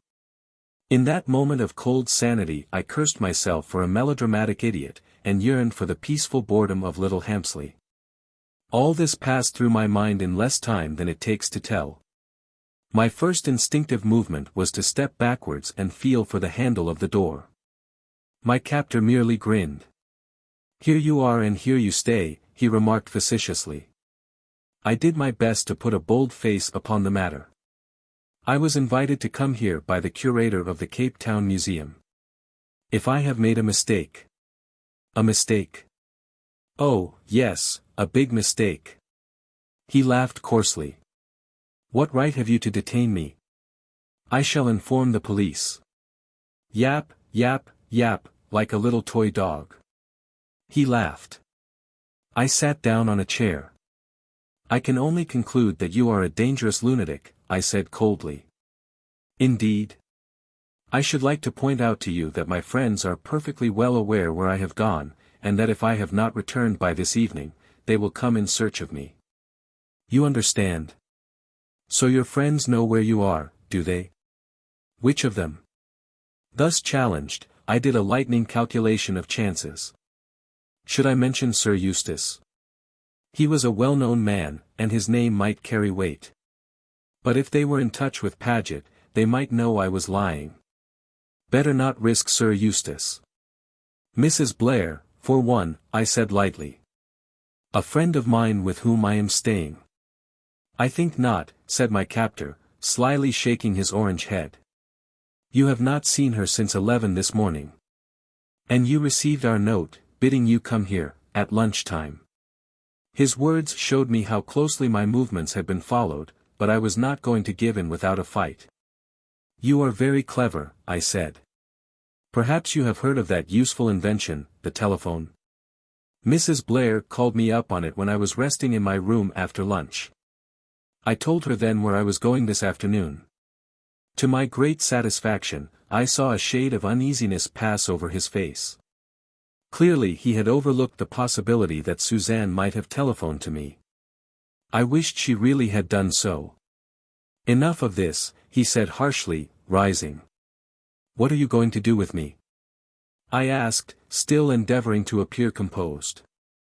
Put you where you can do no harm in case your friends come after you. For a moment my blood ran cold, but his next words reassured me. Tomorrow you'll have some questions to answer, and after you've answered them we shall know what to do with you. And I can tell you, young lady, we've more ways than one of making obstinate little fools talk. It was not cheering, but it was at least a respite. I had until tomorrow. This man was clearly an underling obeying the orders of a superior. Could that superior by any chance be Paget? He called and 2 Kaffirs appeared. I was taken upstairs. Despite my struggles, I was gagged and then bound hand and foot. The room into which they had taken me was a kind of attic right under the roof. It was dusty and showed little signs of having been occupied. The Dutchman made a mock bow and withdrew, closing the door behind him. I was quite helpless. Turn and twist as I would, I could not loosen my hands in the slightest degree, and the gag prevented me from crying out. If, by any possible chance, anyone did come to the house, I could do nothing to attract their attention. Down below I heard the sound of a door shutting. Evidently the Dutchman was going out. It was maddening not to be able to do anything. I strained again at my bonds, but the knots held. I desisted at last, and either fainted or fell asleep. When I awoke I was in pain all over. It was quite dark now, and I judged that the night must be well advanced, for the moon was high in the heavens and shining down through the dusty skylight. The gag was half choking me and the stiffness and pain were unendurable. It was then that my eyes fell on a bit of broken glass lying in the corner. A moonbeam slanted right down on it, and its glistening had caught my attention. As I looked at it, an idea came into my head. My arms and legs were helpless, but surely I could still roll. Slowly and awkwardly, I set myself in motion. It was not easy. Besides being extremely painful, since I could not guard my face with my arms, it was also exceedingly difficult to keep any particular direction.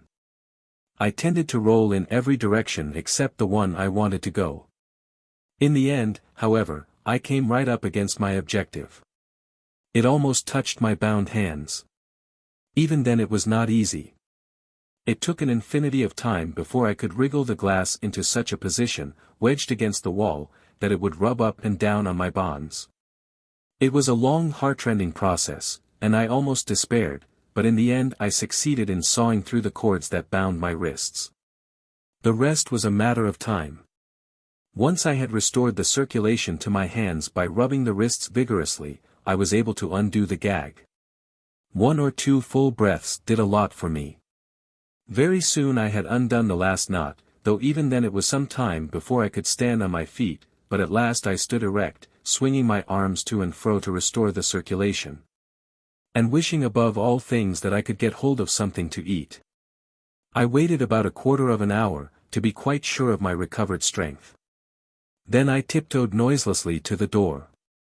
As I had hoped, it was not locked, only latched. I unlatched it and peeped cautiously out. Everything was still.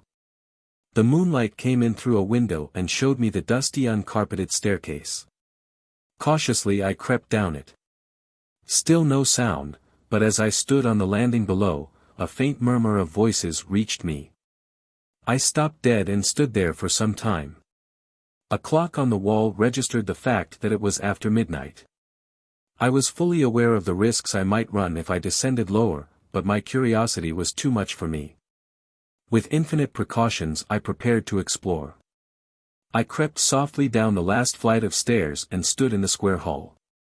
I looked round me, and then caught my breath with a gasp. A Kaffir boy was sitting by the hall door. He had not seen me, indeed I soon realized by his breathing that he was fast asleep. Should I retreat, or should I go on? The voices came from the room I had been shown into on arrival. One of them was that of my Dutch friend, the other I could not for the moment recognize, though it seemed vaguely familiar. In the end I decided that it was clearly my duty to hear all I could. I must risk the Kaffir boy waking up. I crossed the hall noiselessly and knelt by the study door. For a moment or two I could hear no better. The voices were louder, but I could not distinguish what they said. I applied my eye to the keyhole instead of my ear. As I had guessed, one of the speakers was the big Dutchman. The other man was sitting outside my circumscribed range of vision. Suddenly he rose to get himself a drink. His back, black-clad and decorous, came into view. Even before he turned round I knew who he was. Mr. Chichester. Now I began to make out the words. All the same, it is dangerous. Suppose her friends come after her. It was the big man speaking. Chichester answered him. He had dropped his clerical voice entirely. No wonder I had not recognized it. All bluff. They haven't an idea where she is. She spoke very positively. I dare say. I've looked into the matter, and we've nothing to fear. Anyway, it's the Colonel's orders. You don't want to go against them, I suppose. The Dutchman ejaculated something in his own language. I judged it to be a hasty disclaimer. But why not knock her on the head, he growled. It would be simple. The boat is all ready. She could be taken out to sea. Yes, said Chichester meditatively. That is what I should do. She knows too much, that is certain. But the Colonel is a man who likes to play a lone hand, though no one else must do so. Something in his own words seemed to awaken a memory that annoyed him. He wants information of some kind from this girl. He had paused before the information, and the Dutchman was quick to catch him up. Information? Something of the kind. Diamonds, I said to myself. And now, continued Chichester, give me the lists. For a long time their conversation was quite incomprehensible to me. It seemed to deal with large quantities of vegetables. Dates were mentioned, prices, and various names of places which I did not know. It was quite half an hour before they had finished their checking and counting. Good, said Chichester, and there was a sound as though he pushed back his chair. I will take these with me for the Colonel to see. When do you leave? 10 o'clock tomorrow morning will do. Do you want to see the girl before you go? No. There are strict orders that no one is to see her until the Colonel comes. Is she all right? I looked in on her when I came in for dinner. She was asleep, I think. What about food? A little starvation will do no harm. The Colonel will be here some time tomorrow. She will answer questions better if she is hungry. No one had better go near her till then. Is she securely tied up? The Dutchman laughed. What do you think? They both laughed. So did I, under my breath. Then, as the sound seemed to betoken that they were about to come out of the room, I beat a hasty retreat. I was just in time. As I reached the head of the stairs, I heard the door of the room open, and at the same time the Kaffir stirred and moved. My retreat by the way of the hall door was not to be thought of. I retired prudently to the attic, gathered my bonds round me and lay down again on the floor, in case they should take it into their heads to come and look at me. They did not do so, however. After about an hour, I crept down the stairs, but the Kaffir by the door was awake and humming softly to himself. I was anxious to get out of the house, but I did not quite see how to manage it. In the end I was forced to retreat to the attic again. The Kaffir was clearly on guard for the night. I remained there patiently all through the sounds of early morning preparation. The men breakfasted in the hall, I could hear their voices distinctly floating up the stairs. I was getting thoroughly unnerved. How on earth was I to get out of the house? I counseled myself to be patient. A rash move might spoil everything. After breakfast came the sounds of Chichester departing. To my intense relief, the Dutchman accompanied him. I waited breathlessly. Breakfast was being cleared away, the work of the house was being done. At last, the various activities seemed to die down. I slipped out from my lair once more. Very carefully I crept down the stairs. The hall was empty. Like a flash I was across it, had unlatched the door, and was outside in the sunshine. I ran down the drive like one possessed. Once outside, I resumed a normal walk. People stared at me curiously, and I do not wonder. My face and clothes must have been covered in dust from rolling about in the attic. At last I came to a garage. I went in. I have met with an accident, I explained. I want a car to take me to Cape Town at once. I must catch the boat to Durban. I had not long to wait. 10 minutes later I was speeding along in the direction of Cape Town. I must know if Chichester was on the boat. Whether to sail on her myself or not, I could not determine, but in the end I decided to do so. Chichester would not know that I had seen him in the villa at Musenberg. He would doubtless lay further traps for me, but I was forewarned. And he was the man I was after, the man who was seeking the diamonds on behalf of the mysterious Colonel. Alas, for my plans. As I arrived at the docks, the Kilmorden Castle was steaming out to sea. And I had no means of knowing whether Chichester had sailed on her or not. Chapter 20. I drove to the hotel. There was no one in the lounge that I knew. I ran upstairs and tapped on Suzanne's door. Her voice bade me come in. When she saw who it was she literally fell on my neck. "Anne, dear, where have you been? I've been worried to death about you. What have you been doing?" "Having adventures," I replied. Episode 3 of The Perils of Pamela. I told her the whole story. She gave vent to a deep sigh when I finished. "Why do these things always happen to you?" she demanded plaintively. "Why does no one gag me and bind me hand and foot?" "You wouldn't like it if they did," I assured her. "To tell you the truth, I'm not nearly so keen on having adventures myself as I was. A little of that sort of thing goes a long way." Suzanne seemed unconvinced. An hour or two of gagging and binding would have changed her views quickly enough. Suzanne likes thrills, but she hates being uncomfortable. "And what are we all doing now?" she asked. "I don't quite know," I said thoughtfully. "You still go to Rhodesia, of course, to keep an eye on Paget. And you?" That was just my difficulty.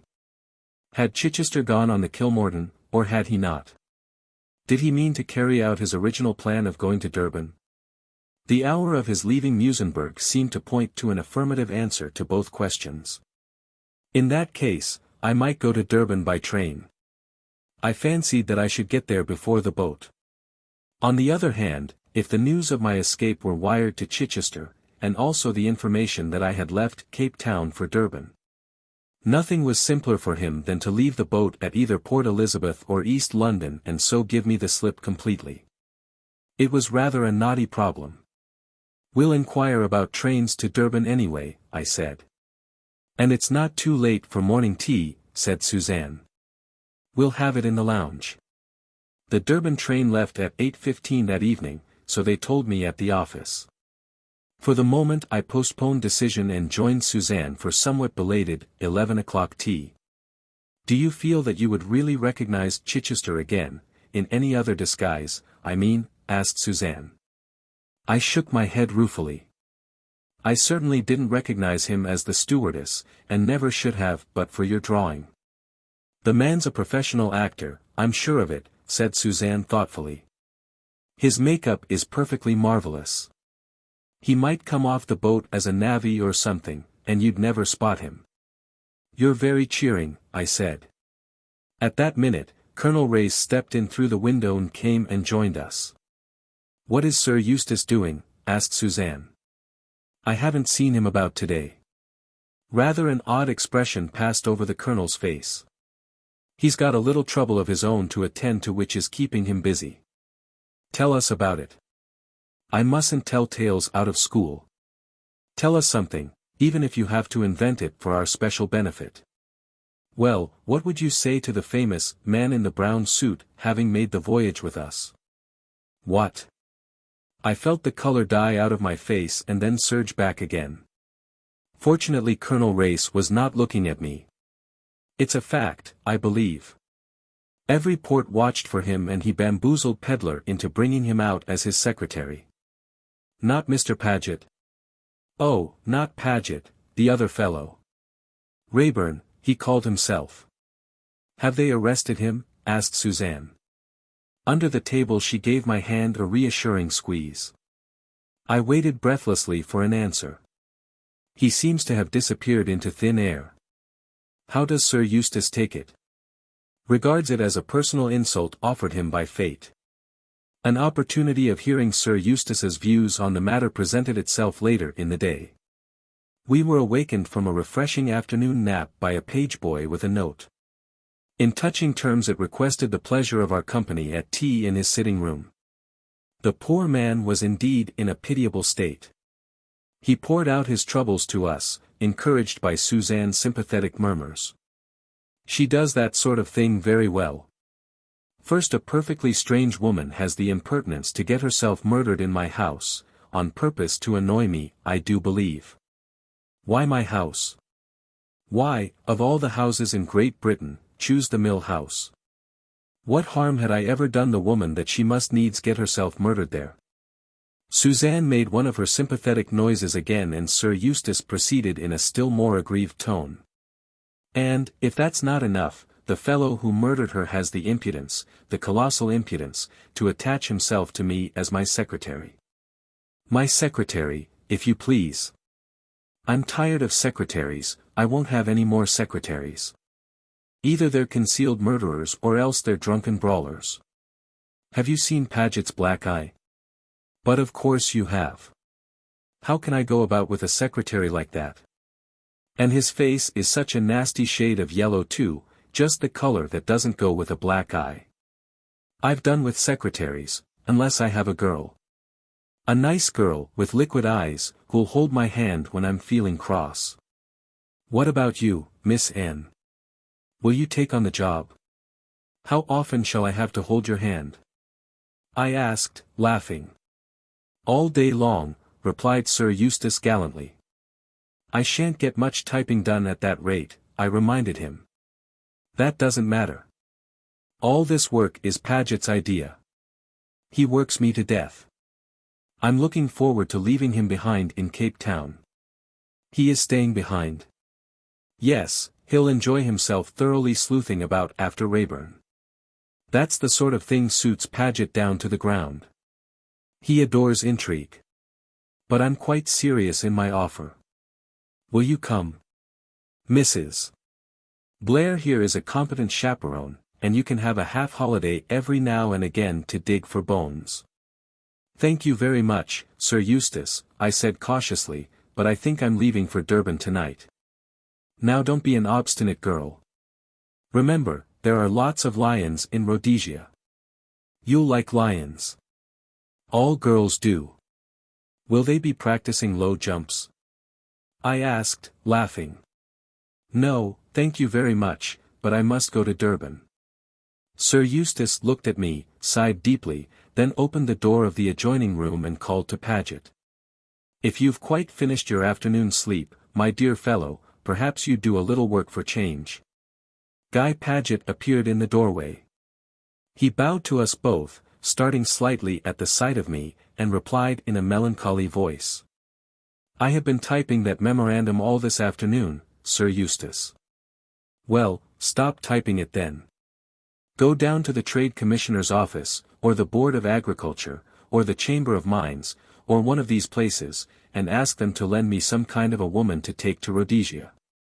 She must have liquid eyes and not object to my holding her hand." "Yes, Sir Eustace. I will ask for a competent shorthand typist." "Paget's a malicious fellow," said Sir Eustace, after the secretary had departed. "I'd be prepared to bet that he'll pick out some slab-faced creature on purpose to annoy me. She must have nice feet too, I forgot to mention that." I clutched Suzanne excitedly by the hand and almost dragged her along to her room. "Now, Suzanne," I said, "we've got to make plans, and make them quickly. Paget is staying behind here, you heard that?" "Yes. I suppose that means that I shan't be allowed to go to Rhodesia, which is very annoying, because I want to go to Rhodesia. How tiresome." "Cheer up," I said. "You're going all right. I don't see how you could back out at the last moment without its appearing frightfully suspicious. And, besides, Paget might suddenly be summoned by Sir Eustace, and it would be far harder for you to attach yourself to him for the journey up."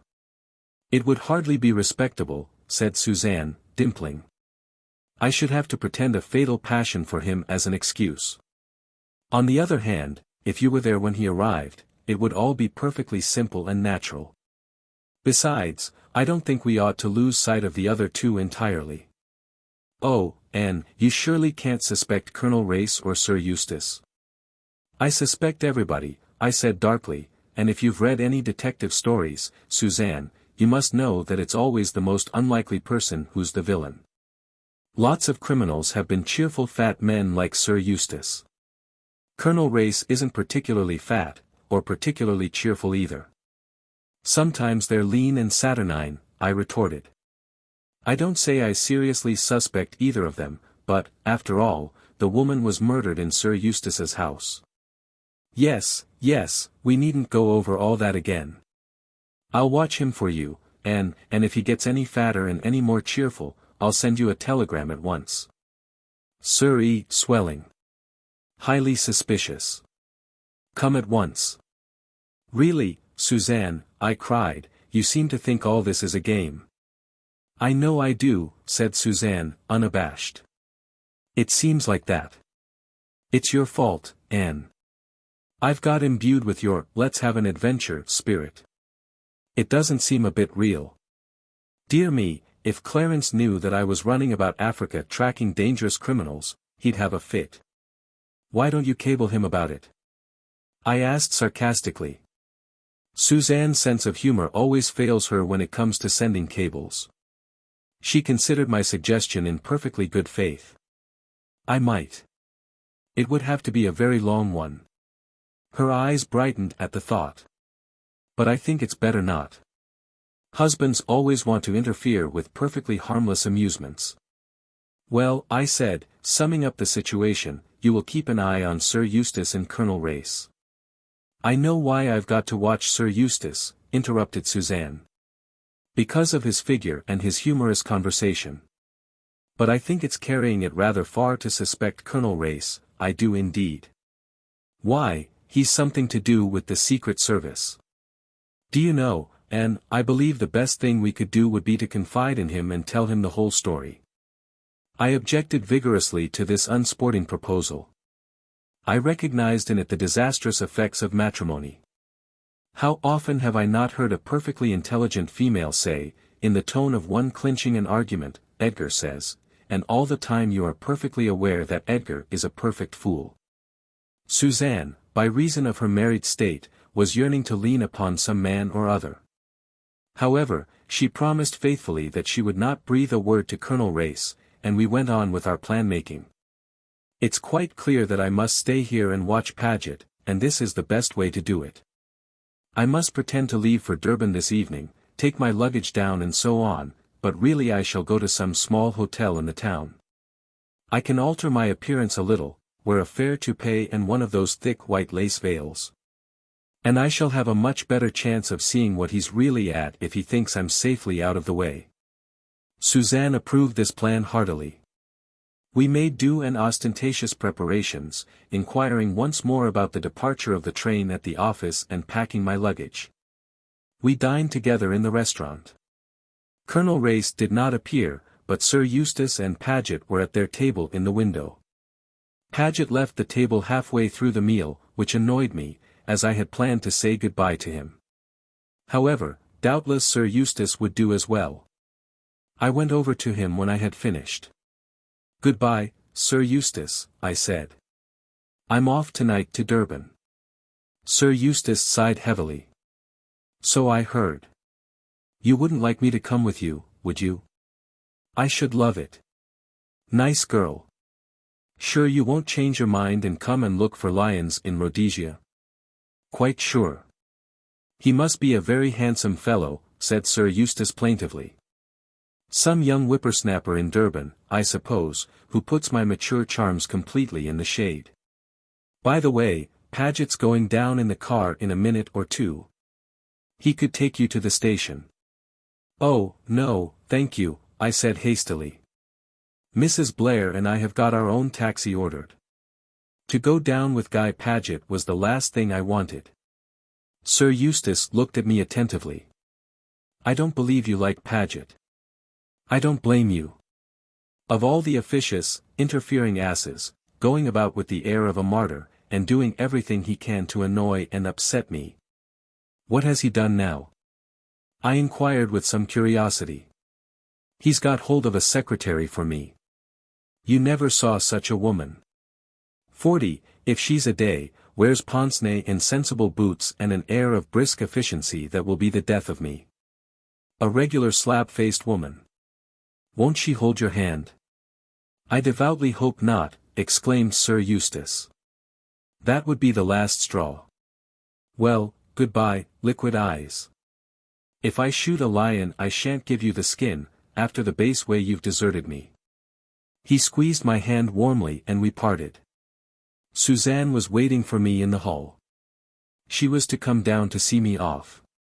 "Let's start at once," I said hastily, and motioned to the man to get a taxi.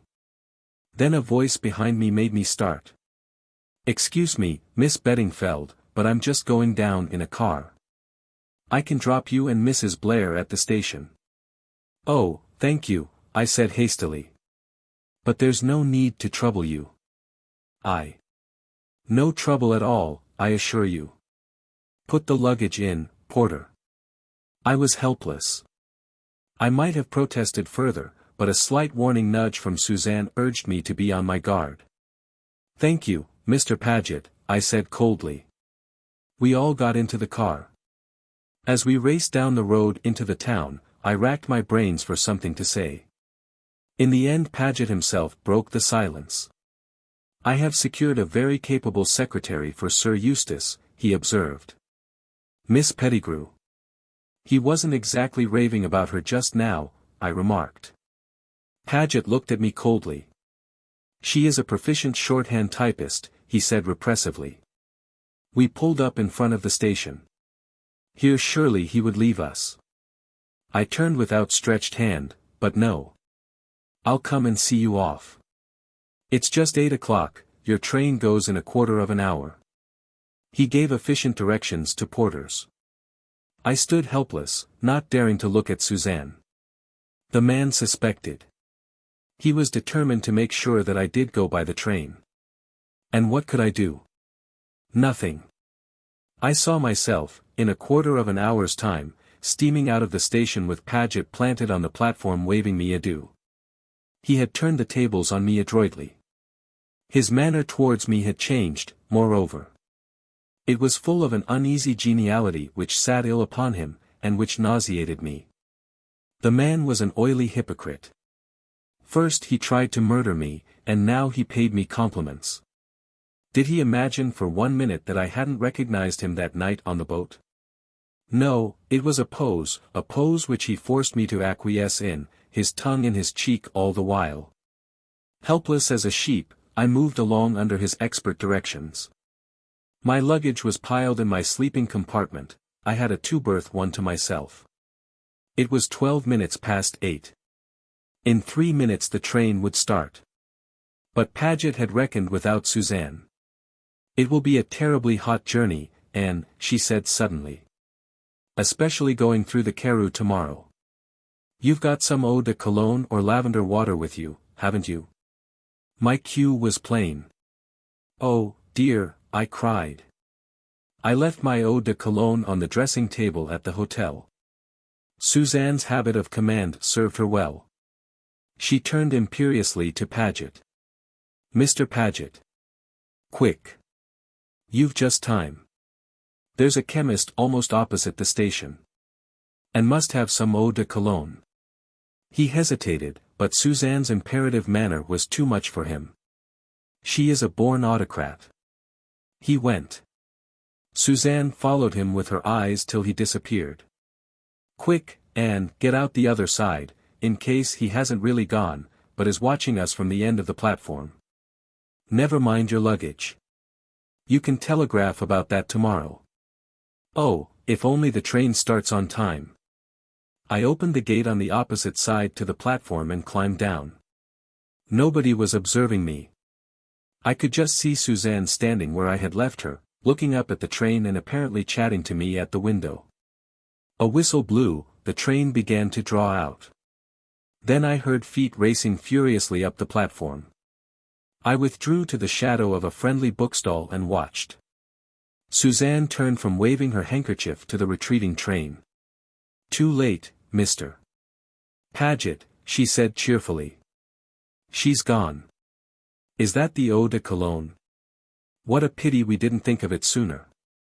They passed not far from me on their way out of the station.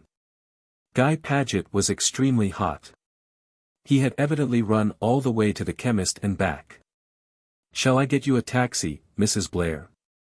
Suzanne did not fail in her role. "Yes, please. Can't I give you a lift back? Have you much to do for Sir Eustace? Dear me, I wish Anne Beddingfeld was coming with us tomorrow. I don't like the idea of a young girl like that traveling off to Durban all by herself." But she was set upon it. Some little attraction there, I fancy. They passed out of earshot. Clever Suzanne. She had saved me. I allowed a minute or two to elapse and then I too made my way out of the station, almost colliding as I did so with a man, an unpleasant-looking man with a nose disproportionately big for his face. Chapter 21. I had no further difficulty in carrying out my plans. I found a small hotel in a back street, got a room there, paid a deposit as I had no luggage with me, and went placidly to bed. On the following morning I was up early and went out into the town to purchase a modest wardrobe. My idea was to do nothing until after the departure of the 11 o'clock train to Rhodesia with most of the party on board. Paget was not likely to indulge in any nefarious activities until he had got rid of them. Accordingly I took a tram out of the town and proceeded to enjoy a country walk. It was comparatively cool, and I was glad to stretch my legs after the long voyage and my close confinement at Musenberg. A lot hinges on small things. My shoelace came untied, and I stopped to do it up. The road had just turned a corner, and as I was bending over the offending shoe a man came right round and almost walked into me. He lifted his hat, murmuring an apology, and went on. It struck me at the time that his face was vaguely familiar, but at the moment I thought no more of it. I looked at my wristwatch. The time was getting on. I turned my feet in the direction of Cape Town. There was a tram on the point of going and I had to run for it. I heard other footsteps running behind me. I swung myself on and so did the other runner. I recognized him at once. It was the man who had passed me on the road when my shoe came untied, and in a flash I knew why his face was familiar. It was the small man with the big nose whom I had run into on leaving the station the night before. The coincidence was rather startling. Could it be possible that the man was deliberately following me? I resolved to test that as promptly as possible. I rang the bell and got off at the next stop. The man did not get off. I withdrew into the shadow of a shop doorway and watched. He alighted at the next stop and walked back in my direction. The case was clear enough. I was being followed. I had crowed too soon.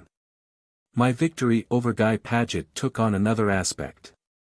I hailed the next tram and, as I expected, my shadower also got on. I gave myself up to some very serious thinking. It was perfectly apparent that I had stumbled on a bigger thing than I knew. The murder in the house at Marlow was not an isolated incident committed by a solitary individual. I was up against a gang, and, thanks to Colonel Race's revelations to Suzanne, and what I had overheard at the house at Musenberg, I was beginning to understand some of its manifold activities. Systematized crime, organized by the man known to his followers as the Colonel. I remembered some of the talk I had heard on board ship, of the strike on the Rand and the causes underlying it, and the belief that some secret organization was at work fomenting the agitation. That was the Colonel's work, his emissaries were acting according to plan. He took no part in these things himself, I had always heard, as he limited himself to directing and organizing. The brain work, not the dangerous labor, for him. But still it well might be that he himself was on the spot, directing affairs from an apparently impeccable position. That, then, was the meaning of Colonel Race's presence on the Kilmorden Castle. He was out after the arch-criminal. Everything fitted in with that assumption. He was someone high up in the Secret Service whose business it was to lay the Colonel by the heels. I nodded to myself, things were becoming very clear to me. What of my part in the affair? Where did I come in? Was it only diamonds they were after? I shook my head. Great as the value of the diamonds might be, they hardly accounted for the desperate attempts which had been made to get me out of the way. No, I stood for more than that. In some way, unknown to myself, I was a menace, a danger. Some knowledge that I had, or that they thought I had, made them anxious to remove me at all costs, and that knowledge was bound up somehow with the diamonds.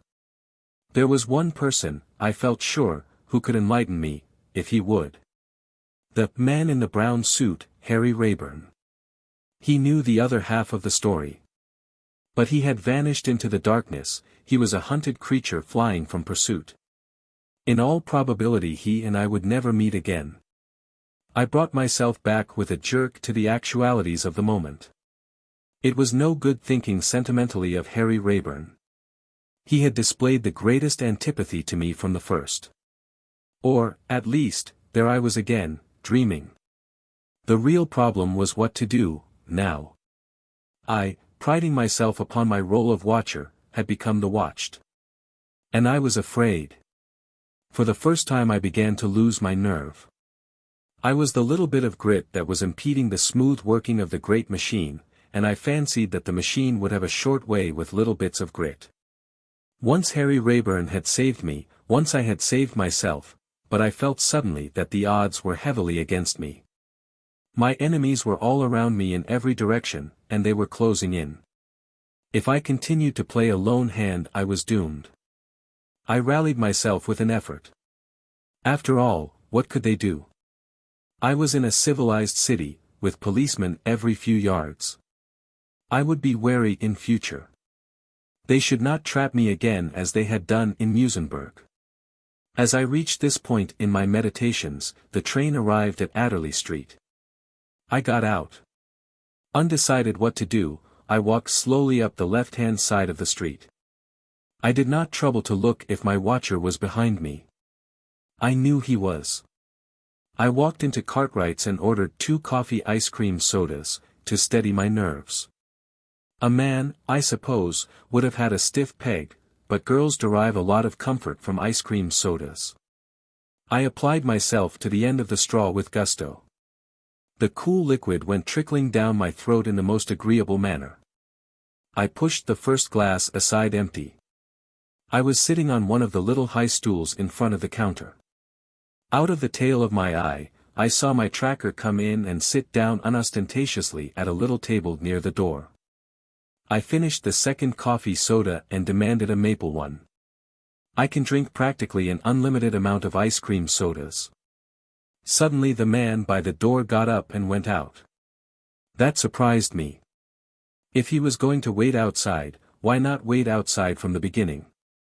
I slipped down from my stool and went cautiously to the door. I drew back quickly into the shadow.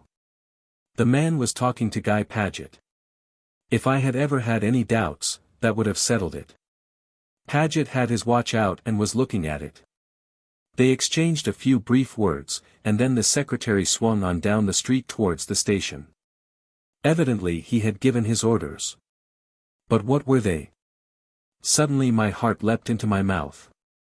The man who had followed me crossed to the middle of the road and spoke to a policeman. He spoke at some length, gesticulating towards Cartwright's and evidently explaining something. I saw the plan at once.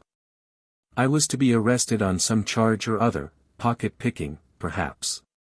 It would be easy enough for the gang to put through a simple little matter like that.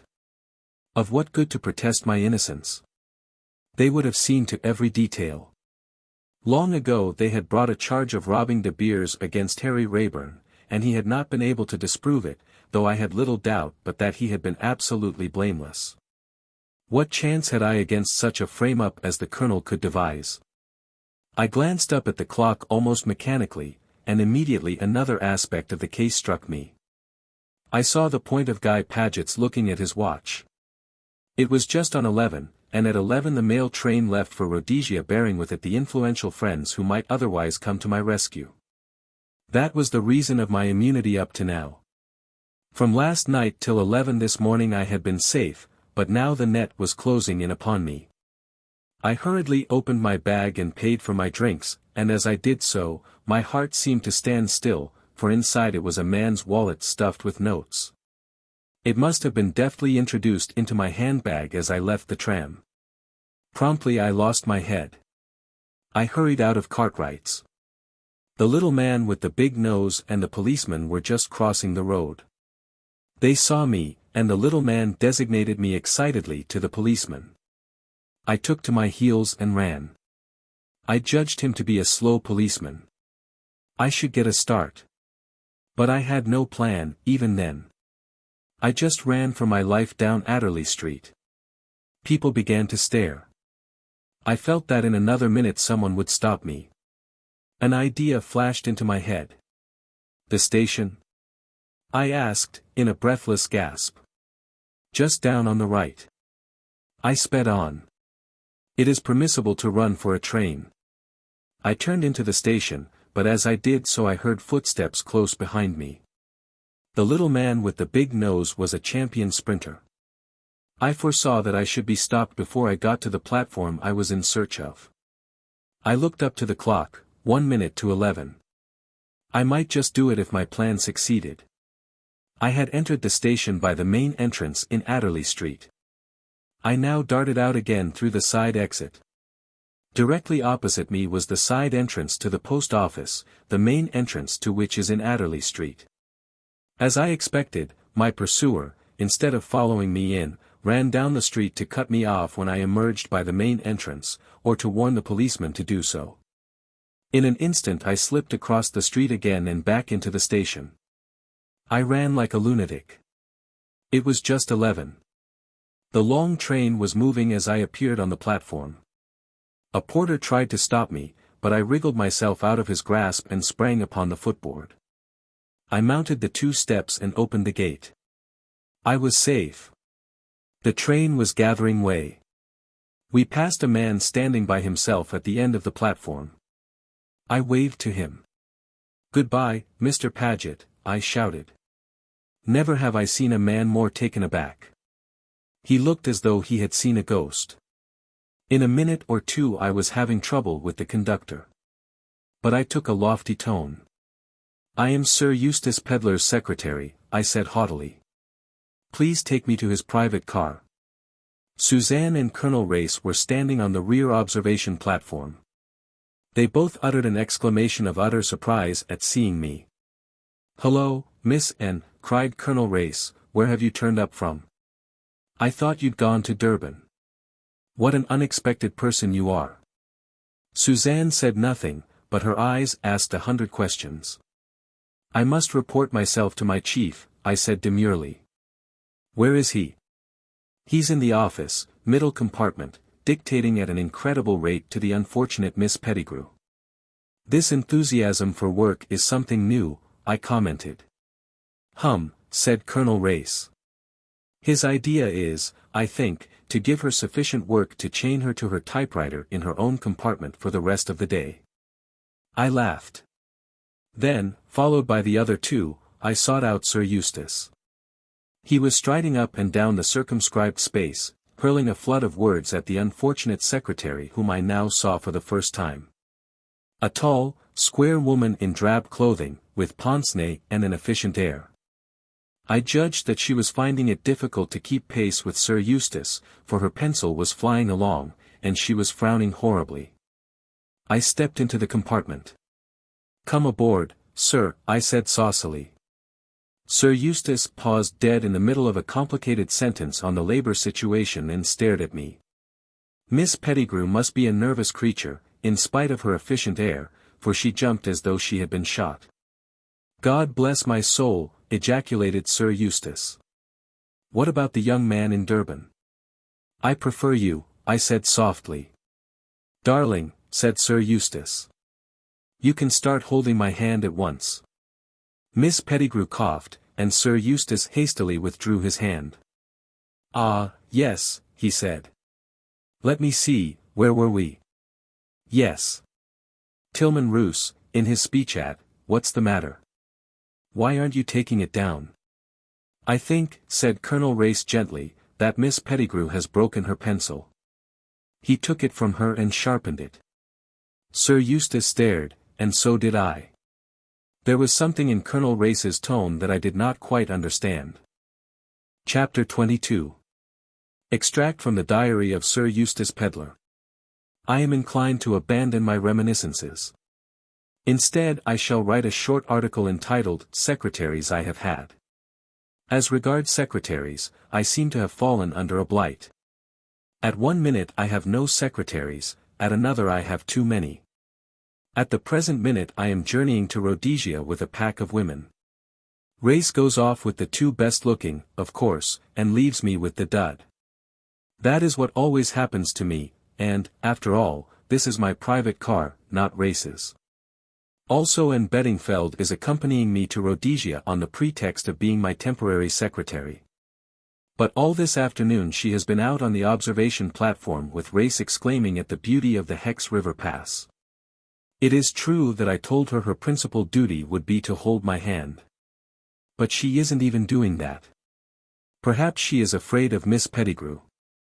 I don't blame her if so. There is nothing attractive about Miss Pettigrew. She is a repellent female with large feet, more like a man than a woman. There is something very mysterious about Anne Beddingfeld. She jumped on board the train at the last minute.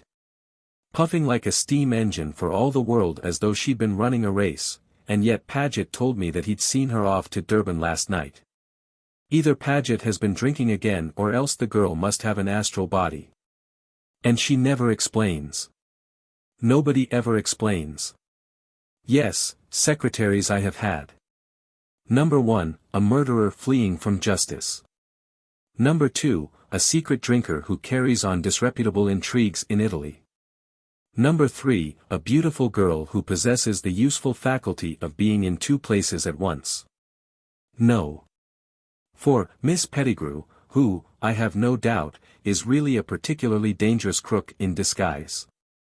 Probably one of Paget's Italian friends that he has palmed off on me. I shouldn't wonder if the world found some day that it had been grossly deceived by Paget. On the whole, I think Rayburn was the best of the bunch. He never worried me or got in my way. Guy Paget has had the impertinence to have the stationary trunk put in here. None of us can move without falling over it. I went out on the observation platform just now, expecting my appearance to be greeted with hails of delight. Both the women were listening spellbound to one of Race's traveler's tales. I shall label this car, not Sir Eustace Pedlar and Party, but Colonel Race and Harem. Then Mrs. Blair must needs begin taking silly photographs. Every time we went round a particularly appalling curve, as we climbed higher and higher, she snapped at the engine. "You see the point," she cried delightedly. "It must be some curve if you can photograph the front part of the train from the back, and with the mountain background it will look awfully dangerous." I pointed out to her that no one could possibly tell it had been taken from the back of the train. She looked at me pityingly. "I shall write underneath it, taken from the train. Engine going round a curve." "You could write that under any snapshot of a train," I said. "Women never think of these simple things." "I'm glad we've come up here in daylight," cried Anne Beddingfeld. "I shouldn't have seen this if I'd gone last night to Durban, should I?"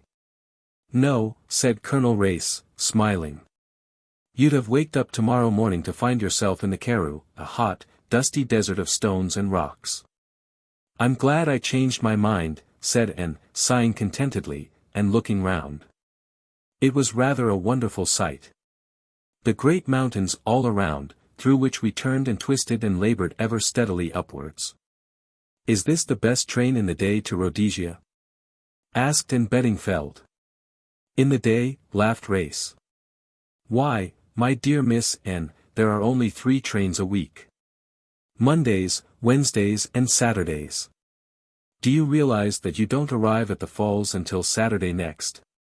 "How well we shall know each other by that time," said Mrs. Blair maliciously. "How long are you going to stay at the falls, Sir Eustace?" "That depends," I said cautiously. "On what?" "On how things go at Johannesburg.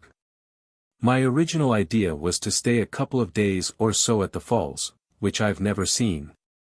Though this is my 3rd visit to Africa, and then go on to Joburg and study the conditions of things on the Rand.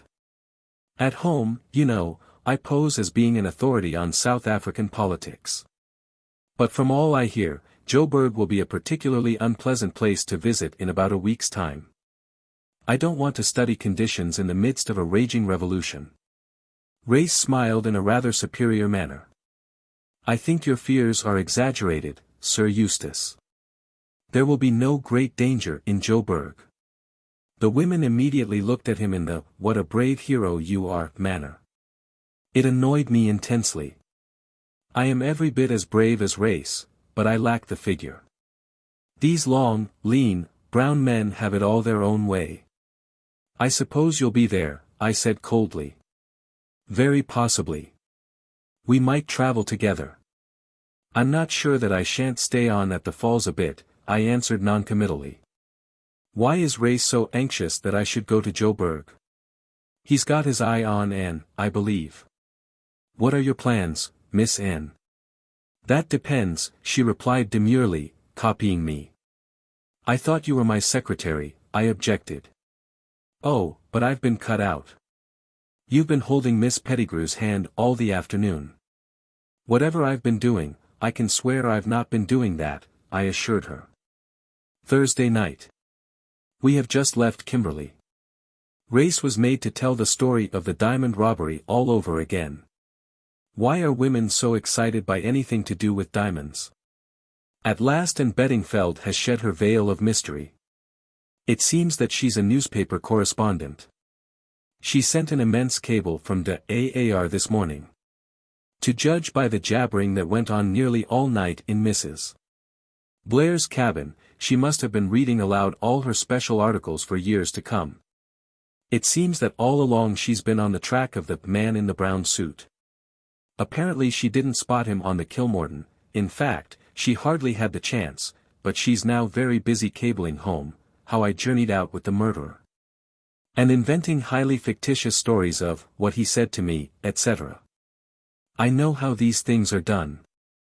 I do them myself, in my reminiscences when Paget will let me.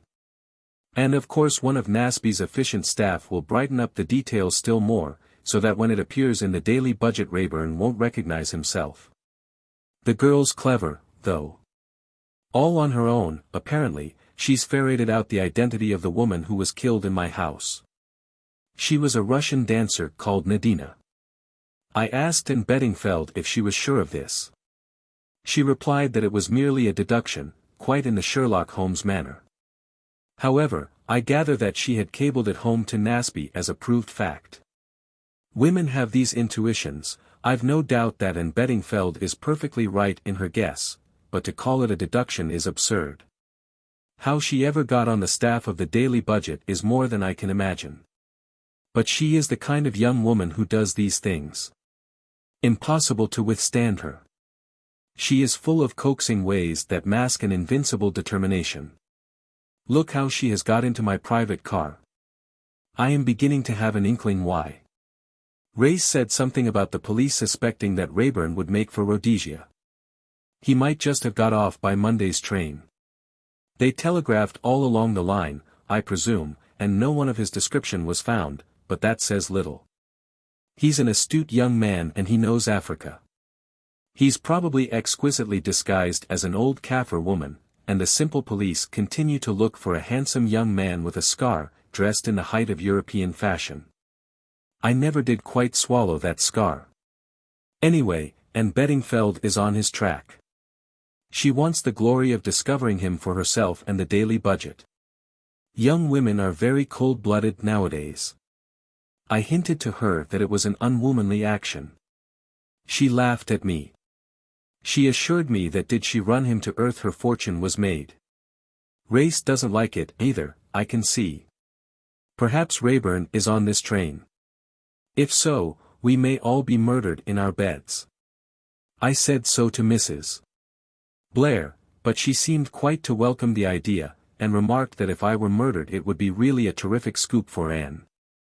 A scoop for Anne indeed. Tomorrow we shall be going through Bechuanaland. The dust will be atrocious. Also at every station, little Kaffir children come and sell you quaint wooden animals that they carve themselves. Also Malay bowls and baskets. I am rather afraid that Mrs. Blair may run amok. There is a primitive charm about these toys that I feel will appeal to her. Friday evening. As I feared. Mrs. Blair and Anne have bought 49 wooden animals. Chapter 23. Anne's narrative resumed. I thoroughly enjoyed the journey up to Rhodesia. There was something new and exciting to see every day. First the wonderful scenery of the Hex River Valley, then the desolate grandeur of the Karoo, and finally that wonderful straight stretch of line in Bechuanaland. And the perfectly adorable toys the natives brought to sell. Suzanne and I were nearly left behind at each station, if you could call them stations. It seemed to me that the train just stopped whenever it felt like it, and no sooner had it done so than a horde of natives materialized out of the empty landscape. Holding up Malay bowls and sugar canes and fur karosas and adorable carved wooden animals. Suzanne began at once to make a collection of the latter. I imitated her example. Most of them cost a tiki, threepence, and each was different. There were giraffes and tigers and snakes and a melancholy-looking eland and absurd little black warriors. We enjoyed ourselves enormously. Sir Eustace tried to restrain us, but in vain. I still think it was a miracle we were not left behind at some oasis of the line. South African trains don't hoot or get excited when they are going to start off again. They just glide quietly away, and you look up from your bargaining and run for your life. Suzanne's amazement at seeing me climb upon the train at Cape Town can be imagined. We held an exhaustive survey of the situation on the first evening out. We talked half the night. It had become clear to me that defensive tactics must be adopted as well as aggressive ones. Traveling with Sir Eustace Pedler and his party, I was fairly safe. Both he and Colonel Race were powerful protectors, and I judged that my enemies would not wish to stir up a hornet's nest about my ears. Also, as long as I was near Sir Eustace, I was more or less in touch with Guy Paget, and Guy Paget was the heart of the mystery. I asked Suzanne whether in her opinion it was possible that Paget himself was the mysterious colonel. His subordinate position was, of course, against the assumption, but it had struck me once or twice that, for all his autocratic ways, Sir Eustace was really very much influenced by his secretary. He was an easygoing man, and one whom an adroit secretary might be able to twist round his little finger. The comparative obscurity of his position might in reality be useful to him, since he would be anxious to be well out of the limelight. Suzanne, however, negatived these ideas very strongly. She refused to believe that Guy Paget was the ruling spirit. The real head, the colonel, was somewhere in the background and had probably been already in Africa at the time of our arrival. I agreed that there was much to be said for her view, but I was not entirely satisfied. For in each suspicious instance Paget had been shown as the directing genius. It was true that his personality seemed to lack the assurance and decision that one would expect from a master criminal, but after all, according to Colonel Race, it was brain work only that this mysterious leader supplied, and creative genius is often allied to a weak and timorous physical constitution. There speaks the professor's daughter, interrupted Suzanne, when I had got to this point in my argument. It's true, all the same. On the other hand, Paget may be the Grand Vizier, so to speak, of the All-Highest.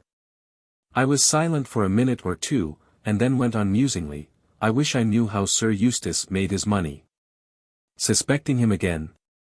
Suzanne, I've got into that state that I can't help suspecting somebody. I don't really suspect him, but, after all, he is Paget's employer, and he did own the mill house. I've always heard that he made his money in some way he isn't anxious to talk about, said Suzanne thoughtfully. But that doesn't necessarily mean crime, it might be tin tacks or hair restorer. I agreed ruefully. I suppose, said Suzanne doubtfully, that we're not barking up the wrong tree. Being led completely astray, I mean, by assuming Paget's complicity. Supposing that, after all, he is a perfectly honest man. I considered that for a minute or two, then I shook my head. I can't believe that. After all, he has his explanations for everything. Why, yes, but they're not very convincing. For instance, the night he tried to throw me overboard on the Kilmorton, he says he followed Rayburn up on deck and Rayburn turned and knocked him down.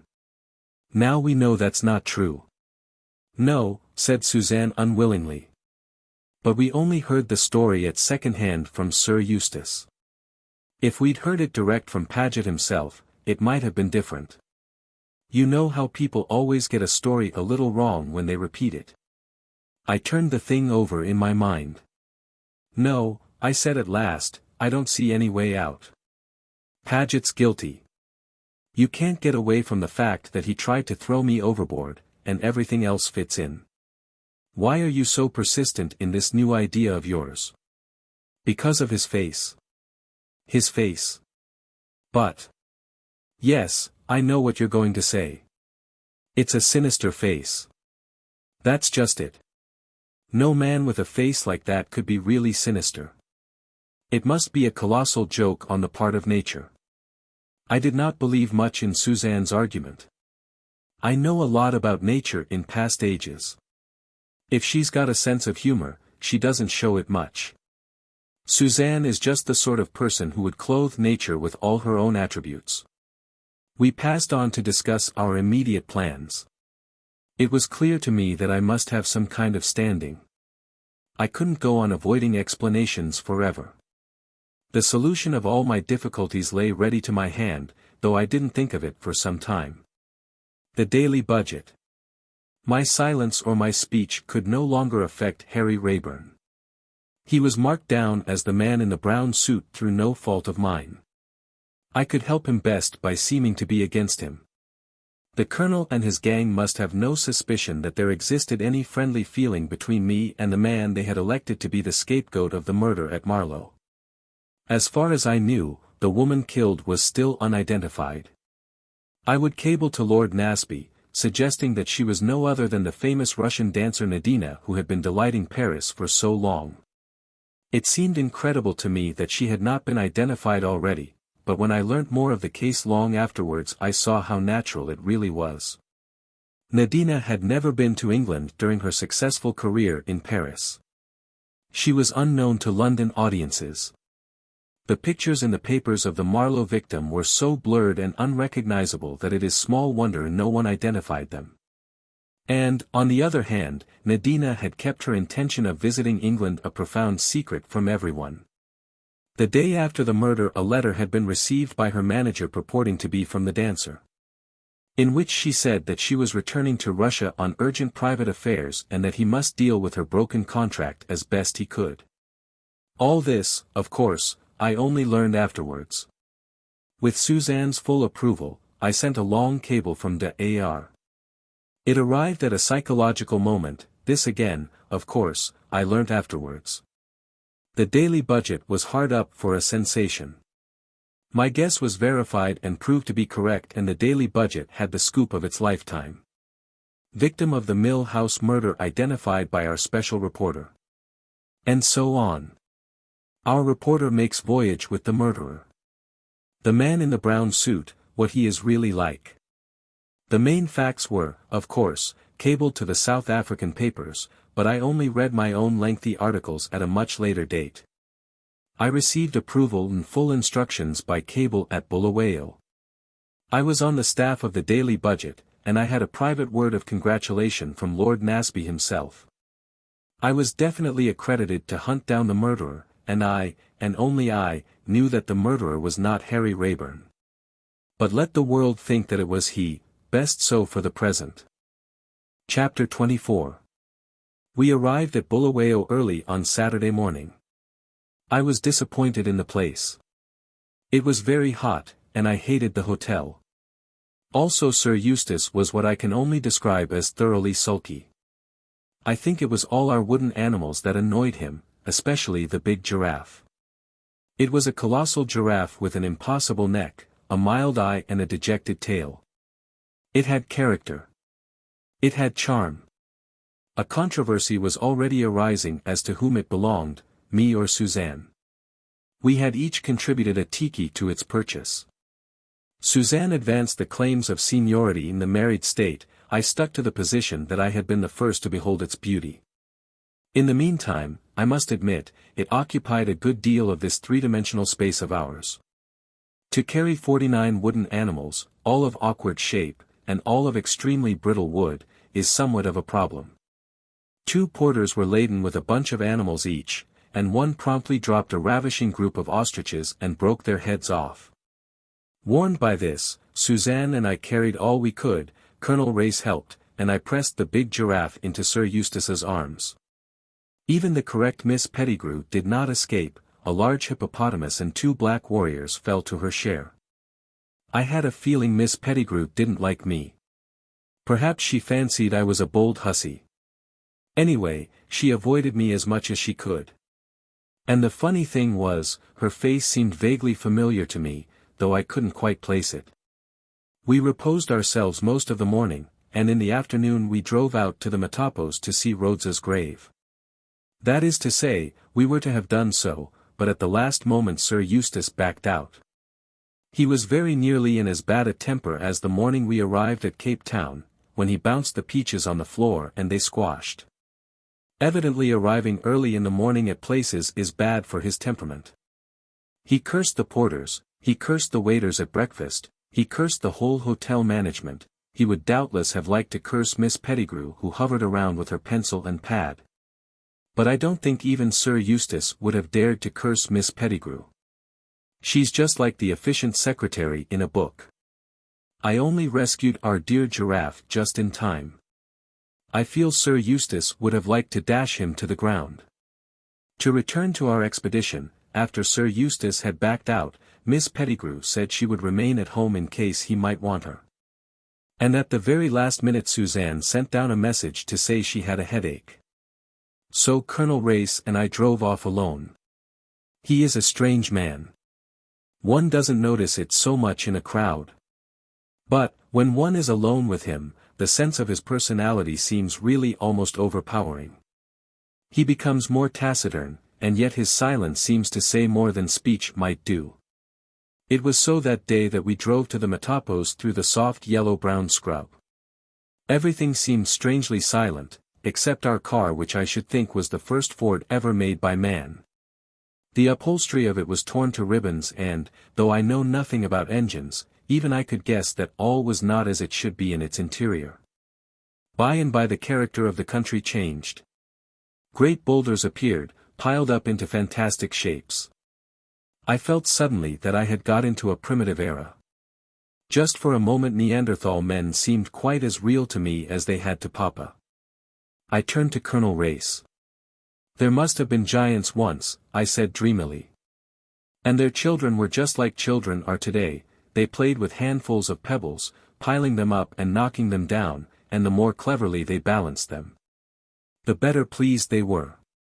If I were to give a name to this place I should call it the country of giant children. Perhaps you're nearer the mark than you know, said Colonel Race gravely. Simple, primitive, big, that is Africa. I nodded appreciatively. You love it, don't you? I asked. Yes. But to live in it long, well, it makes one what you would call cruel.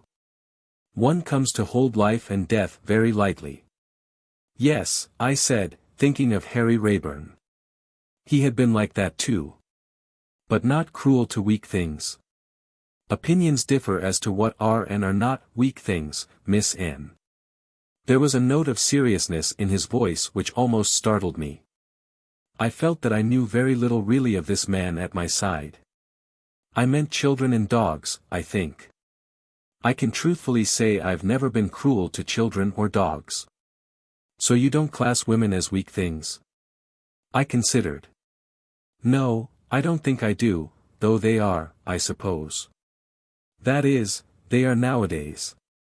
But Papa always said that in the beginning men and women roamed the world together, equal in strength, like lions and tigers. And giraffes, interpolated Colonel Race slyly. I laughed. Everyone makes fun of that giraffe. And giraffes. They were nomadic, you see. It wasn't till they settled down in communities, and women did one kind of thing and men another that women got weak. And of course, underneath, one is still the same, one feels the same, I mean, and that is why women worship physical strength in men, it's what they once had and have lost. Almost ancestor worship, in fact. Something of the kind. And you really think that's true? That women worship strength, I mean. I think it's quite true, if one's honest. You think you admire moral qualities, but when you fall in love, you revert to the primitive where the physical is all that counts. But I don't think that's the end. If you lived in primitive conditions it would be all right, but you don't, and so, in the end, the other thing wins after all. It's the things that are apparently conquered that always do win, isn't it? They win in the only way that counts. Like what the Bible says about losing your soul and finding it. In the end, said Colonel Race thoughtfully, you fall in love, and you fall out of it, is that what you mean? Not exactly, but you can put it that way if you like. But I don't think you've ever fallen out of love, Miss Anne. No, I haven't, I admitted frankly. Or fallen in love, either. I did not answer. The car drew up at our destination and brought the conversation to a close. We got out and began the slow ascent to the world's view. Not for the first time, I felt a slight discomfort in Colonel Race's company. He veiled his thoughts so well behind those impenetrable black eyes. He frightened me a little. He had always frightened me. I never knew where I stood with him. We climbed in silence till we reached the spot where Rhodes lies guarded by giant boulders. A strange eerie place, far from the haunts of men, that sings a ceaseless paean of rugged beauty. We sat there for some time in silence. Then descended once more, but diverging slightly from the path. Sometimes it was a rough scramble and once we came to a sharp slope or rock that was almost sheer. Colonel Race went first, then turned to help me. Better lift you, he said suddenly, and swung me off my feet with a quick gesture. I felt the strength of him as he set me down and released his clasp. A man of iron, with muscles like taut steel. And again, I felt afraid, especially as he did not move aside, but stood directly in front of me, staring into my face. What are you really doing here, Anne Beddingfeld? He said abruptly. I'm a gypsy seeing the world. Yes, that's true enough. The newspaper correspondent is only a pretext. You've not the soul of the journalist. You're out for your own hand, snatching at life. But that's not all. What was he going to make me tell him? I was afraid. I looked him full in the face. My eyes can't keep secrets like his, but they can carry the war into the enemy's country. What are you really doing here, Colonel Race? I asked deliberately. For a moment I thought he wasn't going to answer. He was clearly taken aback, though. At last he spoke, and his words seemed to afford him a grim amusement. Pursuing ambition, he said. Just that, pursuing ambition. You will remember, Miss Beddingfeld, that, by that sin fell the angels, etc. They say, I said slowly, that you are really connected with the government, that you are in the Secret Service. Is that true? Was it my fancy, or did he hesitate for a fraction of a second before he answered? I can assure you, Miss Beddingfeld, that I am out here strictly as a private individual traveling for my own pleasure. Thinking the answer over later, it struck me as slightly ambiguous. Perhaps he meant it to be so. We rejoined the car in silence. Halfway back to Bulawayo we stopped for tea at a somewhat primitive structure at the side of the road. The proprietor was digging in the garden and seemed annoyed at being disturbed. But he graciously promised to see what he could do. After an interminable wait he brought us some stale cakes and some lukewarm tea. Then he disappeared to his garden again. No sooner had he departed than we were surrounded by cats. 6 of them all meowing piteously at once. The racket was deafening. I offered them some pieces of cake. They devoured them ravenously. I poured all the milk there was into a saucer and they fought each other to get it.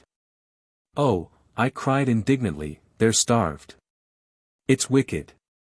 Please, order some more milk and another plate of cake. Colonel Race departed silently to do my bidding. The cats had begun meowing again. He returned with a big jug of milk and the cats finished it all. I got up with determination on my face. I'm going to take those cats home with us, I shan't leave them here. My dear child, don't be absurd. You can't carry 6 cats as well as 50 wooden animals round with you. Never mind the wooden animals. These cats are alive. I shall take them back with me. You will do nothing of the kind. I looked at him resentfully, but he went on, you think me cruel, but one can't go through life sentimentalizing over these things. It's no good standing out, I shan't allow you to take them. It's a primitive country, you know, and I'm stronger than you. I always know when I am beaten. I went down to the car with tears in my eyes. They're probably short of food just today, he explained consolingly. That man's wife has gone into Bulawayo for stores. So it will be all right. And anyway, you know, the world's full of starving cats. Don't, I said fiercely. I'm teaching you to realize life as it is. I'm teaching you to be hard and ruthless, like I am. That's the secret of strength, and the secret of success. I'd sooner be dead than hard, I said passionately. We got into the car and started off. I pulled myself together again slowly. Suddenly, to my intense astonishment, he took my hand in his. Anne, he said gently, I want you. Will you marry me? I was utterly taken aback. Oh, no, I stammered. I can't. Why not? I don't care for you in that way. I've never thought of you like that. I see. Is that the only reason? I had to be honest. I owed it him. No, I said, it is not. You see, I care for someone else. I see, he said again. And was that true at the beginning, when I first saw you, on the Kilmorton? No, I whispered. It was, since then. I see, he said for the 3rd time, but this time there was a purposeful ring in his voice that made me turn and look at him. His face was grimmer than I had ever seen it. What do you mean? I faltered. He looked at me, inscrutable, dominating. Only, that I know now what I have to do. His words sent a shiver through me. There was a determination behind them that I did not understand, and it frightened me. We neither of us said any more until we got back to the hotel. I went straight up to Suzanne. She was lying on her bed reading, and did not look in the least as though she had a headache. "Here reposes the perfect gooseberry," she remarked. Alias the tactful chaperone. "Why, and dear, what's the matter?"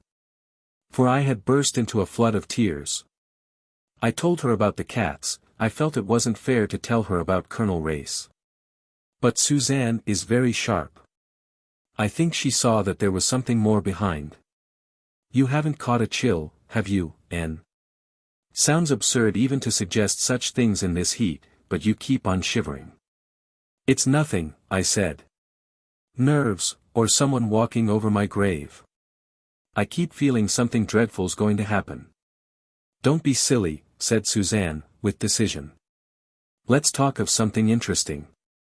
Anne, about those diamonds." "What about them?" "I'm not sure they're safe with me. It was all right before, no one could think they'd be amongst my things. But now that everyone knows we're such friends, you and I'll be under suspicion too." "Nobody knows they're in a roll of films, though," I argued. "It's a splendid hiding place and I really don't think we could better it." She agreed doubtfully, but said we would discuss it again when we got to the falls. Our train went at 9 o'clock. Sir Eustace's temper was still far from good, and Miss Pettigrew looked subdued. Colonel Race was completely himself. I felt that I had dreamed the whole conversation on the way back.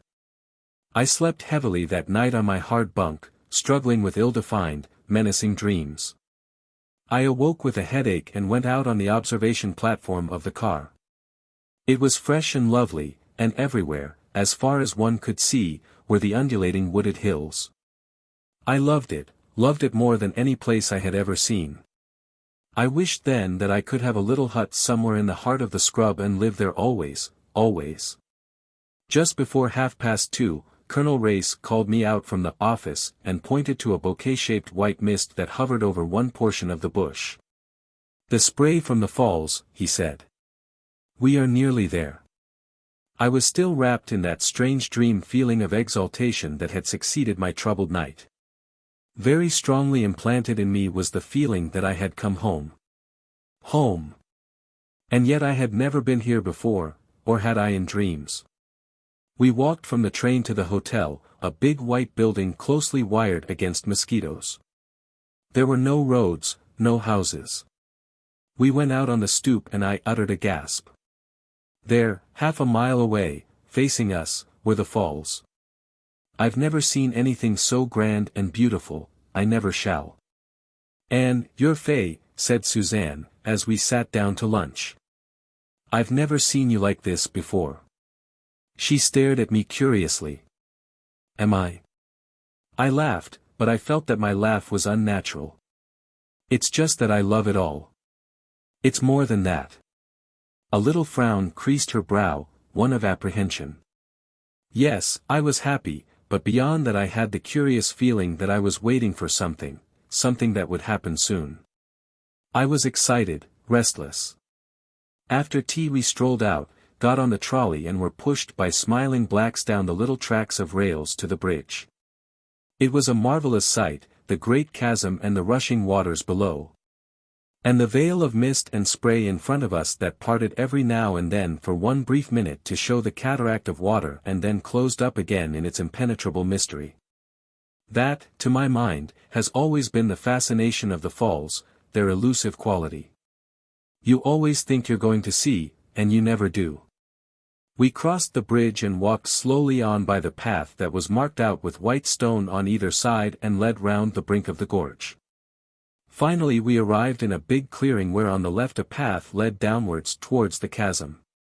"The Palm Gully," explained Colonel Race. "Shall we go down? Or shall we leave it until tomorrow?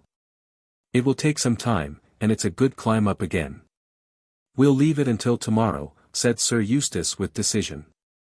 He isn't at all fond of strenuous physical exercise, I have noticed. He led the way back. As we went, we passed a fine native stalking along. Behind him came a woman who seemed to have the entire household belongings piled upon her head. The collection included a frying pan. "I never have my camera when I want it," groaned Suzanne. "That's an opportunity that will occur often enough, Mrs. Blair," said Colonel Race. "So don't lament." We arrived back on the bridge. "Shall we go into the rainbow forest?" he continued.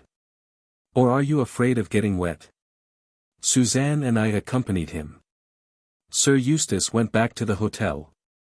I was rather disappointed in the rainbow forest. There weren't nearly enough rainbows, and we got soaked to the skin, but every now and then we got a glimpse of the falls opposite and realized how enormously wide they are. "Oh, dear, dear falls, how I love and worship you and always shall." We got back to the hotel just in time to change for dinner. Sir Eustace seems to have taken a positive antipathy to Colonel Race. Suzanne and I rallied him gently, but didn't get much satisfaction. After dinner, he retired to his sitting room, dragging Miss Pettigrew with him. Suzanne and I talked for a while with Colonel Race, and then she declared, with an immense yawn, that she was going to bed. I didn't want to be left alone with him, so I got up too and went to my room. But I was far too excited to go to sleep. I did not even undress. I lay back in a chair and gave myself up to dreaming. And all the time I was conscious of something coming nearer and nearer. There was a knock at the door and I started. I got up and went to it. A little black boy held out a note. It was addressed to me in a handwriting I did not know. I took it and came back into the room. I stood there holding it. At last I opened it. It was very short. "I must see you. I dare not come to the hotel. Will you come to the clearing by the Palm Gully? In memory of cabin 17, please come. The man you knew as Harry Rayburn." My heart beat to suffocation. He was here then. Oh, I had known it all along. I had felt him near me. All unwittingly I had come to his place of retreat. I wound a scarf round my head and stole to the door. I must be careful. He was hunted down. No one must see me meet him. I stole along to Suzanne's room. She was fast asleep.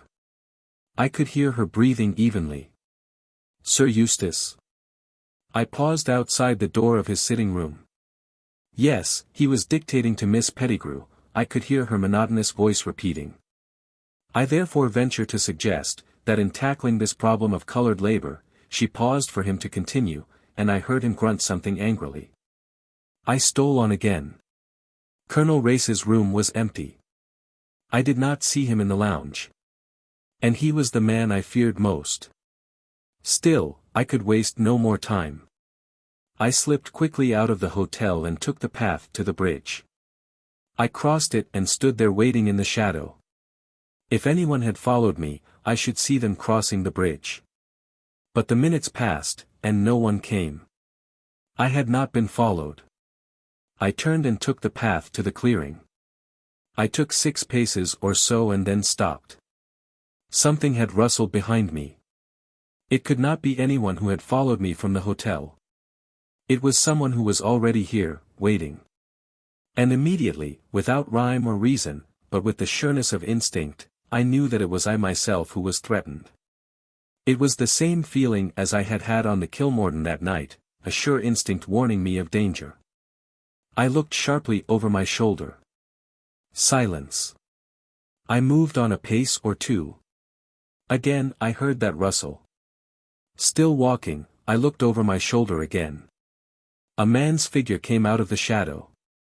He saw that I saw him, and jumped forward, hard on my track. It was too dark to recognize anybody. All I could see was that he was tall, and a European, not a native. I took to my heels and ran.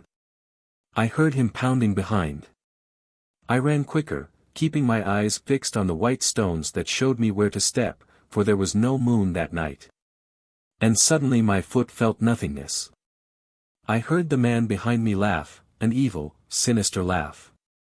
It rang in my ears, as I fell headlong, down, down, down to destruction far beneath. Chapter 25.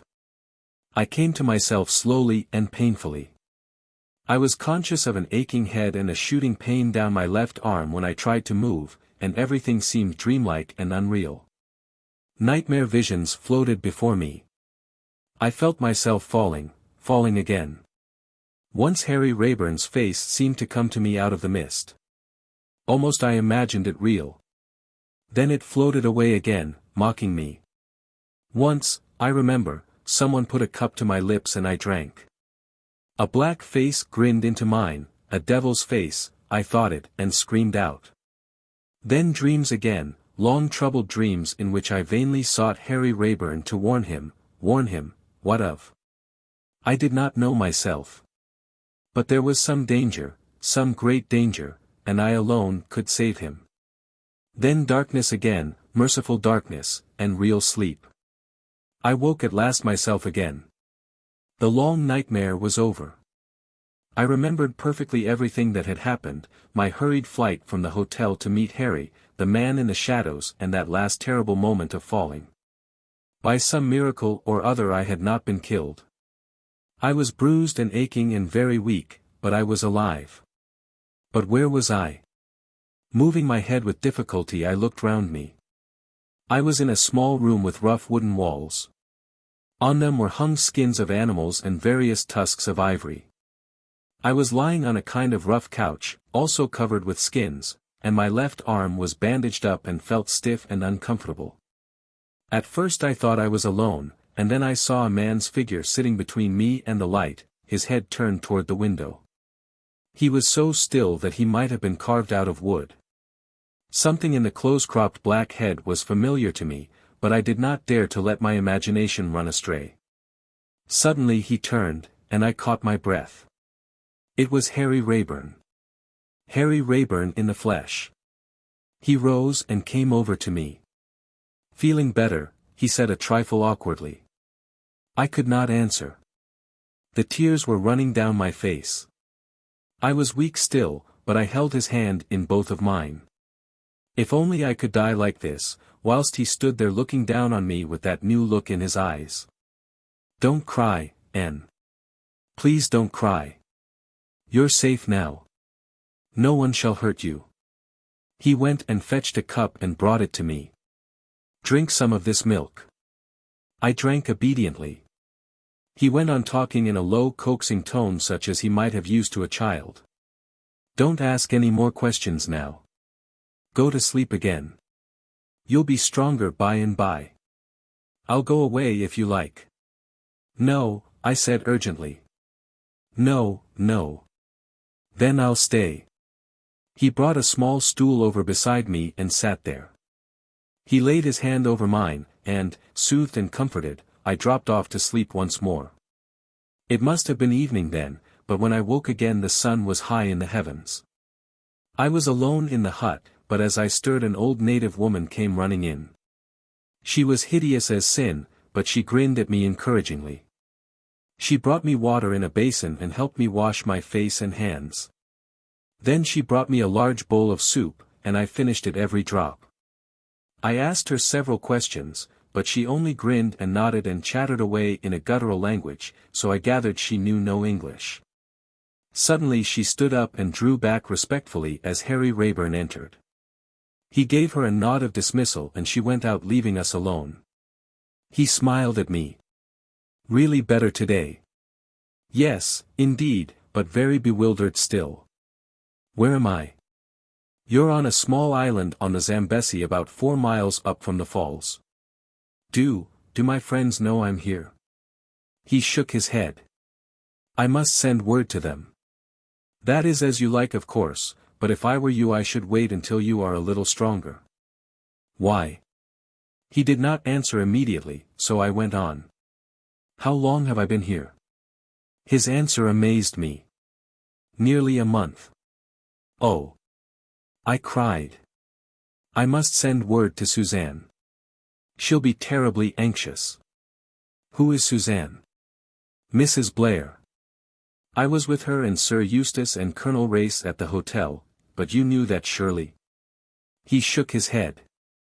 I know nothing, except that I found you, caught in the fork of a tree, unconscious and with a badly wrenched arm. Where was the tree? overhanging the ravine. But for your clothes catching on the branches, you would infallibly have been dashed to pieces. I shuddered. Then a thought struck me. You say you didn't know I was there. What about the note then? What note? The note you sent me, asking me to meet you in the clearing. He stared at me. I sent no note. I felt myself flushing up to the roots of my hair. Fortunately he did not seem to notice.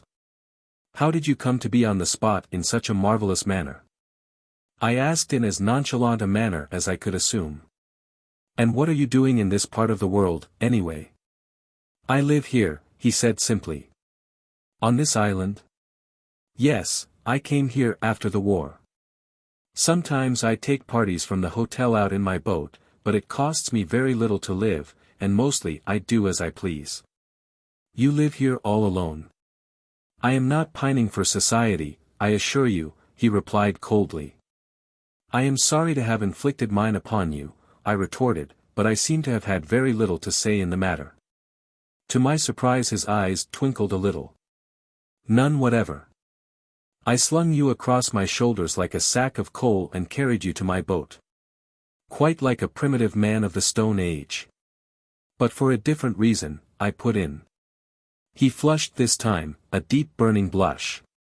The tan of his face was suffused.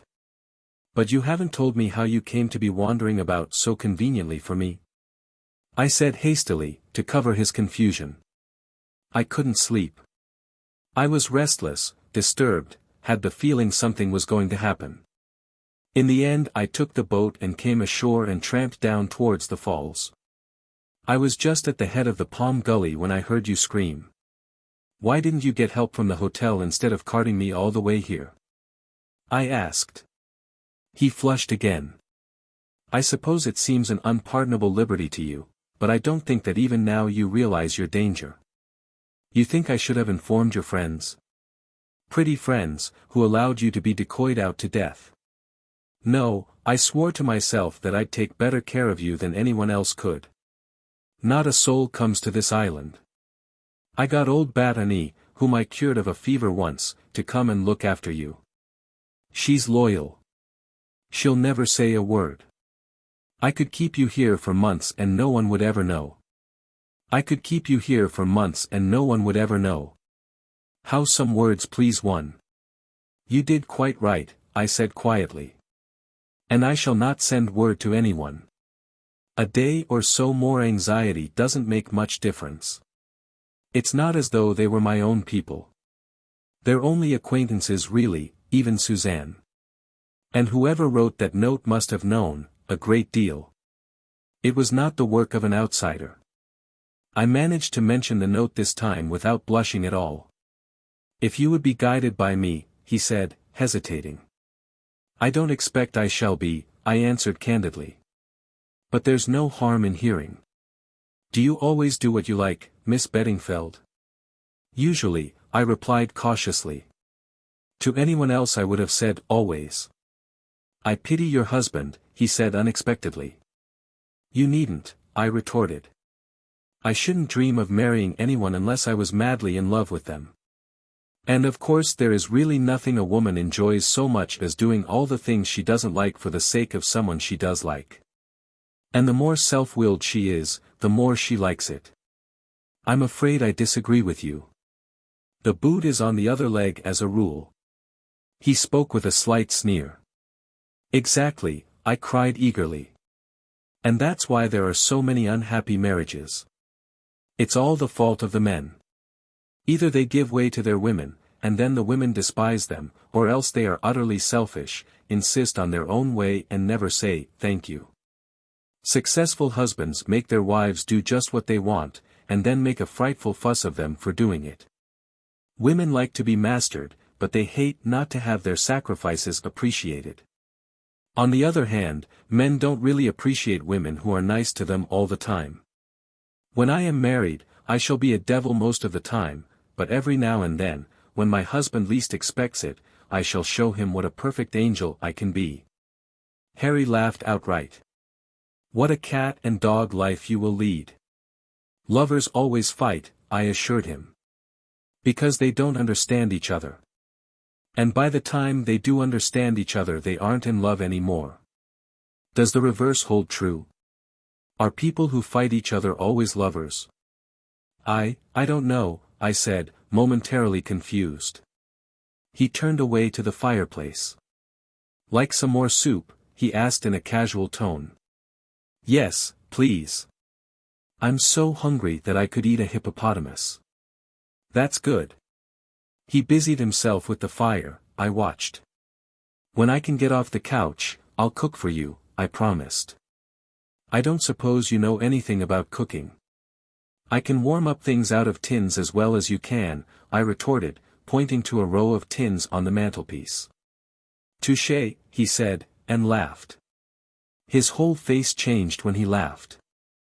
It became boyish, happy, a different personality. I enjoyed my soup. As I ate it, I reminded him that he had not, after all, tendered me his advice. Ah, yes, what I was going to say was this. If I were you, I would stay quietly perdue here until you are quite strong again. Your enemies will believe you dead. They will hardly be surprised at not finding the body. It would have been dashed to pieces on the rocks and carried down with the torrent. I shivered. Once you are completely restored to health, you can journey quietly on to Beira and get a boat to take you back to England. That would be very tame, I objected scornfully. There speaks a foolish schoolgirl. I'm not a foolish schoolgirl, I cried indignantly. I'm a woman. He looked at me with an expression I could not fathom as I sat up flushed and excited. God help me, so you are, he muttered, and went abruptly out. My recovery was rapid. The two injuries I had sustained were a knock on the head and a badly wrenched arm. The latter was the most serious and, to begin with, my rescuer had believed it to be actually broken. A careful examination, however, convinced him that it was not so, and although it was very painful, I was recovering the use of it quite quickly. It was a strange time. We were cut off from the world, alone together as Adam and Eve might have been, but with what a difference. Old Batany hovered about counting no more than a dog might have done. I insisted on doing the cooking, or as much of it as I could manage with one arm. Harry was out a good part of the time, but we spent long hours together lying out in the shade of the palms, talking and quarreling, discussing everything under high heaven. Quarreling and making it up again. We bickered a good deal, but there grew up between us a real and lasting comradeship such as I could never have believed possible. That, and something else. The time was drawing near, I knew it, when I should be well enough to leave, and I realized it with a heavy heart. Was he going to let me go? Without a word. Without a sign.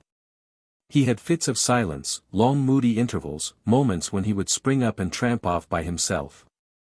One evening the crisis came. We had finished our simple meal and were sitting in the doorway of the hut. The sun was sinking. Hairpins were necessities of life with which Harry had not been able to provide me, and my hair, straight and black, hung to my knees. I sat, my chin on my hands, lost in meditation. I felt rather than saw Harry looking at me. You look like a witch, Anne, he said at last, and there was something in his voice that had never been there before. He reached out his hand and just touched my hair. I shivered. Suddenly he sprang up with an oath. You must leave here tomorrow, do you hear? He cried. I can't bear any more. I'm only a man after all. You must go, Anne. You must. You're not a fool. You know yourself that this can't go on. I suppose not, I said slowly. But, it's been happy, hasn't it? Happy? It's been hell. As bad as that. What do you torment me for? Why are you mocking at me? Why do you say that, laughing into your hair? I wasn't laughing. And I'm not mocking. If you want me to go, I'll go. But if you want me to stay, I'll stay. Not that, he cried vehemently. Not that. Don't tempt me, Anne. Do you realize what I am? A criminal twice over. A man hunted down. They know me here as Harry Parker, they think I've been away on a trek up country, but any day they may put two and two together, and then the blow will fall. You're so young, Anne, and so beautiful, with the kind of beauty that sends men mad. All the world's before you, love, life, everything. Mine's behind me, scorched, spoiled, with a taste of bitter ashes. If you don't want me, you know I want you. You know that I'd give my soul to pick you up in my arms and keep you here, hidden away from the world, forever and ever. And you're tempting me, Anne. You, with your long witch's hair, and your eyes that are golden and brown and green and never stop laughing even when your mouth is grave. But I'll save you from yourself and from me. You shall go tonight. You shall go to Beira. I'm not going to Beira, I interrupted. You are. You shall go to Beira if I have to take you there myself and throw you on to the boat. What do you think I'm made of? Do you think I'll wake up night after night, fearing they've got you? One can't go on counting on miracles happening. You must go back to England, Anne, and marry and be happy. With a steady man who'll give me a good home. Better that than utter disaster. And what of you? His face grew grim and set. I've got my work ready to hand. Don't ask what it is. You can guess, I dare say. But I'll tell you this, I'll clear my name, or die in the attempt, and I'll choke the life out of the damned scoundrel who did his best to murder you the other night. We must be fair, I said. He didn't actually push me over. He'd no need to. His plan was cleverer than that. I went up to the path afterwards. Everything looked all right, but by the marks on the ground I saw that the stones which outlined the path had been taken up and put down again in a slightly different place. There are tall bushes growing just over the edge. He'd balanced the outside stones on them, so that you'd think you were still on the path when in reality you were stepping into nothingness. God help him if I lay my hands upon him. He paused a minute and then said in a totally different tone. We've never spoken of these things, Anne, have we? But the time's come. I want you to hear the whole story, from the beginning. If it hurts you to go over the past, don't tell me, I said in a low voice. But I want you to know. I never thought I should speak of that part of my life to anyone. Funny, isn't it, the tricks fate plays? He was silent for a minute or two. The sun had set, and the velvety darkness of the African night was enveloping us like a mantle. Some of it I know, I said gently. What do you know? I know that your real name is Harry Lucas. Still he hesitated, not looking at me, but staring straight out in front of him. I had no clue as to what was passing in his mind, but at last he jerked his head forward as though acquiescing in some unspoken decision of his own and began his story. Chapter 26. You are right. My real name is Harry Lucas. My father was a retired soldier who came out to farm in Rhodesia. He died when I was in my second year at Cambridge. Were you fond of him? I asked suddenly. I don't know. Then he flushed and went on with sudden vehemence. Why do I say that? I did love my father. We said bitter things to each other the last time I saw him, and we had many rows over my wildness and my debts, but I cared for the old man. I know how much now, when it's too late, he continued more quietly. It was at Cambridge that I met the other fellow. Young Erdsley. Yes, young Erdsley. His father, as you know, was one of South Africa's most prominent men. We drifted together at once, my friend and I. We had our love of South Africa in common and we both had a taste for the untrodden places of the world. After he left Cambridge, Erdsley had a final quarrel with his father. The old man had paid his debts twice, he refused to do so again. There was a bitter scene between them. Sir Lawrence declared himself at the end of his patience, he would do no more for his son. He must stand on his own legs for a while. The result was, as you know, that those two young men went off to South America together, prospecting for diamonds. I'm not going into that now, but we had a wonderful time out there. Hardships in plenty, you understand, but it was a good life, a hand-to-mouth scramble for existence far from the beaten track, and, my God, that's the place to know a friend. There was a bond forged between us two out there that only death could have broken. Well, as Colonel Race told you, our efforts were crowned with success. We found a second Kimberley in the heart of the British Guiana jungles. I can't tell you our elation. It wasn't so much the actual value in money of the find. You see, Beardsley was used to money, and he knew that when his father died he would be a millionaire. And Lucas had always been poor and was used to it. No, it was the sheer delight of discovery. He paused, and then added, almost apologetically. You don't mind my telling it this way, do you? As though I wasn't in it at all. It seems like that now when I look back and see those two boys. I almost forget that one of them was Harry Rayburn. Tell it any way you like, I said, and he went on. We came to Kimberley, very cock-a-hoop over our find. We brought a magnificent selection of diamonds with us to submit to the experts. And then, in the hotel at Kimberley, we met her. I stiffened a little, and the hand that rested on the doorpost clenched itself involuntarily. Anita Grunberg, that was her name. She was an actress. Quite young and very beautiful. She was South African born, but her mother was a Hungarian, I believe. There was some sort of mystery about her, and that, of course, heightened her attraction for two boys home from the wilds. She must have had an easy task. We both fell for her right away, and we both took it hard. It was the first shadow that had ever come between us, but even then it didn't weaken our friendship. Each of us, I honestly believe, was willing to stand aside for the other to go in and win. But that wasn't her game. Sometimes, afterwards, I wondered why it hadn't been, for Sir Lawrence Eardsley's only son was quite a part one. But the truth of it was that she was married, to a sorter in De Beers, though nobody knew of it. She pretended enormous interests in our discovery, and we told her all about it and even showed her the diamonds. Delilah, that's what she should have been called, and she played her part well. The De Beers robbery was discovered, and like a thunderclap the police came down upon us. They seized our diamonds. We only laughed at first, the whole thing was so absurd. And then the diamonds were produced in court, and without question they were the stones stolen from De Beers. Anita Grunberg had disappeared. She had effected the substitution neatly enough, and our story that these were not the stones originally in our possession was laughed to scorn. Sir Lawrence Eardsley had enormous influence.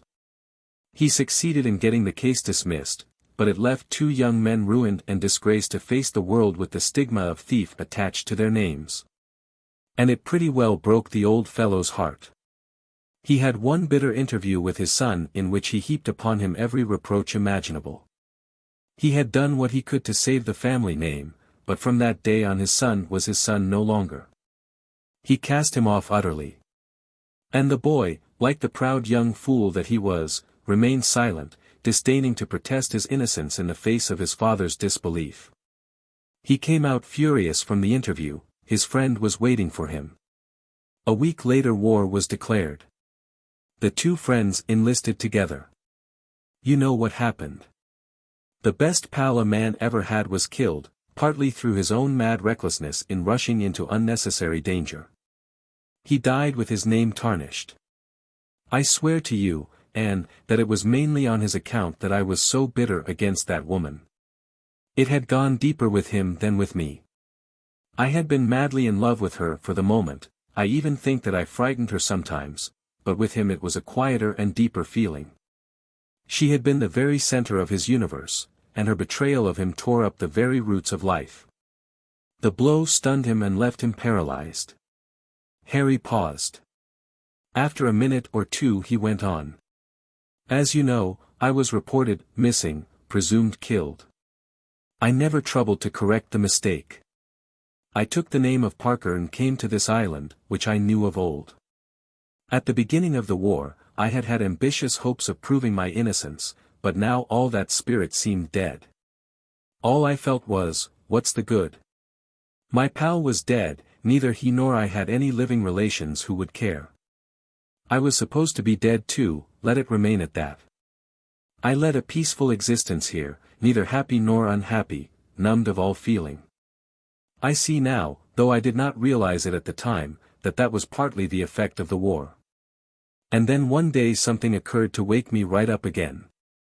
I was taking a party of people in my boat on a trip up the river, and I was standing at the landing stage, helping them in, when one of the men uttered a startled exclamation.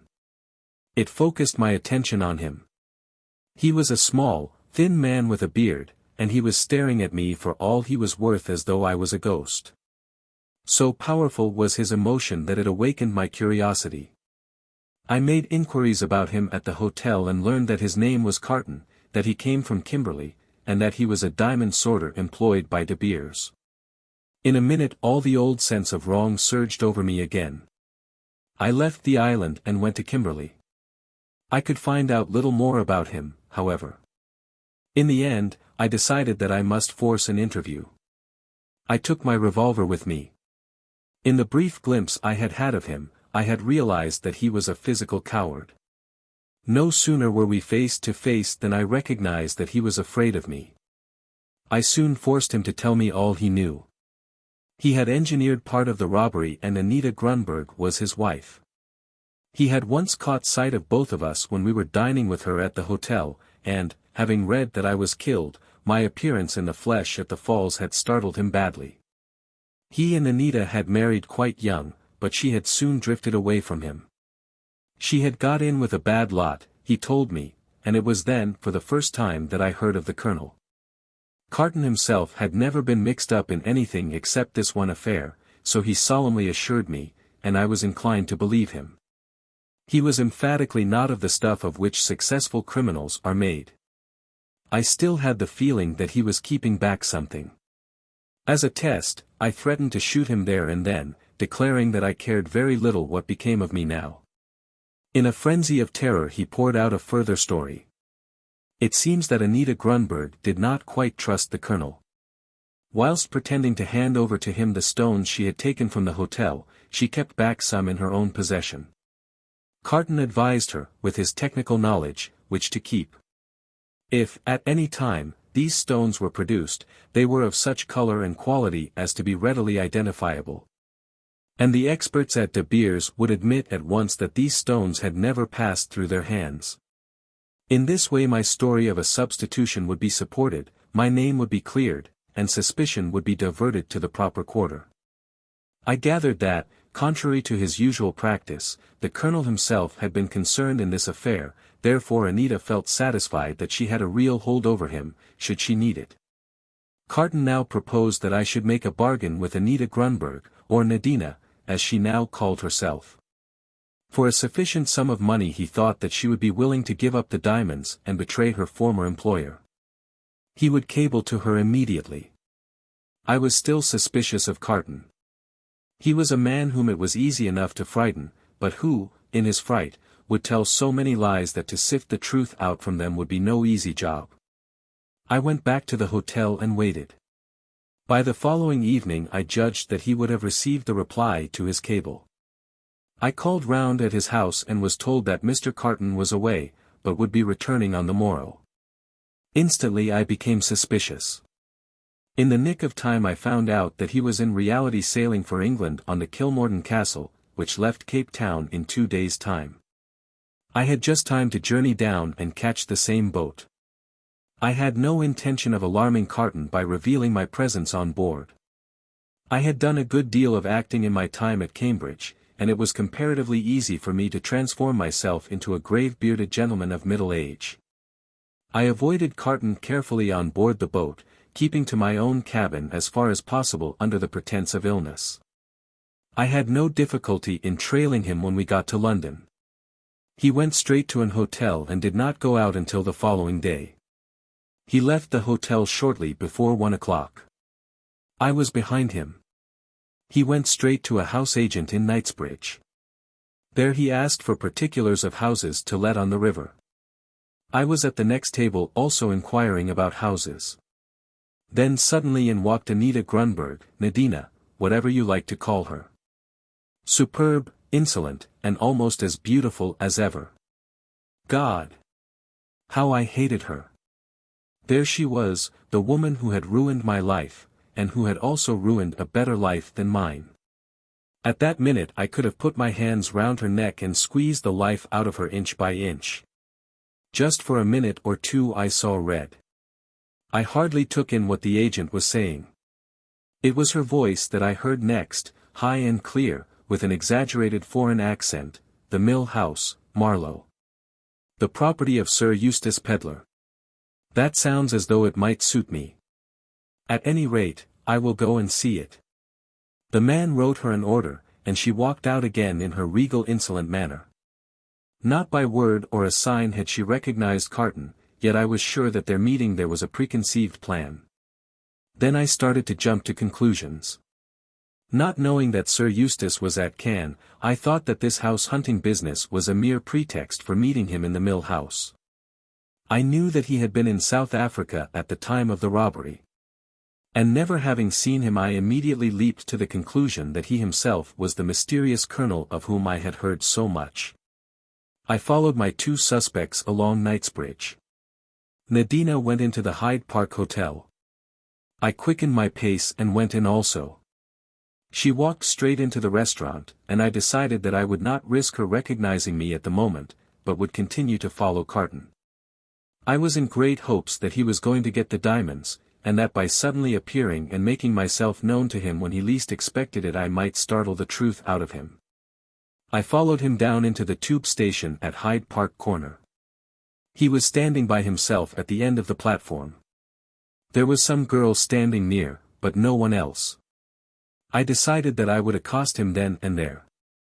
You know what happened. In the sudden shock of seeing a man whom he imagined far away in South Africa, he lost his head and stepped back upon the line.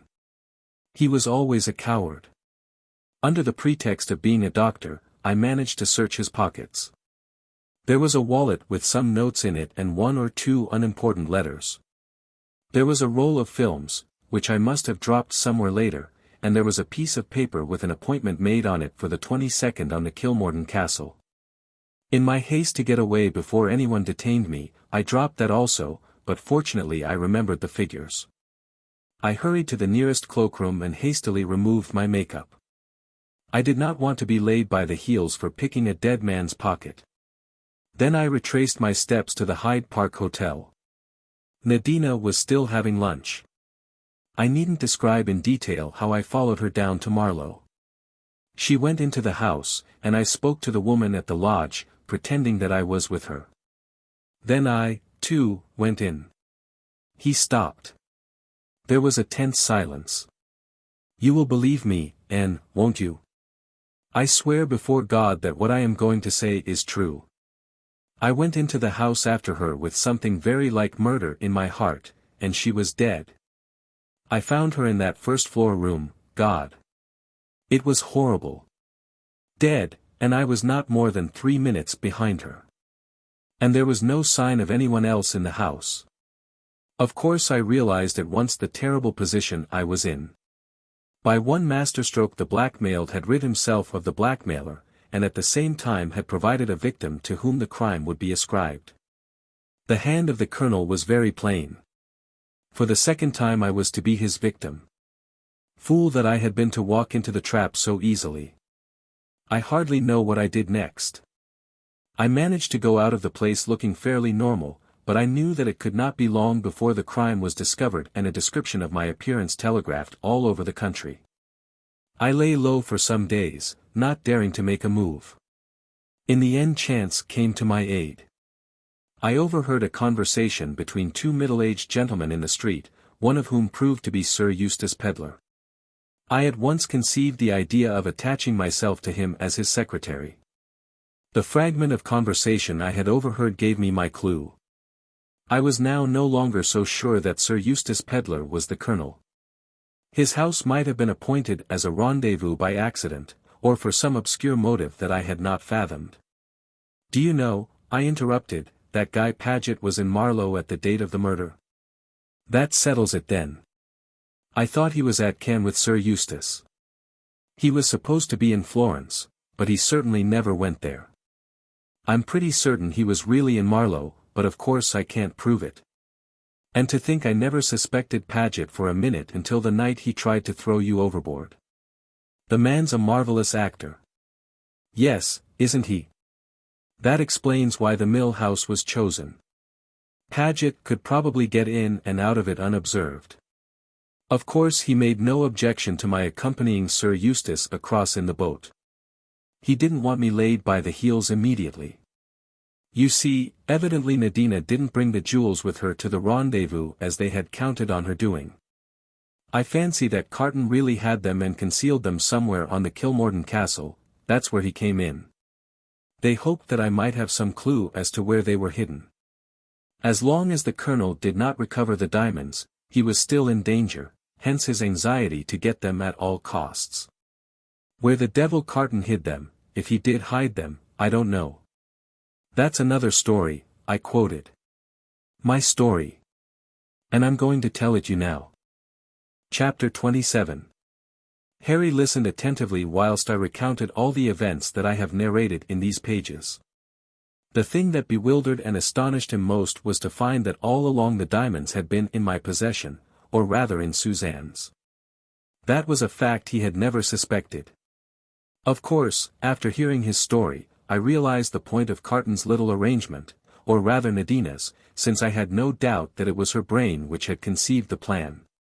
No surprise tactics executed against her or her husband could result in the seizure of the diamonds. The secret was locked in her own brain, and the Colonel was not likely to guess that they had been entrusted to the keeping of an ocean steward. Harry's vindication from the old charge of theft seemed assured. It was the other, graver charge that paralyzed all our activities. For, as things stood, he could not come out in the open to prove his case. The one thing we came back to, again and again, was the identity of the Colonel. Was he, or was he not, Guy Paget? I should say he was but for one thing, said Harry. It seems pretty much of a certainty that it was Paget who murdered Anita Grunberg at Marlow, and that certainly lends color to the supposition that he is actually the Colonel. Since Anita's business was not of the nature to be discussed with a subordinate. No, the only thing that militates against that theory is the attempt to put you out of the way on the night of your arrival here. You saw Paget left behind at Cape Town, by no possible means could he have arrived here before the following Wednesday. He is unlikely to have any emissaries in this part of the world, and all his plans were laid to deal with you in Cape Town. He might, of course, have cabled instructions to some lieutenant of his in Johannesburg, who could have joined the Rhodesian train at Mafeking. But his instructions would have had to be particularly definite to allow of that note being written.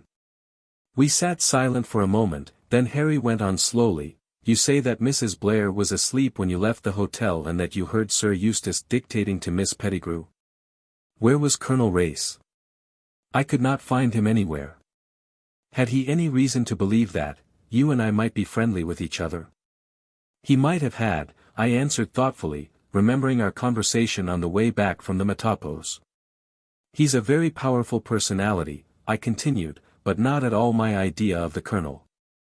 And, anyway, such an idea would be absurd. He's in the Secret Service. How do we know that he is?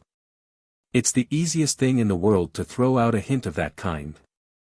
No one contradicts it, and the rumor spreads until everyone believes it as gospel truth. It provides an excuse for all sorts of doubtful doings. And, do you like Race? I do, and I don't. He repels me and at the same time fascinates me, but I know one thing, I'm always a little afraid of him. He was in South Africa, you know, at the time of the Kimberley robbery, said Harry slowly. But it was he who told Suzanne all about the Colonel and how he had been in Paris trying to get on his track.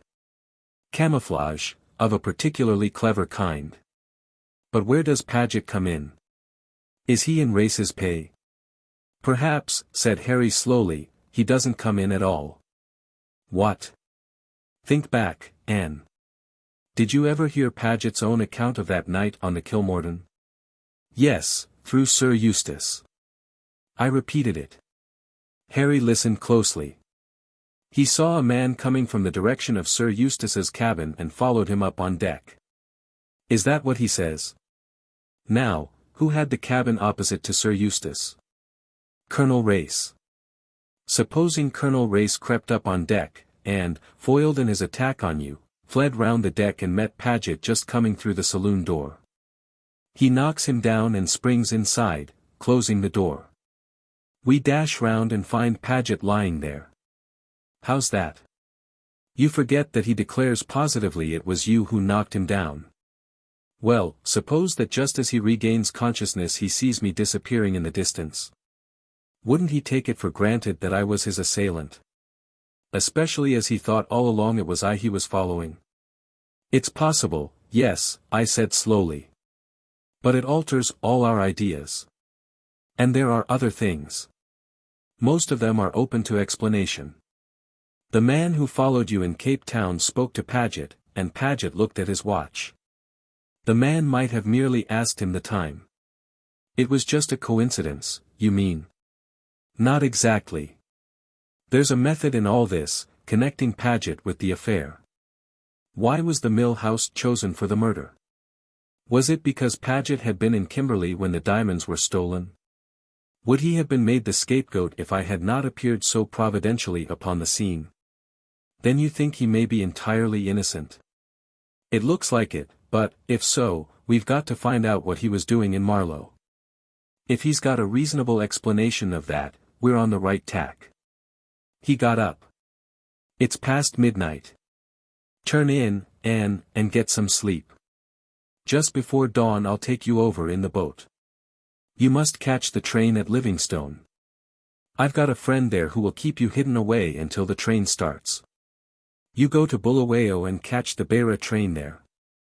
I can find out from my friend in Livingstone what's going on at the hotel and where your friends are now. Beira, I said meditatively. Yes, Anne, it's Beira for you. This is man's work. Leave it to me. We had had a momentary respite from emotion whilst we talked the situation out, but it was on us again now. We did not even look at each other. Very well, I said, and passed into the hut. I lay down on the skin-covered couch, but I didn't sleep, and outside I could hear Harry Rayburn pacing up and down through the long dark hours. At last he called me. Come, Anne, it's time to go. I got up and came out obediently. It was still quite dark, but I knew that dawn was not far off. We'll take the canoe, not the motorboat, Harry began, when suddenly he stopped dead and held up his hand. Hush! What's that? I listened, but could hear nothing.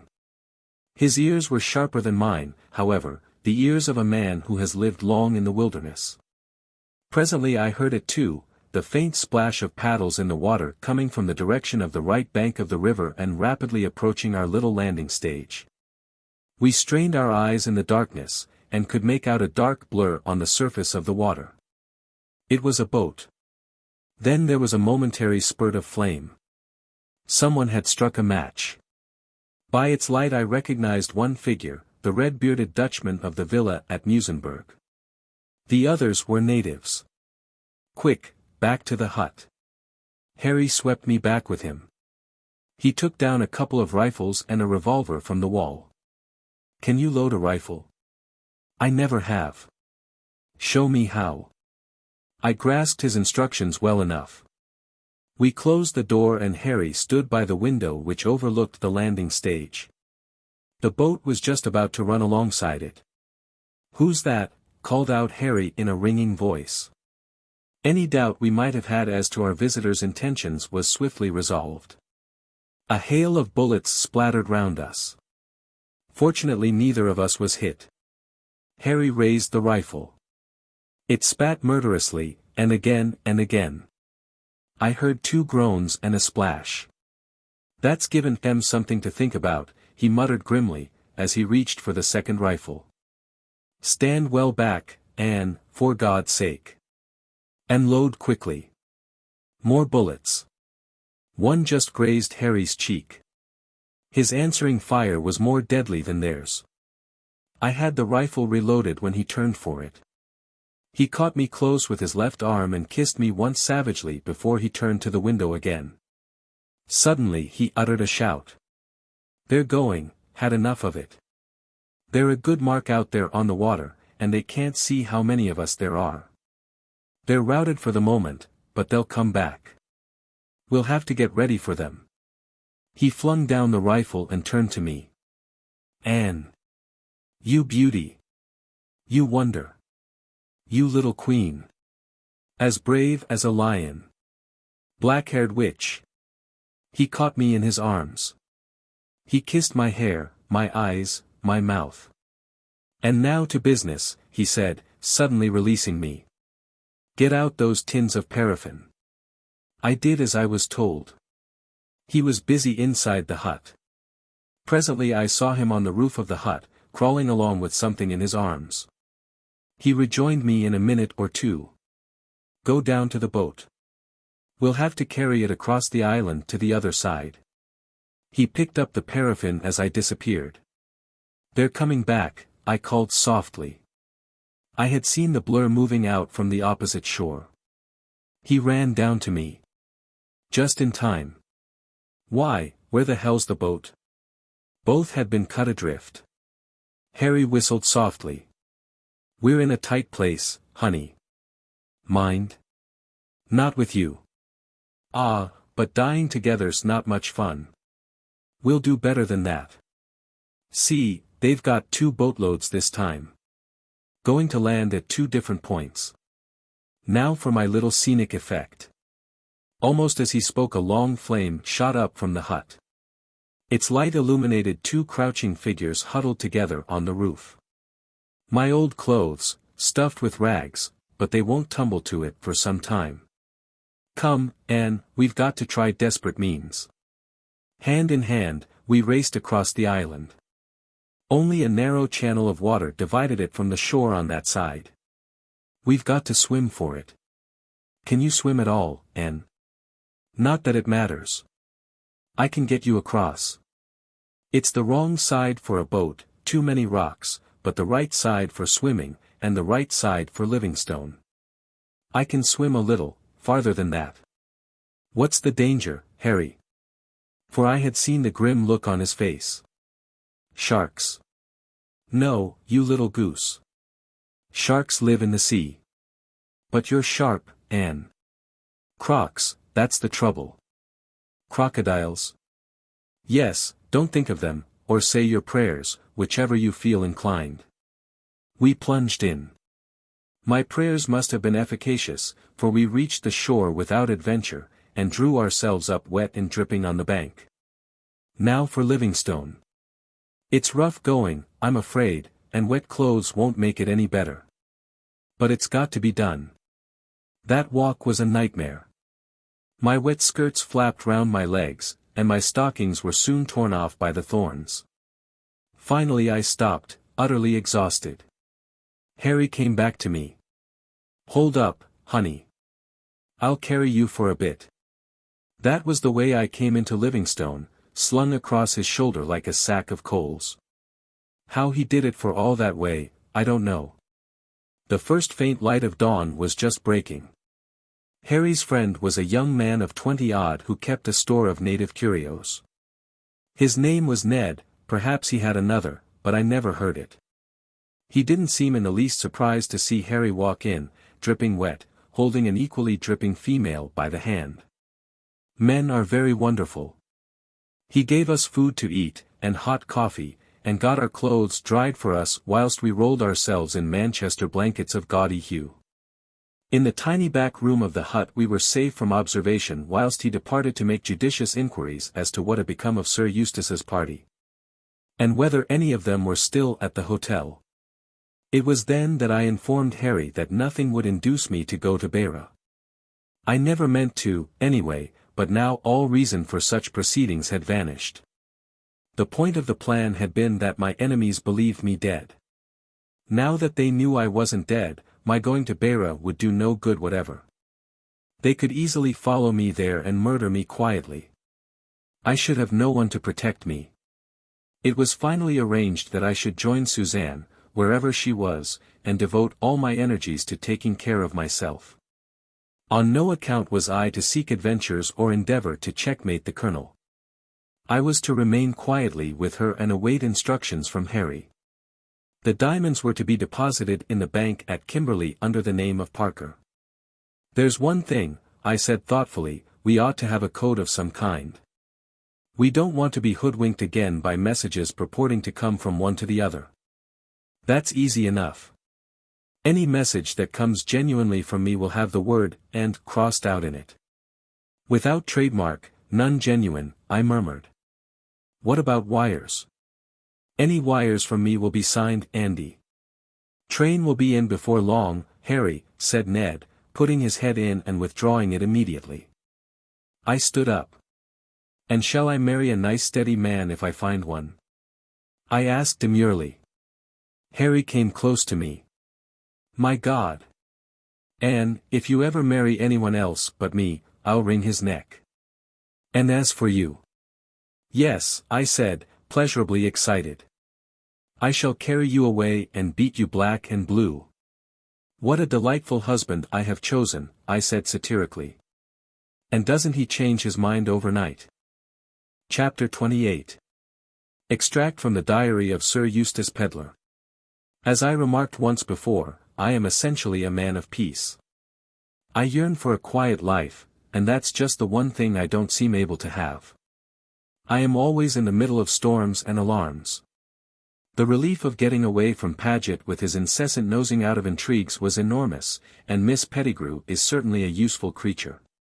Although there is nothing of the hurry about her, one or two of her accomplishments are invaluable. It is true that I had a touch of liver at Bulawayo and behaved like a bear in consequence, but I had had a disturbed night in the train. At 3 a.m. an exquisitely dressed young man looking like a musical comedy hero of the Wild West entered my compartment and asked where I was going. Disregarding my first murmur of tea, and for God's sake don't put sugar in it, he repeated his question, laying stress on the fact that he was not a waiter but an immigration officer.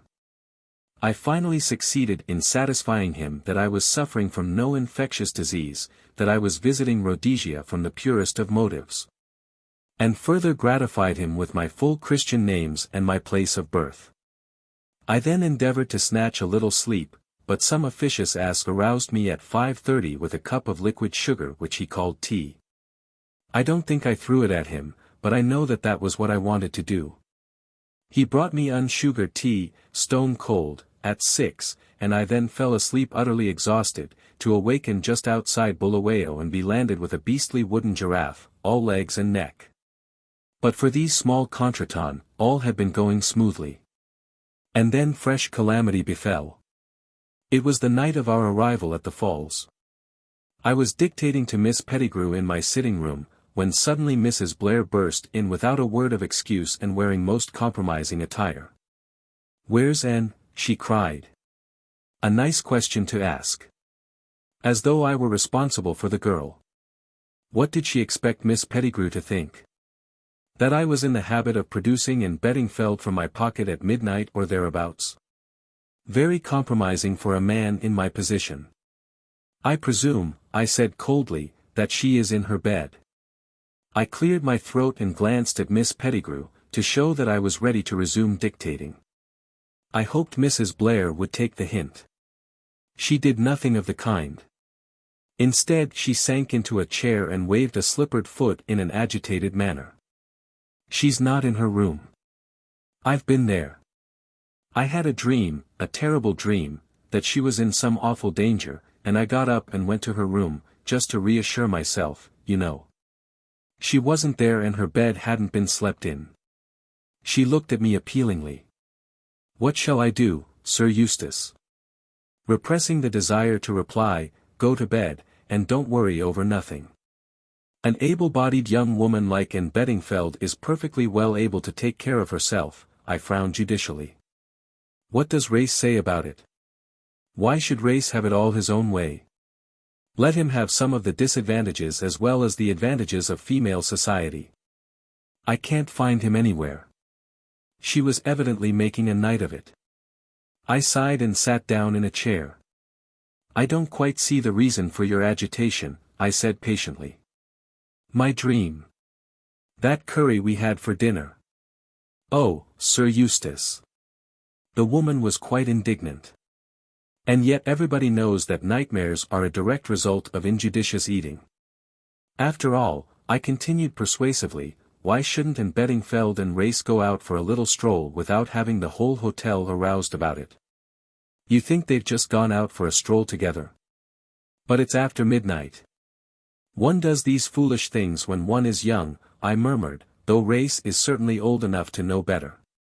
Do you really think so? I dare say they've run away to make a match of it, I continued soothingly, though fully aware that I was making an idiotic suggestion. For, after all, at a place like this, where is there to run away to? I don't know how much longer I should have gone on making feeble remarks, but at that moment Race himself walked in upon us. At any rate, I had been partly right, he had been out for a stroll, but he hadn't taken Anne with him. However, I had been quite wrong in my way of dealing with the situation.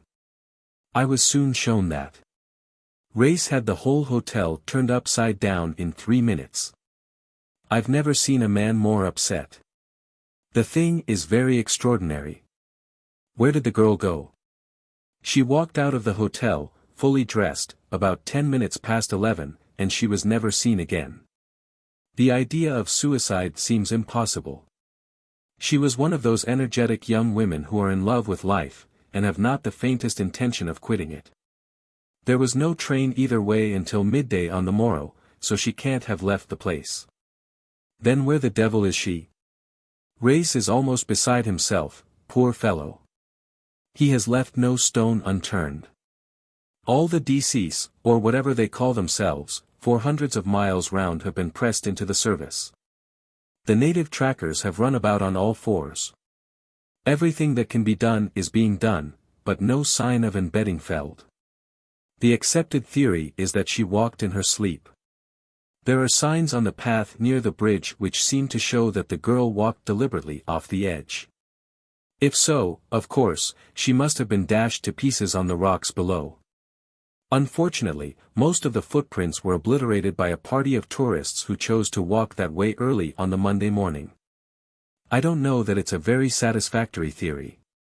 In my young days, I always was told that sleepwalkers couldn't hurt themselves, that their own sixth sense took care of them. I don't think the theory satisfies Mrs. Blair either. I can't make that woman out. Her whole attitude towards Race has changed.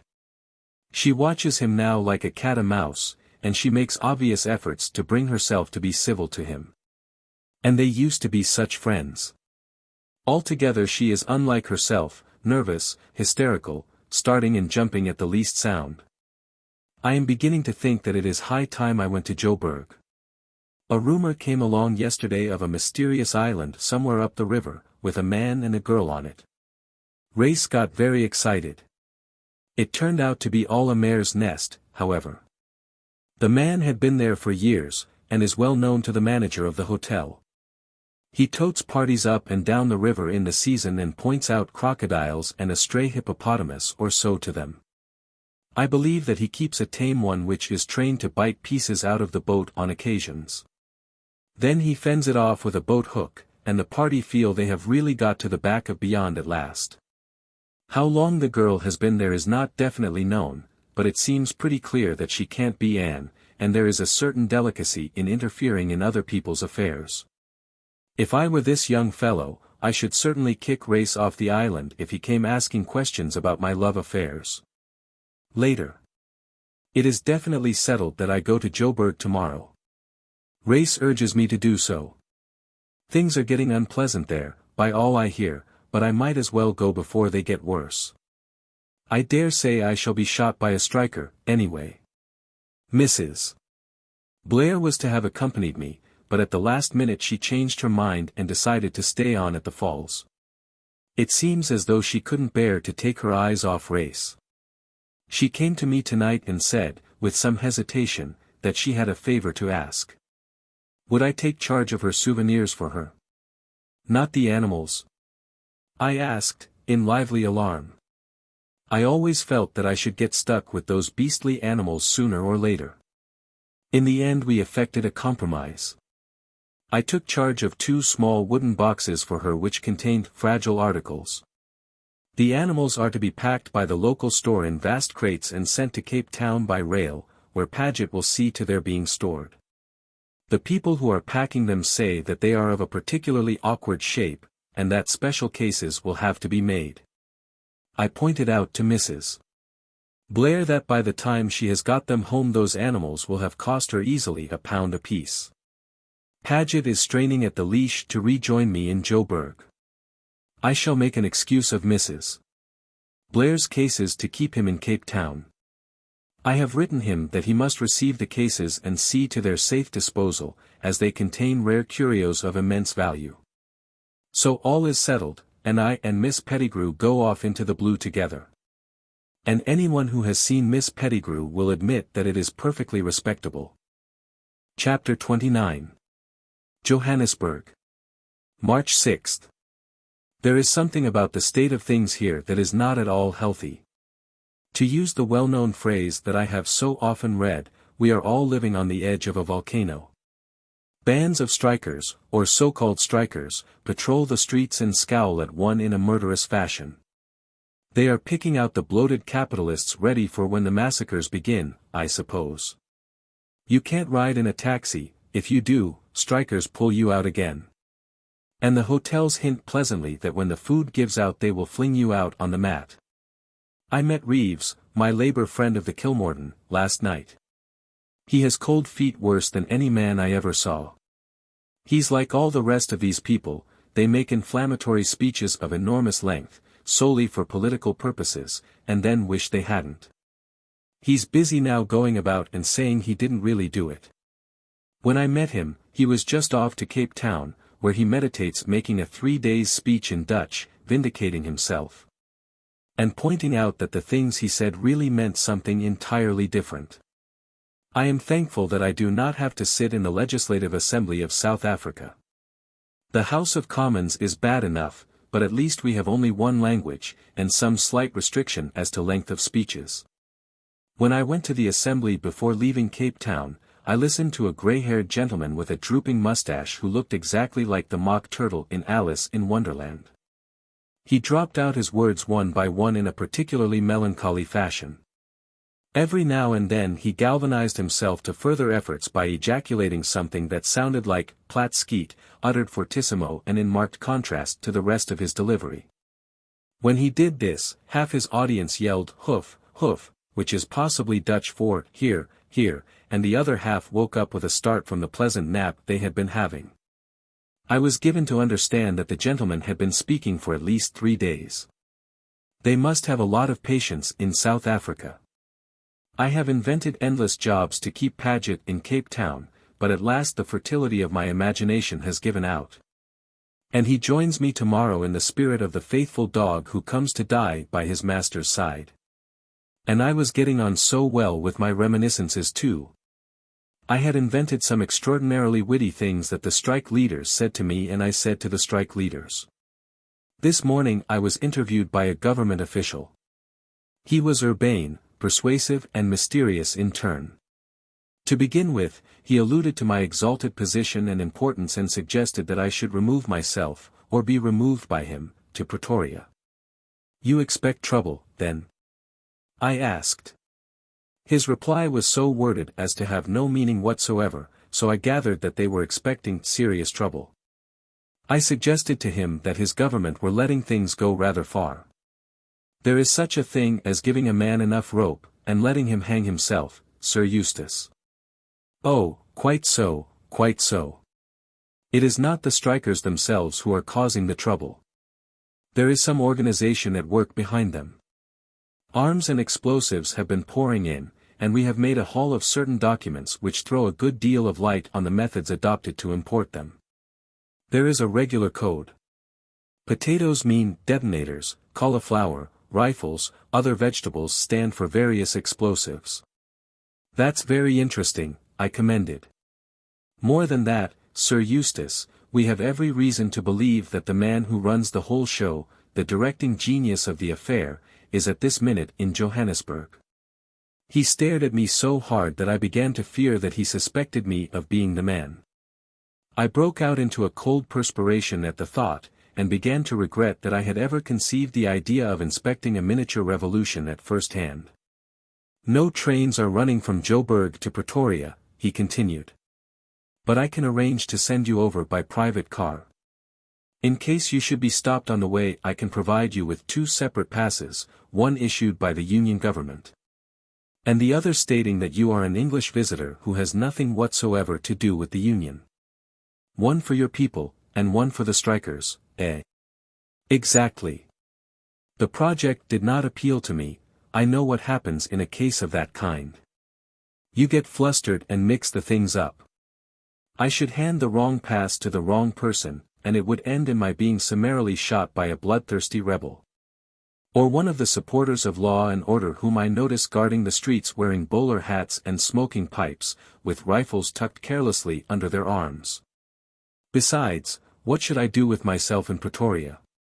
Admire the architecture of the Union buildings and listen to the echoes of the shooting round Johannesburg? I should be penned up there God knows how long. They've blown up the railway line already, I hear. It isn't even as if one could get a drink there.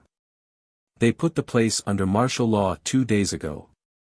My dear fellow, I said, you don't seem to realize that I'm studying conditions on the Rand. How the devil am I going to study them from Pretoria? I appreciate your care for my safety, but don't you worry about me. I shall be all right. I warn you, Sir Eustace, that the food question is already serious. A little fasting will improve my figure, I said, with a sigh. We were interrupted by a telegram being handed to me. I read it with amazement. And is safe.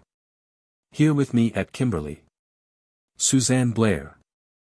I don't think I ever really believed in the annihilation of Anne.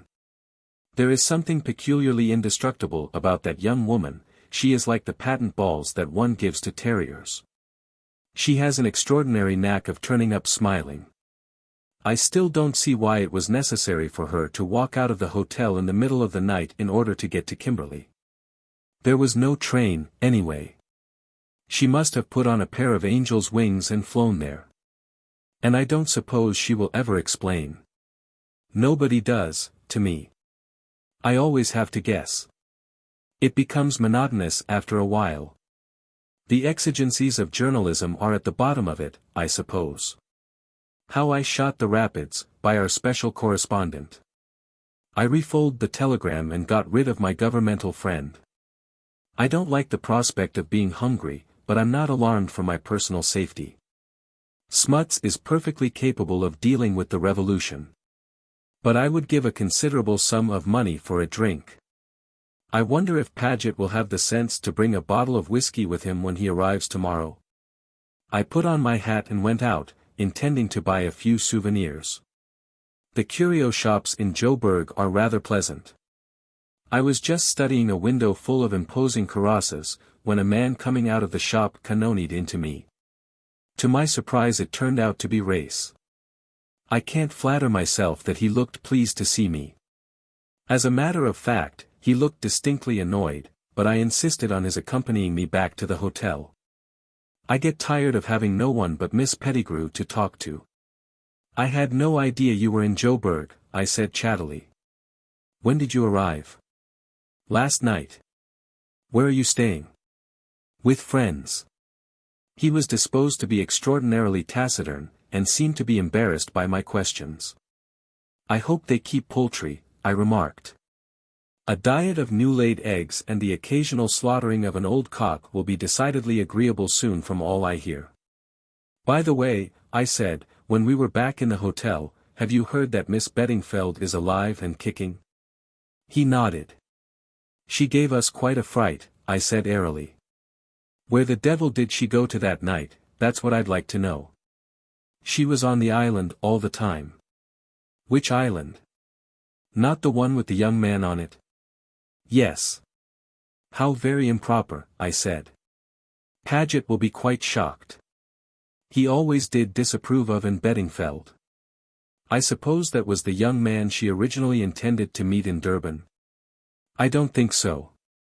Don't tell me anything you don't want to, I said, by way of encouraging him.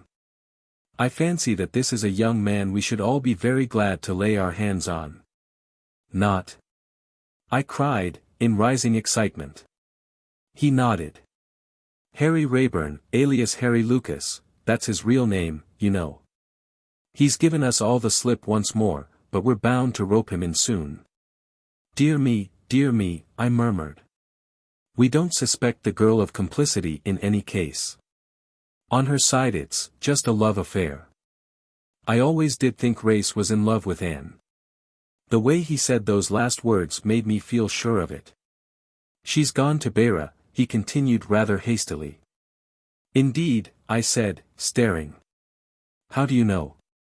She wrote to me from Bulawayo, telling me she was going home that way. The best thing she can do, poor child. Somehow, I don't fancy she is in Beira, I said meditatively. She was just starting when she wrote. I was puzzled. Somebody was clearly lying. Without stopping to reflect that and might have excellent reasons for her misleading statements, I gave myself up to the pleasure of scoring off Race. He is always so cocksure. I took the telegram from my pocket and handed it to him. Then how do you explain this? I asked nonchalantly. He seemed dumbfounded. She said she was just starting for Beira, he said, in a dazed voice.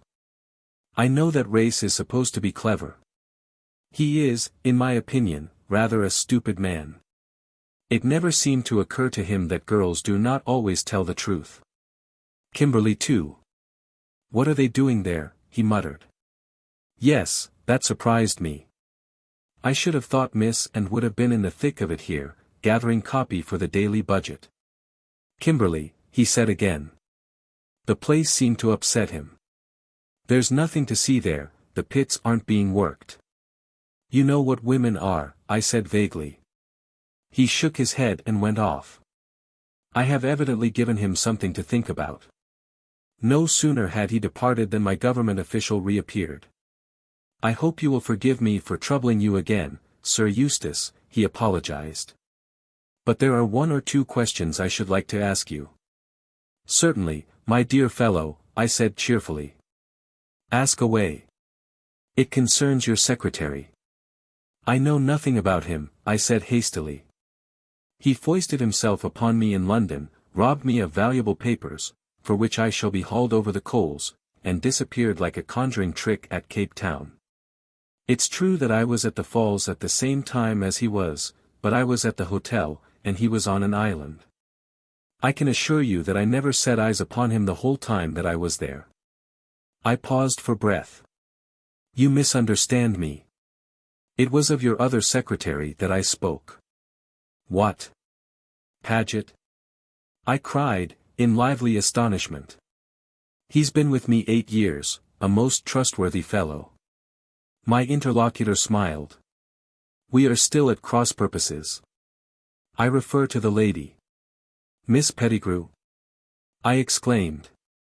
Yes. She has been seen coming out of Agressado's native curio shop. God bless my soul. I interrupted. I was going into that place myself this afternoon. You might have caught me coming out. There doesn't seem to be any innocent thing that one can do in Joburg without being suspected for it. Ah! But she has been there more than once, and in rather doubtful circumstances. I may as well tell you, in confidence, Sir Eustace, that the place is suspected of being a well-known rendezvous used by the secret organization behind this revolution.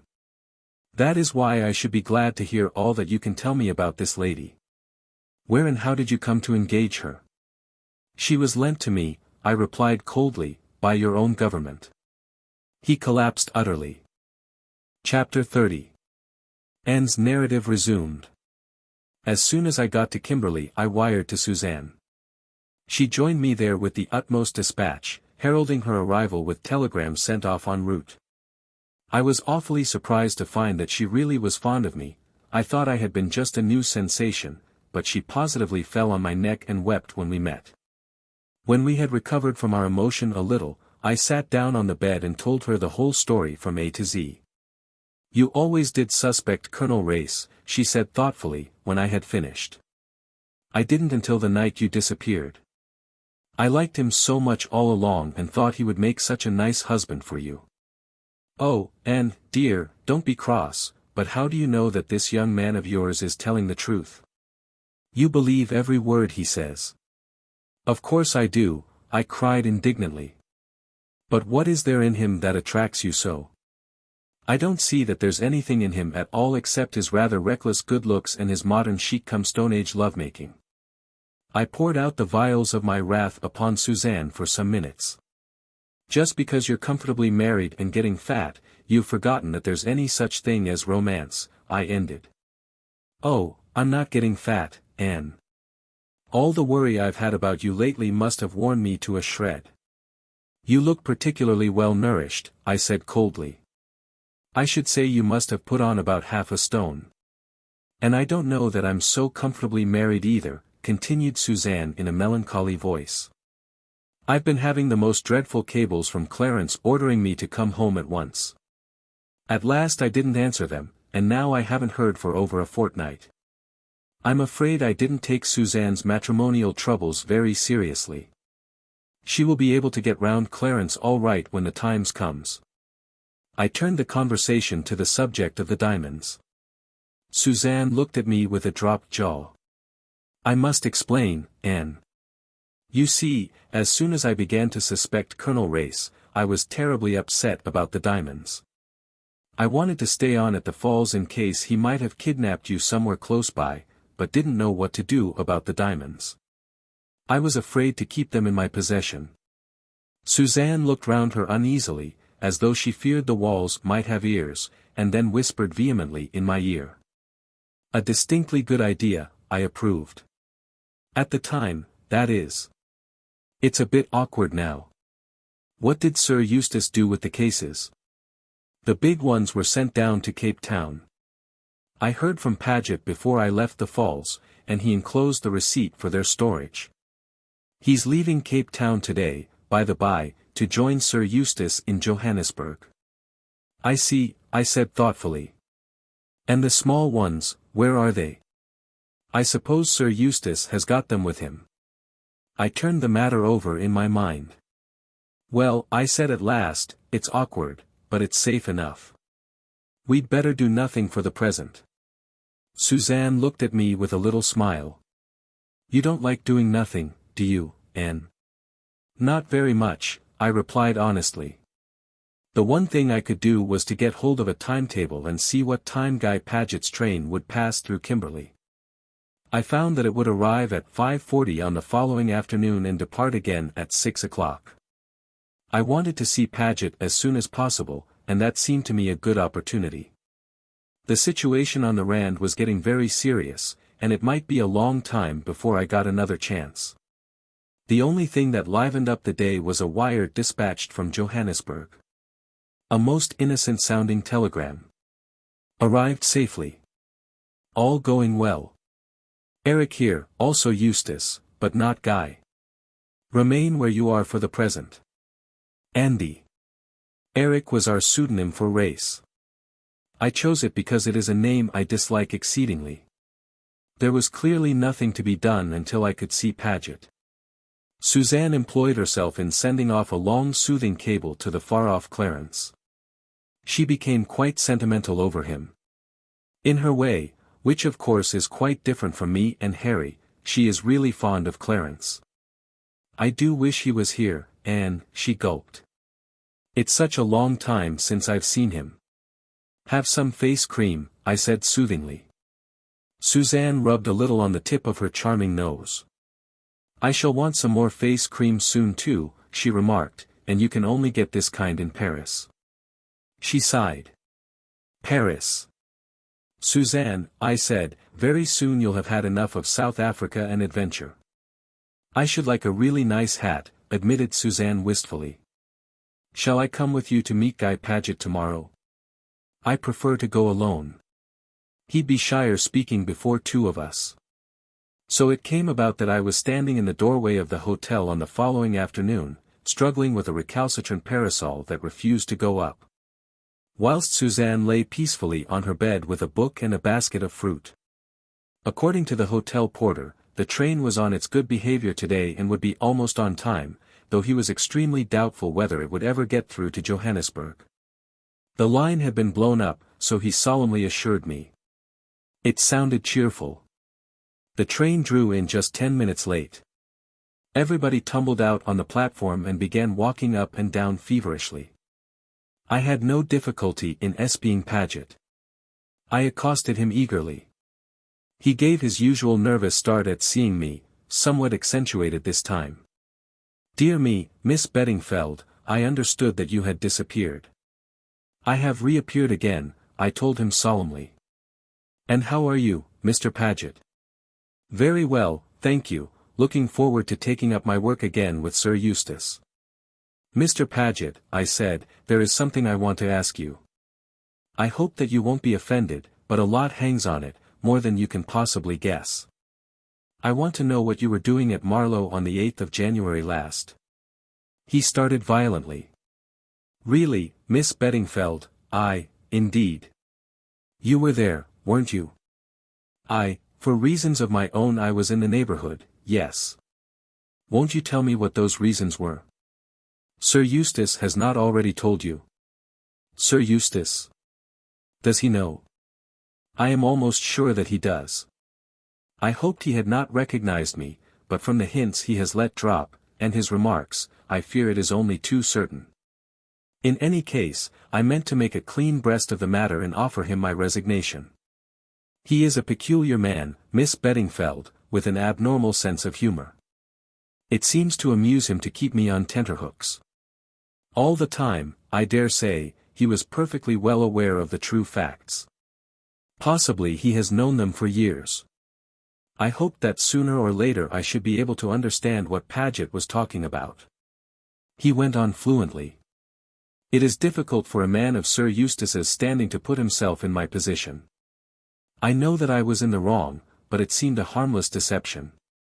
I would have thought it better taste on his part to have tackled me outright, instead of indulging in covert jokes at my expense." A whistle blew, and the people began to surge back into the train. "Yes, Mr. Paget," I broke in, "I'm sure I quite agree with all you're saying about Sir Eustace. But why did you go to Marlow?" "It was wrong of me, but natural under the circumstances. Yes, I still feel natural under the circumstances." "What circumstances?" I cried desperately. For the first time Paget seemed to recognize that I was asking him a question. His mind detached itself from the peculiarities of Sir Eustace and his own justification and came to rest on me.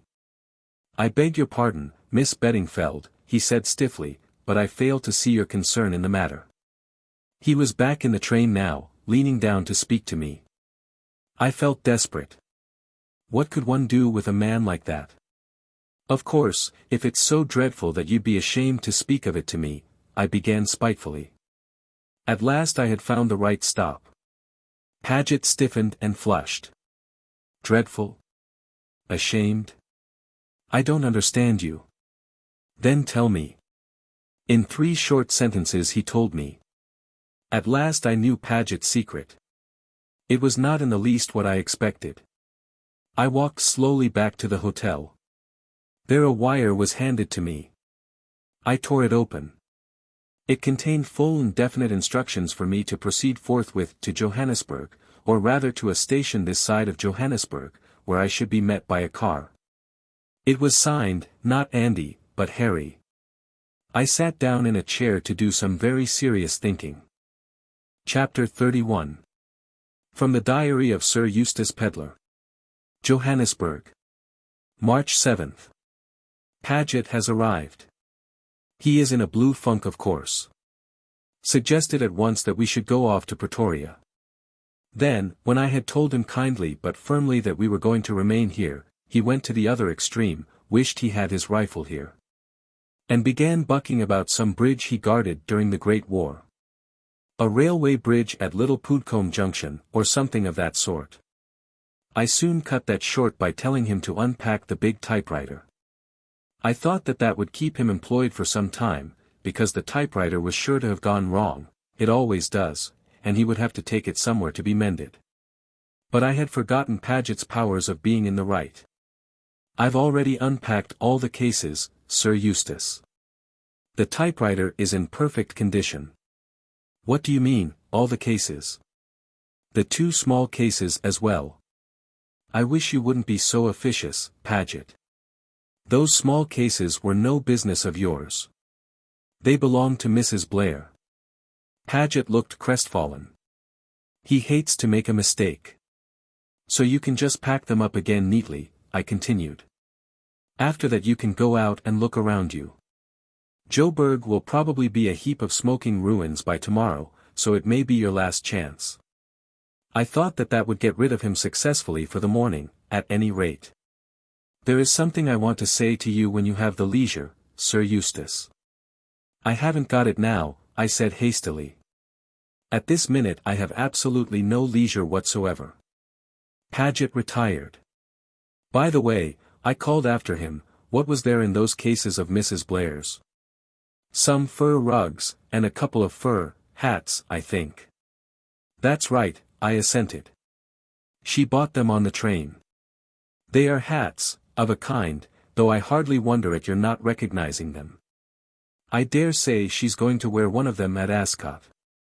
"What else was there?" "Some rolls of films and some baskets, a lot of baskets." "There would be," I assured him. "Mrs. Blair is the kind of woman who never buys less than a dozen or so of anything." "I think that's all, Sir Eustace, except some miscellaneous odds and ends, a motor veil and some odd gloves, that sort of thing. If you hadn't been a born idiot, Paget, you would have seen from the start that those couldn't possibly be my belongings. I thought some of them might belong to Miss Pettigrew."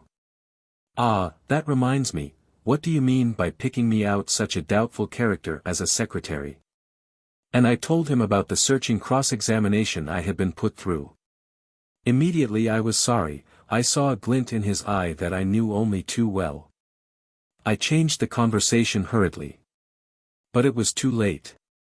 Paget was on the warpath. He next proceeded to bore me with a long pointless story about the Kilmorton. It was about a roll of films and a wager. The roll of films being thrown through a porthole in the middle of the night by some steward who ought to have known better. I hate horseplay. I told Paget so, and he began to tell me the story all over again. He tells a story extremely badly, anyway.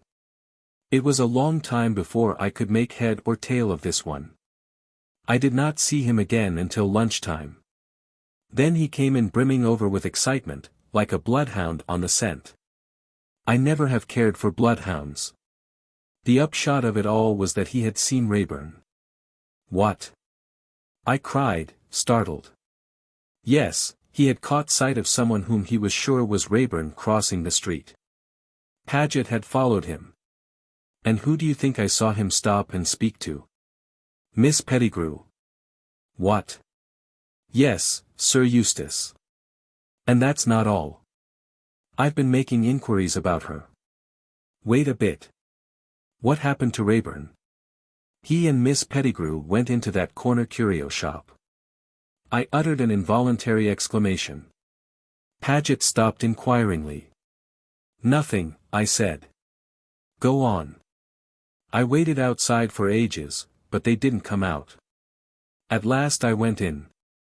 Sir Eustace, there was no one in the shop. There must be another way out. I stared at him.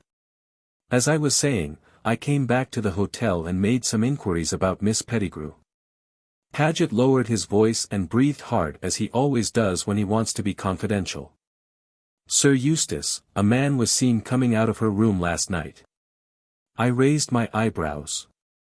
And I always regarded her as a lady of such eminent respectability, I murmured. Paget went on without heeding. I went straight up and searched her room. What do you think I found? I shook my head. This. Paget held up a safety razor and a stick of shaving soap. What should a woman want with these? I don't suppose Paget ever reads the advertisements in the high-class ladies' papers. I do. Whilst not proposing to argue with him on the subject, I refused to accept the presence of the razor as proof positive of Miss Pettigrew's sex. Paget is so hopelessly behind the times. I should not have been at all surprised if he had produced a cigarette case to support his theory. However, even Paget has his limits. You're not convinced, Sir Eustace. What do you say to this? I inspected the article which he dangled aloft triumphantly. It looks like hair, I remarked distastefully. It is hair. I think it's what they call a toupee. Indeed, I commented. Now are you convinced that that Pettigrew woman is a man in disguise? Really, my dear Paget, I think I am. I might have known it by her feet. Then that's that. And now, Sir Eustace, I want to speak to you about my private affairs. I cannot doubt, from your hints and your continual allusions to the time I was in Florence, that you have found me out. At last the mystery of what Paget did in Florence is going to be revealed. Make a clean breast of it, my dear fellow, I said kindly.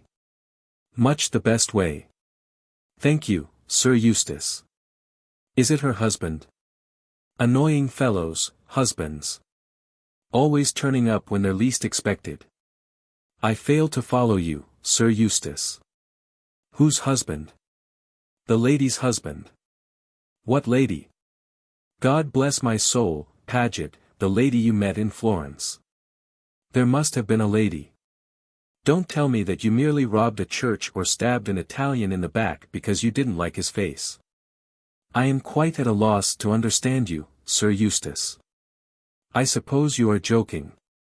I am an amusing fellow sometimes, when I take the trouble, but I can assure you that I am not trying to be funny this minute.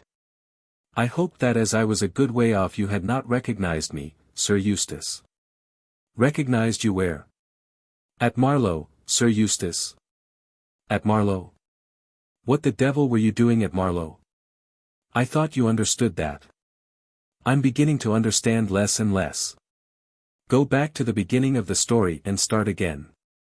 You went to Florence. Then you don't know after all, and you didn't recognize me.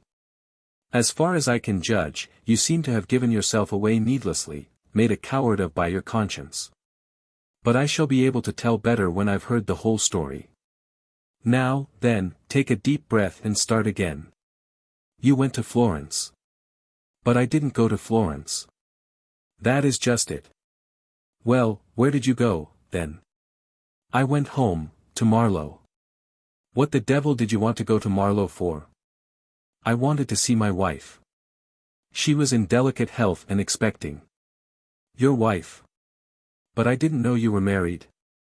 No, Sir Eustace, that is just what I am telling you. I deceived you in this matter. How long have you been married? Just over 8 years. I had been married just 6 months when I became your secretary. I did not want to lose the post. A resident secretary is not supposed to have a wife, so I suppressed the fact. You take my breath away, I remarked. Where has she been all these years? We have had a small bungalow on the river at Marlow, quite close to the mill house, for over 5 years. God bless my soul, I muttered. Any children? 4 children, Sir Eustace. I gazed at him in a kind of stupor. I might have known, all along, that a man like Paget couldn't have a guilty secret. The respectability of Paget has always been my bane. That's just the kind of secret he would have, a wife and 4 children. Have you told this to anyone else? I demanded at last, when I had gazed at him in fascinated interest for quite a long while. Only Miss Beddingfeld. She came to the station at Kimberley. I continued to stare at him. He fidgeted under my glance. I hope, Sir Eustace, that you are not seriously annoyed. My dear fellow, I said, I don't mind telling you here and now that you've blinking well torn it. I went out seriously ruffled.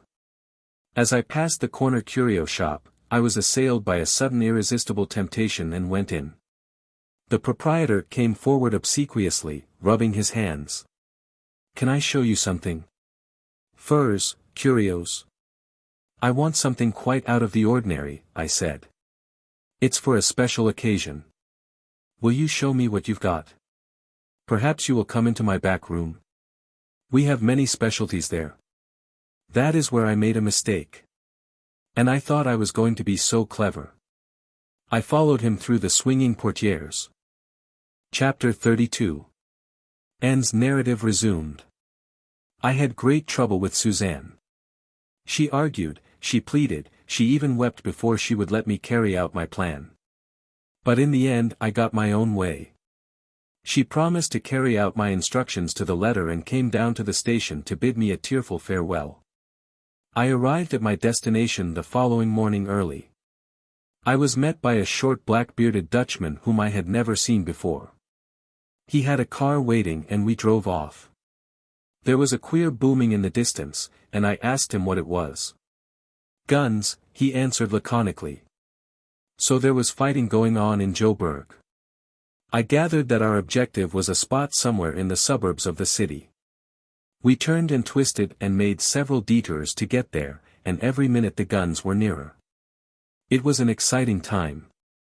At last we stopped before a somewhat ramshackle building. The door was opened by a Kaffir boy. My guide signed to me to enter.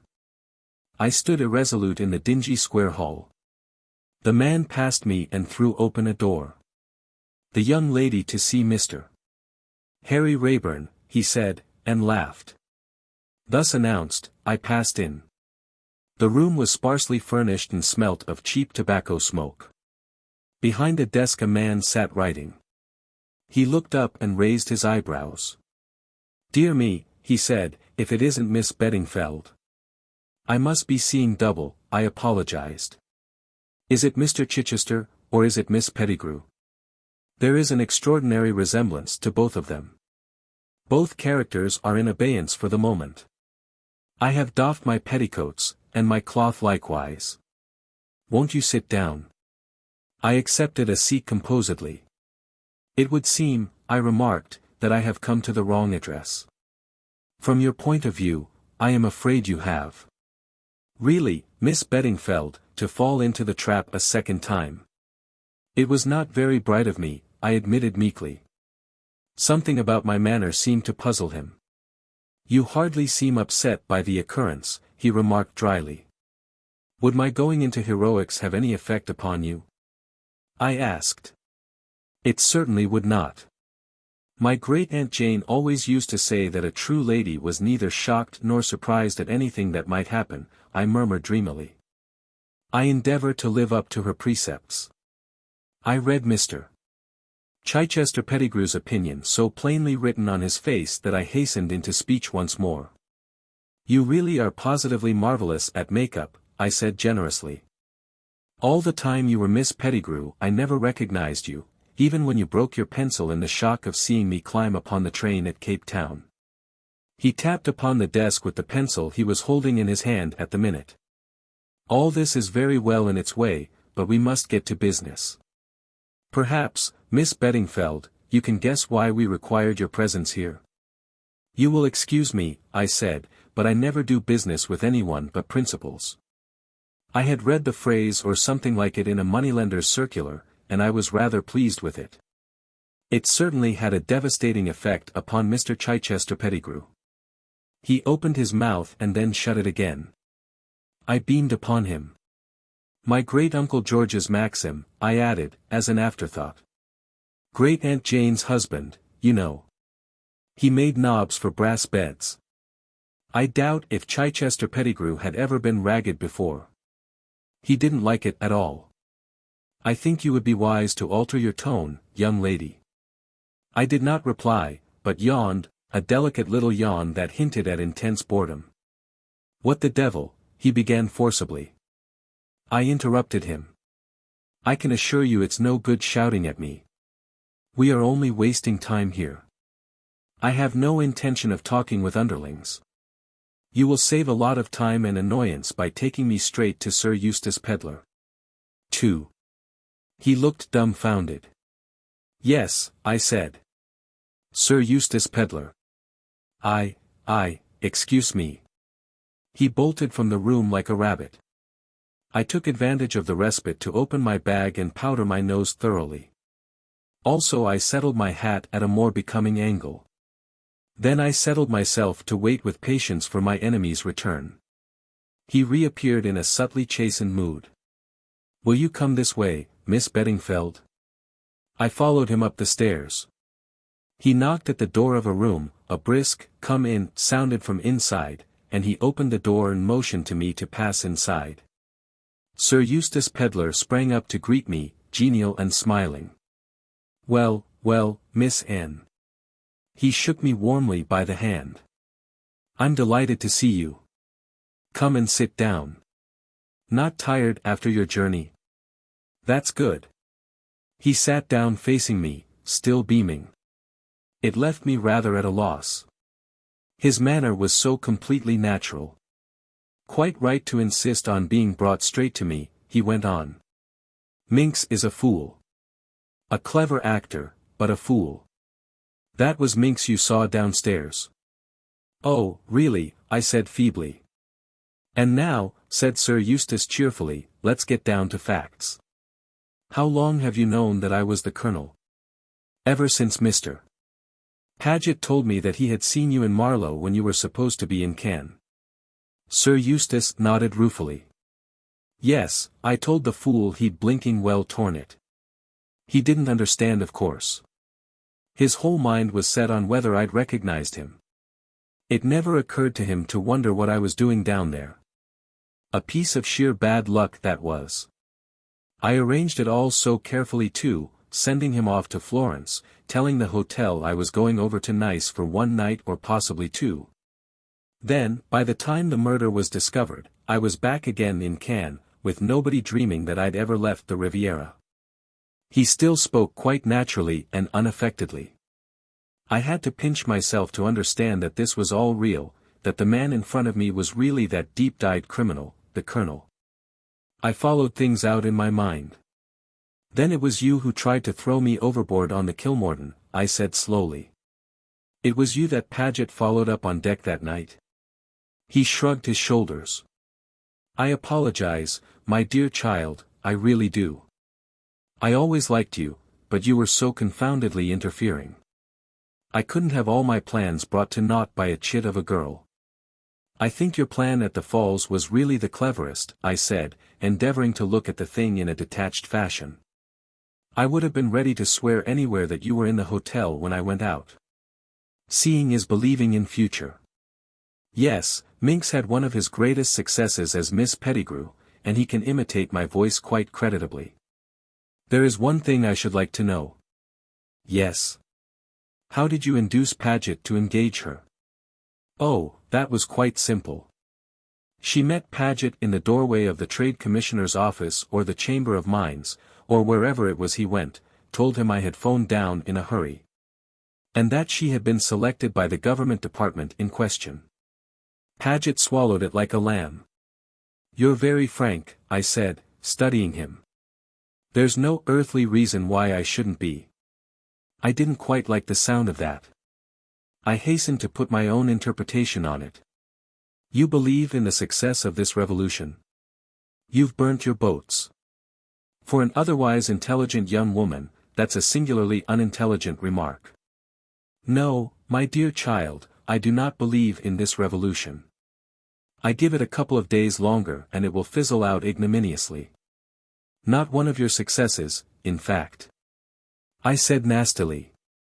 "Like all women, you've no idea of business. The job I took on was to supply certain explosives and arms, heavily paid for, to foment feeling generally, and to incriminate certain people up to the hilt. I've carried out my contract with complete success, and I was careful to be paid in advance. I took special care over the whole thing, as I intended it to be my last contract before retiring from business. As for burning my boats, as you call it, I simply don't know what you mean. I'm not the rebel chief, or anything of that kind. I'm a distinguished English visitor, who had the misfortune to go nosing into a certain curio shop, and saw a little more than he was meant to. And so the poor fellow was kidnapped. Tomorrow, or the day after, when circumstances permit, I shall be found tied up somewhere in a pitiable state of terror and starvation. Ah! I said slowly. But what about me? That's just it, said Sir Eustace softly. What about you? I've got you here, I don't want to rub it in any way, but I've got you here very neatly. The question is, what am I going to do with you? The simplest way of disposing of you, and, I may add, the pleasantest to myself, is the way of marriage. Wives can't accuse their husbands, you know, and I'd rather like a pretty young wife to hold my hand and glance at me out of liquid eyes. Don't flash them at me so. You quite frighten me. I see that the plan does not commend itself to you. It does not. Sir Eustace sighed. A pity. But I am no Adelphi villain. The usual trouble, I suppose. You love another, as the books say. I love another. I thought as much. First I thought it was that long-legged, pompous ass, Race, but I suppose it's the young hero who fished you out of the falls that night. Women have no taste. Neither of those two have half the brains that I have. I'm such an easy person to underestimate. I think he was right about that. Although I knew well enough the kind of man he was and must be, I could not bring myself to realize it. He had tried to kill me on more than one occasion, he had actually killed another woman, and he was responsible for endless other deeds of which I knew nothing. And yet I was quite unable to bring myself into the frame of mind for appreciating his deeds as they deserved. I could not think of him as other than our amusing, genial traveling companion. I could not even feel frightened of him, and yet I knew he was capable of having me murdered in cold blood if it struck him as necessary. The only parallel I can think of is the case of Stevenson's Long John Silver. He must have been much the same kind of man. Well, well, said this extraordinary person, leaning back in his chair. It's a pity that the idea of being Lady Peddler doesn't appeal to you. The other alternatives are rather crude. I felt a nasty feeling going up and down my spine. Of course I had known all along that I was taking a big risk, but the prize had seemed worth it. Would things turn out as I had calculated, or would they not? The fact of the matter is, Sir Eustace was continuing, I've a weakness for you. I really don't want to proceed to extremes. Suppose you tell me the whole story, from the very beginning, and let's see what we can make of it. But no romancing, mind, I want the truth. I was not going to make any mistake over that. I had a great deal of respect for Sir Eustace's shrewdness. It was a moment for the truth, the whole truth, and nothing but the truth. I told him the whole story, omitting nothing, up to the moment of my rescue by Harry. When I had finished, he nodded his head in approval. Wise girl. You've made a clean breast of the thing. And let me tell you, I should soon have caught you out if you hadn't. A lot of people wouldn't believe your story, anyway, especially the beginning part, but I do. You're the kind of girl who would start off like that, at a moment's notice, on the slenderest of motives. You've had amazing luck, of course, but sooner or later the amateur runs up against the professional and then the result is a foregone conclusion. I am the professional. I started on this business when I was quite a youngster. All things considered, it seemed to me a good way of getting rich quickly. I always could think things out, and devise ingenious schemes, and I never made the mistake of trying to carry out my schemes myself. Always employ the expert, that has been my motto. The one time I departed from it I came to grief, but I couldn't trust anyone to do that job for me. Nadina knew too much. I'm an easygoing man, kind-hearted and good-tempered so long as I'm not thwarted. Nadina both thwarted me and threatened me, just as I was at the apex of a successful career. Once she was dead and the diamonds were in my possession, I was safe. I've come to the conclusion now that I bungled the job. That idiot Paget, with his wife and family. My fault, it tickled my sense of humor to employ the fellow, with his Cinquecento poisoner's face and his mid-Victorian soul. A maxim for you, my dear Anne. Don't let your sense of humor carry you away. For years I've had an instinct that it would be wise to get rid of Paget, but the fellow was so hard-working and conscientious that I honestly couldn't find an excuse for sacking him. So I let things drift. But we're wandering from the point. The question is what to do with you. Your narrative was admirably clear, but there is one thing that still escapes me. Where are the diamonds now? Harry Rayburn has them, I said, watching him. His face did not change, it retained its expression of sardonic good humor. I want those diamonds. I don't see much chance of your getting them, I replied. Don't you? Now I do. I don't want to be unpleasant, but I should like you to reflect that a dead girl or so found in this quarter of the city will occasion no surprise. There's a man downstairs who does those sort of jobs very neatly. Now, you're a sensible young woman. What I propose is this, you will sit down and write to Harry Rayburn, telling him to join you here and bring the diamonds with him. I won't do anything of the kind. Don't interrupt your elders. I propose to make a bargain with you. The diamonds in exchange for your life. And don't make any mistake about it, your life is absolutely in my power. And Harry? I'm far too tender-hearted to part two young lovers. He shall go free too, on the understanding, of course, that neither of you will interfere with me in future. And what guarantee have I that you will keep your side of the bargain? None whatever, my dear girl. You'll have to trust me and hope for the best. Of course, if you're in an heroic mood and prefer annihilation, that's another matter. This was what I had been playing for. I was careful not to jump at the bait. Gradually I allowed myself to be bullied and cajoled into yielding. I wrote at Sir Eustace's dictation.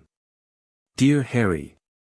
I think I see a chance of establishing your innocence beyond any possible doubt. Please follow my instructions minutely. Go to Agressado's curio shop. Ask to see something out of the ordinary, for a special occasion. The man will then ask you to come into the back room.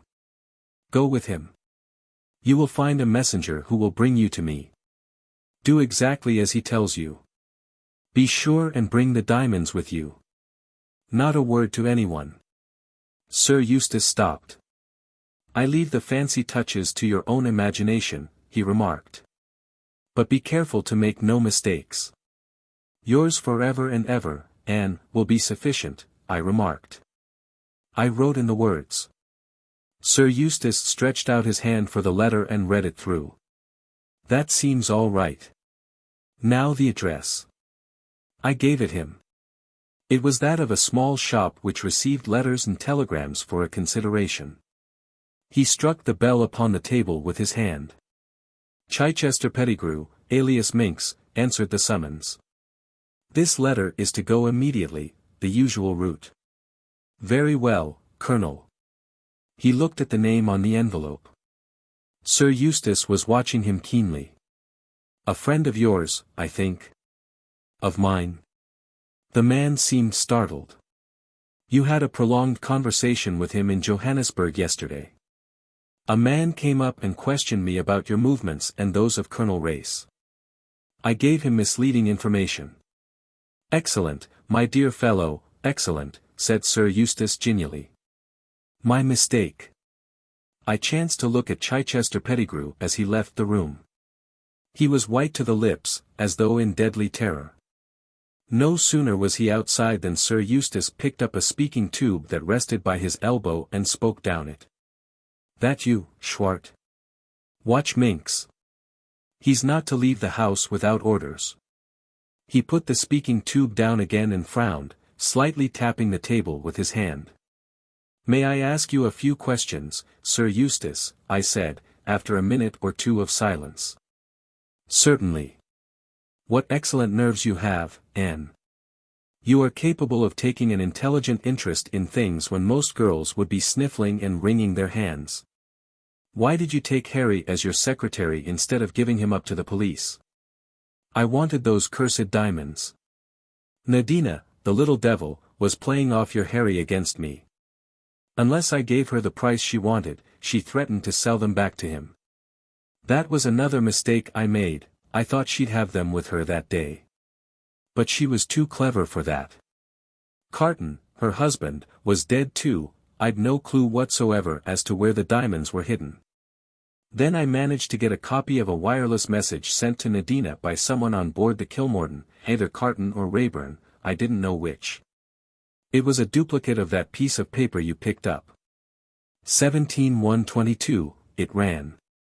I took it to be an appointment with Rayburn, and when he was so desperate to get aboard the Kilmorton I was convinced that I was right. So I pretended to swallow his statements, and let him come. I kept a pretty sharp watch upon him and hoped that I should learn more. Then I found Minx trying to play a lone hand and interfering with me. I soon stopped that. He came to heel all right. It was annoying not getting cabin 17, and it worried me not being able to place you. Were you the innocent young girl you seemed, or were you not? When Rayburn set out to keep the appointment that night, Minx was told off to intercept him. Minx muffed it of course. But why did the wireless message say 17 instead of 71? I've thought that out. Carton must have given that wireless operator his own memorandum to copy off onto a form, and he never read the copy through. The operator made the same mistake we all did, and read it as January 17th, 22 instead of 1.71.22. The thing I don't know is how Minx got on to cabin 17. It must have been sheer instinct. And the dispatch to General Smuts? Who tampered with that? My dear Anne, you don't suppose I was going to have a lot of my plans given away, without making an effort to save them? With an escaped murderer as a secretary, I had no hesitation whatever in substituting blanks. Nobody would think of suspecting poor old Peddler. What about Colonel Race? Yes, that was a nasty jar. When Paget told me he was a Secret Service fellow, I had an unpleasant feeling down the spine. I remembered that he'd been nosing around Nadina in Paris during the war, and I had a horrible suspicion that he was out after me. I don't like the way he's stuck to me ever since. He's one of those strong, silent men who have always got something up their sleeve. A whistle sounded. Sir Eustace picked up the tube, listened for a minute or two, then answered. Very well, I'll see him now. Business, he remarked. Miss Anne, let me show you your room. He ushered me into a small shabby apartment. A Kaffir boy brought up my small suitcase, and Sir Eustace, urging me to ask for anything I wanted, withdrew, the picture of a courteous host. A can of hot water was on the washstand, and I proceeded to unpack a few necessaries. Something hard and unfamiliar in my sponge bag puzzled me greatly. I untied the string and looked inside. To my utter amazement I drew out a small pearl-handled revolver. It hadn't been there when I started from Kimberley. I examined the thing gingerly. It appeared to be loaded. I handled it with a comfortable feeling. It was a useful thing to have in a house such as this. But modern clothes are quite unsuited to the carrying of firearms. In the end I pushed it gingerly into the top of my stocking. It made a terrible bulge, and I expected every minute that it would go off and shoot me in the leg, but it really seemed the only place. Chapter 33. I was not summoned to Sir Eustace's presence until late in the afternoon. 11 o'clock tea and a substantial lunch had been served to me in my own apartment, and I felt fortified for further conflict. Sir Eustace was alone. He was walking up and down the room, and there was a gleam in his eye and a restlessness in his manner which did not escape me. He was exultant about something. There was a subtle change in his manner towards me. I have news for you. Your young man is on his way. He will be here in a few minutes. Moderate your transports, I have something more to say. You attempted to deceive me this morning. I warned you that you would be wise to stick to the truth, and up to a certain point you obeyed me. Then you ran off the rails. You attempted to make me believe that the diamonds were in Harry Rayburn's possession. At the time, I accepted your statement because it facilitated my task, the task of inducing you to decoy Harry Rayburn here. But, my dear Anne, the diamonds have been in my possession ever since I left the Falls, though I only discovered the fact yesterday. You know. I gasped. It may interest you to hear that it was Paget who gave the show away. He insisted on boring me with a long pointless story about a wager and a tin of films. It didn't take me long to put two and two together, Mrs. Blair's distrust of Colonel Race, her agitation, her entreaty that I would take care of her souvenirs for her. The excellent Paget had already unfastened the cases through an excess of zeal. Before leaving the hotel, I simply transferred all the rolls of films to my own pocket. They are in the corner there. I admit that I haven't had time to examine them yet, but I notice that one is of a totally different weight to the others, rattles in a peculiar fashion, and has evidently been stuck down with seccotine, which will necessitate the use of a tin opener. The case seems clear, does it not? And now, you see, I have you both nicely in the trap. It's a pity that you didn't take kindly to the idea of becoming Lady Pedlar. I did not answer. I stood looking at him. There was the sound of feet on the stairs, the door was flung open, and Harry Raeburn was hustled into the room between two men. Sir Eustace flung me a look of triumph. According to plan, he said softly. You amateurs will pit yourselves against professionals.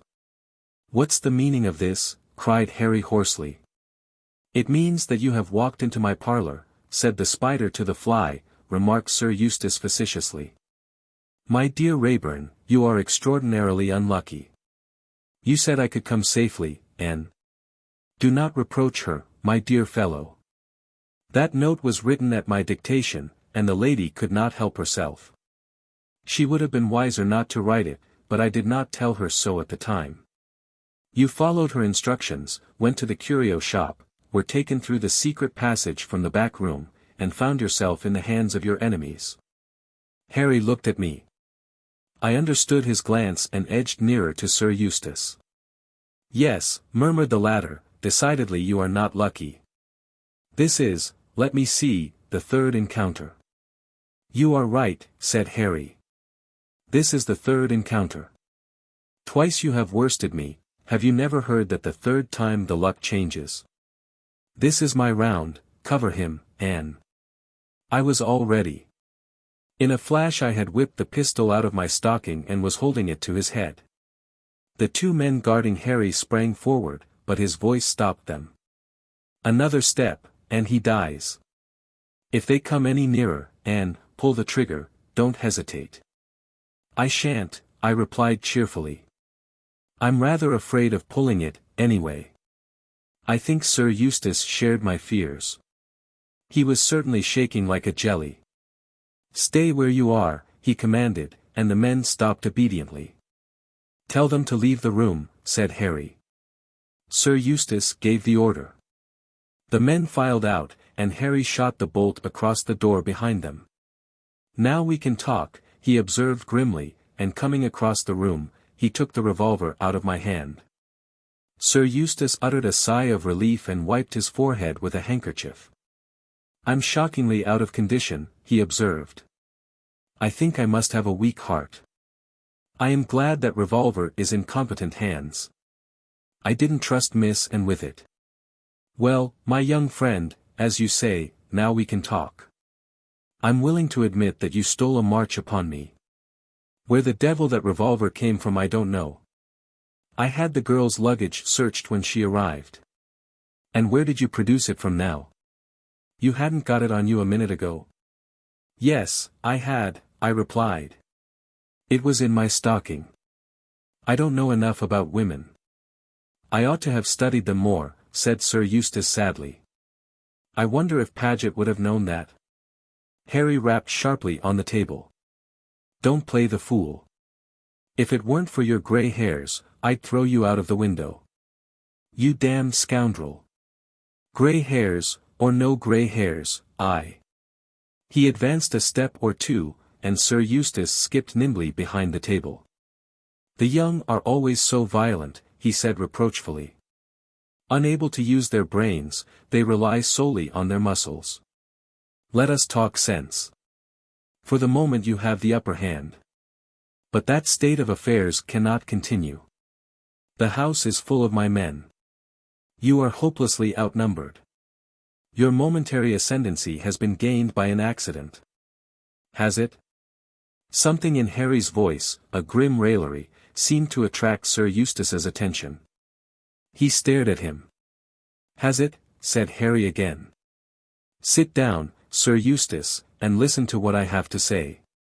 Still covering him with the revolver, he went on, the cards are against you this time. To begin with, listen to that. That was a dull banging at the door below. There were shouts, oaths, and then a sound of firing. Sir Eustace paled. What's that? Race, and his people.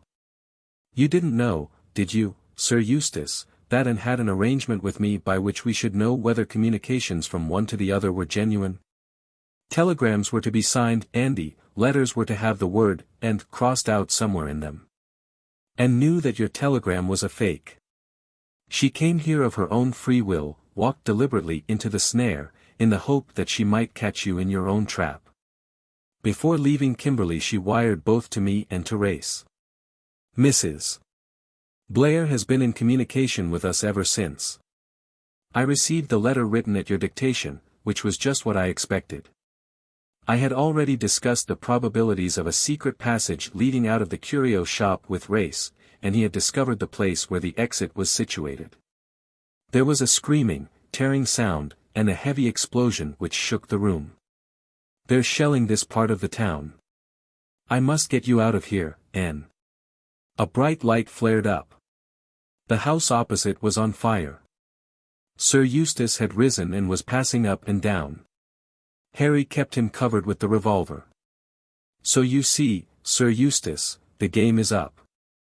It was you yourself who very kindly provided us with the clue of your whereabouts. Race's men were watching the exit of the secret passage. In spite of the precautions you took, they were successful in following me here. Sir Eustace turned suddenly. Very clever. Very creditable. But I've still a word to say. If I've lost the trick, so have you. You'll never be able to bring the murder of Nadina home to me. I was in Marlow on that day, that's all you've got against me. No one can prove that I even knew the woman. But you knew her, you had a motive for killing her, and your record's against you. You're a thief, remember, a thief. There's one thing you don't know, perhaps. I've got the diamonds. And here goes. With an incredibly swift movement, he stooped, swung up his arm and threw. There was a tinkle of breaking glass, as the object went through the window and disappeared into the blazing mass opposite. There goes your only hope of establishing your innocence over the Kimberley affair. And now we'll talk. I'll drive a bargain with you. You've got me cornered. Race will find all he needs in this house.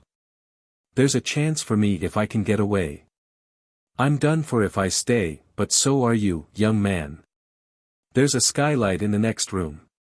A couple of minutes start and I shall be all right. I've got one or two little arrangements already made. You let me out that way, and give me a start, and I leave you a signed confession that I killed Nadina. Yes, Harry, I cried. Yes, yes, yes. He turned a stern face on me. No, Anne, 1,000 times, no. You don't know what you're saying. I do. It solves everything. I'd never be able to look Race in the face again. I'll take my chance, but I'm damned if I'll let this slippery old fox get away. It's no good, Anne. I won't do it. Sir Eustace chuckled. He accepted defeat without the least emotion. Well, well, he remarked. You seem to have met your master, Anne. But I can assure you both that moral rectitude does not always pay. There was a crash of rending wood, and footsteps surged up the stairs. Harry drew back the bolt. Colonel Race was the first to enter the room. His face lit at the sight of us. You're safe, Anne. I was afraid, he turned to Sir Eustace.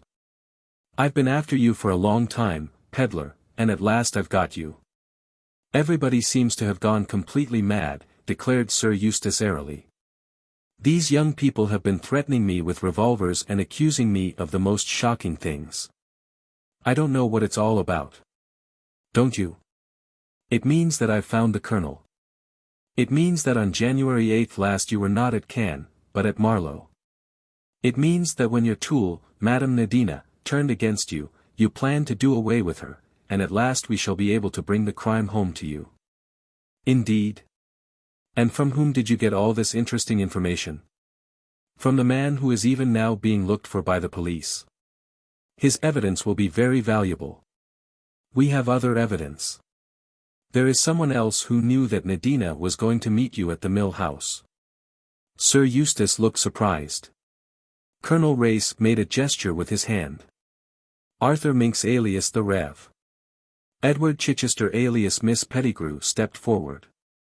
He was pale and nervous, but he spoke clearly enough. I saw Nadina in Paris the night before she went over to England. I was posing at the time as a Russian count. She told me of her purpose. I warned her, knowing what kind of man she had to deal with, but she did not take my advice. There was a wireless message on the table. I read it. Afterwards I thought I would have a try for the diamonds myself. In Johannesburg, Mr. Rayburn accosted me. He persuaded me to come over to his side. Sir Eustace looked at him. He said nothing, but Minks seemed visibly to wilt. Rats always leaving a sinking ship, observed Sir Eustace. I don't care for rats. Sooner or later, I destroy vermin. There's just one thing I'd like to tell you, Sir Eustace, I remarked. That tin you threw out of the window didn't contain the diamonds. It had common pebbles in it. The diamonds are in a perfectly safe place. As a matter of fact, they're in the big giraffe's stomach. Suzanne hollowed it out, put the diamonds in with cotton wool, so that they wouldn't rattle, and plugged it up again. Sir Eustace looked at me for some time. His reply was characteristic. I always did hate that blinking giraffe, he said. It must have been instinct. Chapter 34. We were not able to return to Johannesburg that night. The shells were coming over pretty fast, and I gathered that we were now more or less cut off, owing to the rebels having obtained possession of a new part of the suburbs. Our place of refuge was a farm some 20 miles or so from Johannesburg, right out on the veldt. I was dropping with fatigue. All the excitement and anxiety of the last 2 days had left me little better than a limp rag. I kept repeating to myself, without being able to believe it, that our troubles were really over. Harry and I were together and we should never be separated again. Yet all through I was conscious of some barrier between us, a constraint on his part, the reason of which I could not fathom. Sir Eustace had been driven off in an opposite direction accompanied by a strong guard. He waved his hand airily to us on departing. I came out onto the stoop early on the following morning and looked across the veldt in the direction of Johannesburg. I could see the great dumps glistening in the pale morning sunshine, and I could hear the low rumbling mutter of the guns. The revolution was not over yet. The farmer's wife came out and called me in to breakfast. She was a kind, motherly soul, and I was already very fond of her. Harry had gone out at dawn and had not yet returned, so she informed me. Again I felt a stir of uneasiness pass over me. What was this shadow of which I was so conscious between us? After breakfast I sat out on the stoop, a book in my hand which I did not read. I was so lost in my own thoughts that I never saw Colonel Race ride up and dismount from his horse. It was not until he said, "Good morning, Anne," that I became aware of his presence. "Oh," I said, with a flush, "it's you." "Yes. May I sit down?" He drew a chair up beside me. It was the first time we had been alone together since that day at the Matapos. As always, I felt that curious mixture of fascination and fear that he never failed to inspire in me. "What is the news?" I asked. "Smuts will be in Johannesburg tomorrow. I give this outbreak 3 days more before it collapses utterly. In the meantime the fighting goes on. I wish," I said, "that one could be sure that the right people were the ones to get killed. I mean the ones who wanted to fight, not just all the poor people who happen to live in the parts where the fighting is going on." He nodded. "I know what you mean, Anne. That's the unfairness of war. But I've other news for you. Yes. A confession of incompetency on my part. Peddler has managed to escape. What? Yes. No one knows how he managed it. He was securely locked up for the night, in an upper-story room of one of the farm's roundabouts which the military have taken over, but this morning the room was empty and the bird had flown. Secretly I was rather pleased. Never, to this day, have I been able to rid myself of a sneaking fondness for Sir Eustace. I dare say it's reprehensible, but there it is. I admired him. He was a thoroughgoing villain, I dare say, but he was a pleasant one. I've never met anyone half so amusing since. I concealed my feelings, of course. Naturally Colonel Race would feel quite differently about it. He wanted Sir Eustace brought to justice. There was nothing very surprising in his escape when one came to think of it. All round Joburg he must have innumerable spies and agents. And, whatever Colonel Race might think, I was exceedingly doubtful that they would ever catch him. He probably had a well-planned line of retreat. Indeed, he had said as much to us. I expressed myself suitably, though in a rather lukewarm manner, and the conversation languished. Then Colonel Race asked suddenly for Harry. I told him that he had gone off at dawn and that I hadn't seen him this morning. You understand, don't you, Anne, that apart from formalities, he is completely cleared. There are technicalities, of course, but Sir Eustace's guilt is well assured. There is nothing now to keep you apart. He said this without looking at me, in a slow, jerky voice. I understand, I said gratefully. And there is no reason why he should not at once resume his real name. No, of course not. You know his real name? The question surprised me. Of course I do. Harry Lucas. He did not answer, and something in the quality of his silence struck me as peculiar. Anne, do you remember that, as we drove home from the Matapos that day, I told you that I knew what I had to do? Of course I remember. I think that I may fairly say I have done it. The man you love is cleared of suspicion. Was that what you meant? Of course. I hung my head, ashamed of the baseless suspicion I had entertained. He spoke again in a thoughtful voice.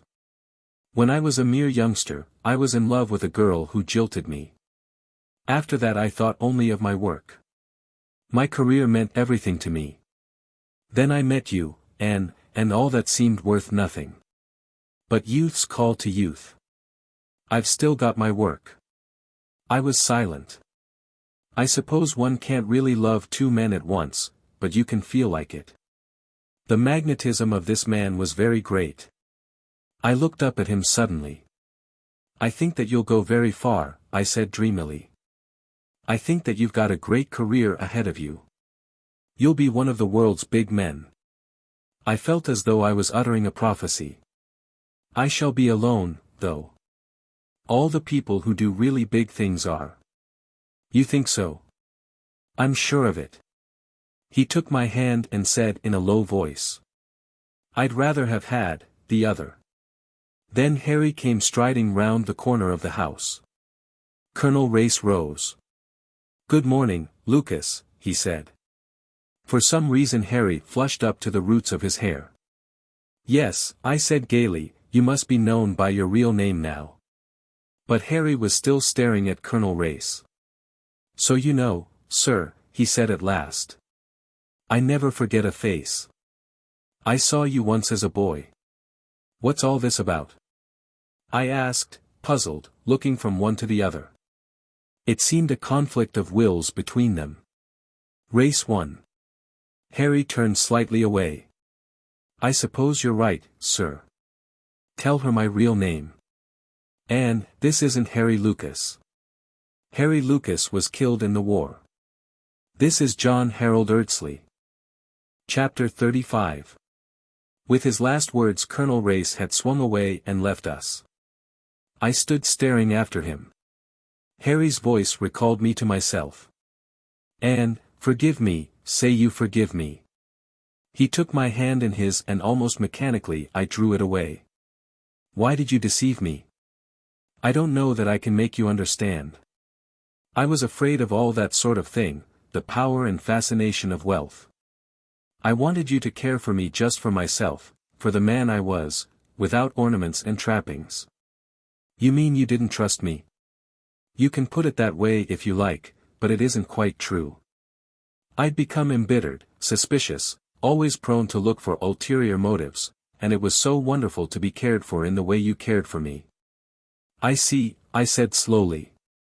I was going over in my own mind the story he had told me. For the first time I noted discrepancies in it which I had disregarded, an assurance of money, the power to buy back the diamonds of Nadina. The way in which he had preferred to speak of both men from the point of view of an outsider. And when he had said, my friend, he had meant, not Erdsley, but Lucas. It was Lucas, the quiet fellow, who had loved Nadina so deeply. How did it come about? I asked. We were both reckless, anxious to get killed. One night we exchanged identification discs, for luck. Lucas was killed the next day, blown to pieces. I shuddered. But why didn't you tell me now? This morning? You couldn't have doubted my caring for you by this time. Anne, I didn't want to spoil it all. I wanted to take you back to the island. What's the good of money? It can't buy happiness. We'd have been happy on the island. I tell you I'm afraid of that other life, it nearly rotted me through once. Did Sir Eustace know who you really were? Oh, yes. And Carton? No. He saw us both with Nadina at Kimberley one night, but he didn't know which was which. He accepted my statement that I was Lucas, and Nadina was deceived by his cable. She was never afraid of Lucas. He was a quiet chap, very deep. But I always had the devil's own temper. She'd have been scared out of her life if she'd known that I'd come to life again. Harry, if Colonel Race hadn't told me, what did you mean to do? Say nothing. Go on as Lucas. And your father's millions? Race was welcome to them. Anyway, he would make a better use of them than I ever shall. Anne, what are you thinking about? You're frowning so. I'm thinking, I said slowly, that I almost wish Colonel Race hadn't made you tell me. No. He was right. I owed you the truth. He paused, then said suddenly. You know, Anne, I'm jealous of Race. He loves you too, and he's a bigger man than I am or ever shall be. I turned to him, laughing. Harry, you idiot. It's you I want, and that's all that matters. As soon as possible we started for Cape Town. There Suzanne was waiting to greet me, and we disemboweled the big giraffe together. When the revolution was finally quelled, Colonel Race came down to Cape Town, and at his suggestion the big villa at Musenberg that had belonged to Sir Lawrence Erdsley was reopened, and we all took up our abode in it. There we made our plans. I was to return to England with Suzanne and to be married from her house in London. And the trousseau was to be bought in Paris. Suzanne enjoyed planning all these details enormously. So did I. And yet the future seemed curiously unreal. And sometimes, without knowing why, I felt absolutely stifled, as though I couldn't breathe. It was the night before we were to sail. I couldn't sleep. I was miserable, and I didn't know why. I hated leaving Africa. When I came back to it, would it be the same thing? Would it ever be the same thing again? And then I was startled by an authoritative rap on the shutter. I sprang up. Harry was on the stoop outside. Put some clothes on, Anne, and come out. I want to speak to you. I huddled on a few garments, and stepped out into the cool night air, still and scented, with its velvety feel. Harry beckoned me out of earshot of the house. His face looked pale and determined, and his eyes were blazing. Anne, do you remember saying to me once that women enjoyed doing the things they disliked for the sake of someone they liked? Yes, I said, wondering what was coming. He caught me in his arms. Anne, Come away with me, now, tonight. Back to Rhodesia, back to the island. I can't stand all this tomfoolery.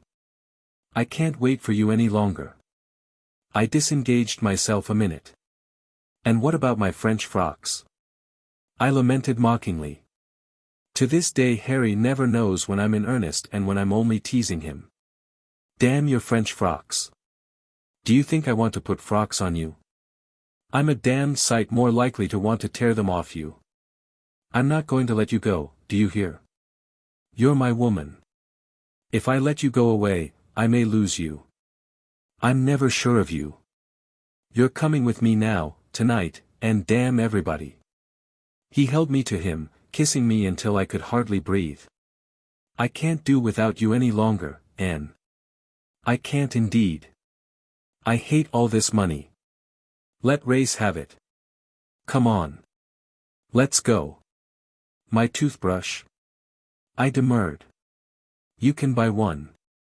I know I'm a lunatic, but for God's sake, come.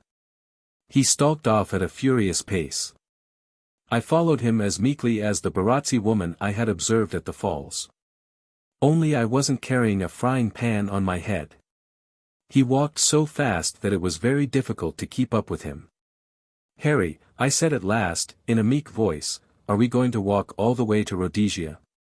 He turned suddenly and with a great shout of laughter gathered me up in his arms. I'm mad, sweetheart, I know it. But I do love you so. We're a couple of lunatics. And, oh, Harry, you never asked me, but I'm not making a sacrifice at all. I wanted to come. Chapter 36. That was 2 years ago. We still live on the island. Before me, on the rough wooden table, is the letter that Suzanne wrote me.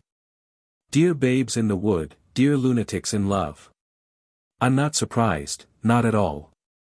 All the time we've been talking Paris and frocks I felt that it wasn't a bit real, that you'd vanish into the blue some day to be married over the tongs in the good old gypsy fashion. But you are a couple of lunatics. This idea of renouncing a vast fortune is absurd. Colonel Race wanted to argue the matter, but I have persuaded him to leave the argument to time. He can administer the estate for Harry, and none better. Because, after all, honeymoons don't last forever. You're not here, Anne. So I can safely say that without having you fly out at me like a little wildcat, love in the wilderness will last a good while, but one day you will suddenly begin to dream of houses in Park Lane. Sumptuous furs, Paris frocks, the largest thing in motors and the latest thing in perambulators, French maids and Norland nurses. Oh, yes, you will. But have your honeymoon, dear lunatics, and let it be a long one. And think of me sometimes, comfortably putting on weight amidst the fleshpots.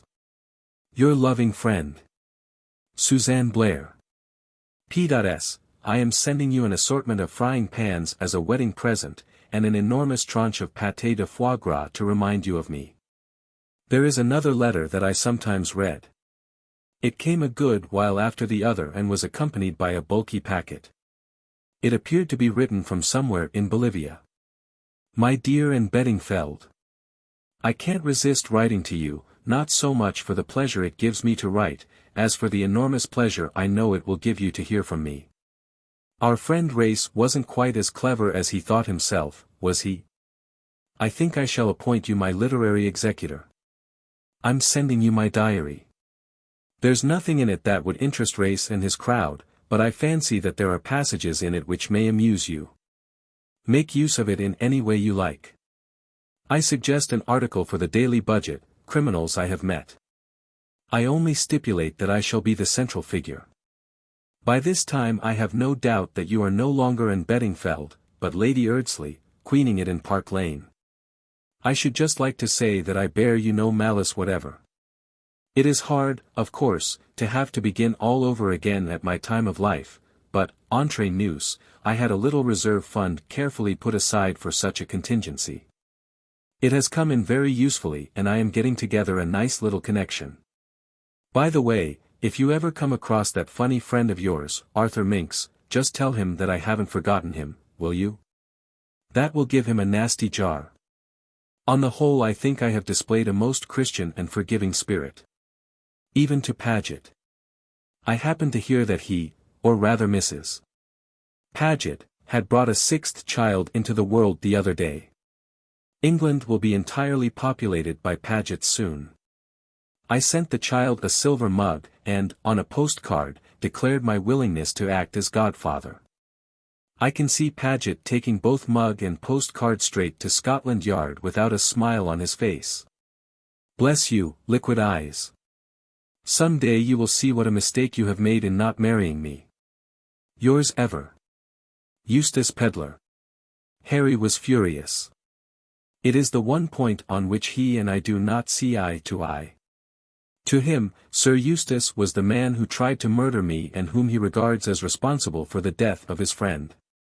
Sir Eustace's attempts on my life have always puzzled me. They are not in the picture, so to speak. For I am sure that he always had a genuinely kindly feeling towards me. Then why did he twice attempt to take my life? Harry says, because he's a damned scoundrel, and seems to think that settles the matter. Suzanne was more discriminating. I talked it over with her, and she put it down to a fear complex. Suzanne goes in rather for psychoanalysis. She pointed out to me that Sir Eustace's whole life was actuated by a desire to be safe and comfortable. He had an acute sense of self-preservation. And the murder of Nadina removed certain inhibitions. His actions did not represent the state of his feeling towards me, but were the result of his acute fears for his own safety. I think Suzanne is right. As for Nadina, she was the kind of woman who deserved to die. Men do all sorts of questionable things in order to get rich, but women shouldn't pretend to be in love when they aren't for ulterior motives. I can forgive Sir Eustace easily enough, but I shall never forgive Nadina. Never, never, never. The other day I was unpacking some tins that were wrapped in bits of an old daily budget, and I suddenly came upon the words, "The man in the brown suit." How long ago it seemed. I had, of course, severed my connection with the daily budget long ago. I had done with it sooner than it had done with me. My romantic wedding was given a halo of publicity. My son is lying in the sun, kicking his legs. There's a man in a brown suit if you like. He's wearing as little as possible, which is the best costume for Africa, and is as brown as a berry. He's always burrowing in the earth. I think he takes after Papa. He'll have that same mania for Pliocene clay. Suzanne sent me a cable when he was born. Congratulations and love to the latest arrival on Lunatic's Island. Is his head dolichocephalic or brachycephalic? I wasn't going to stand that from Suzanne. I sent her a reply of one word, economical and to the point. Platycephalic.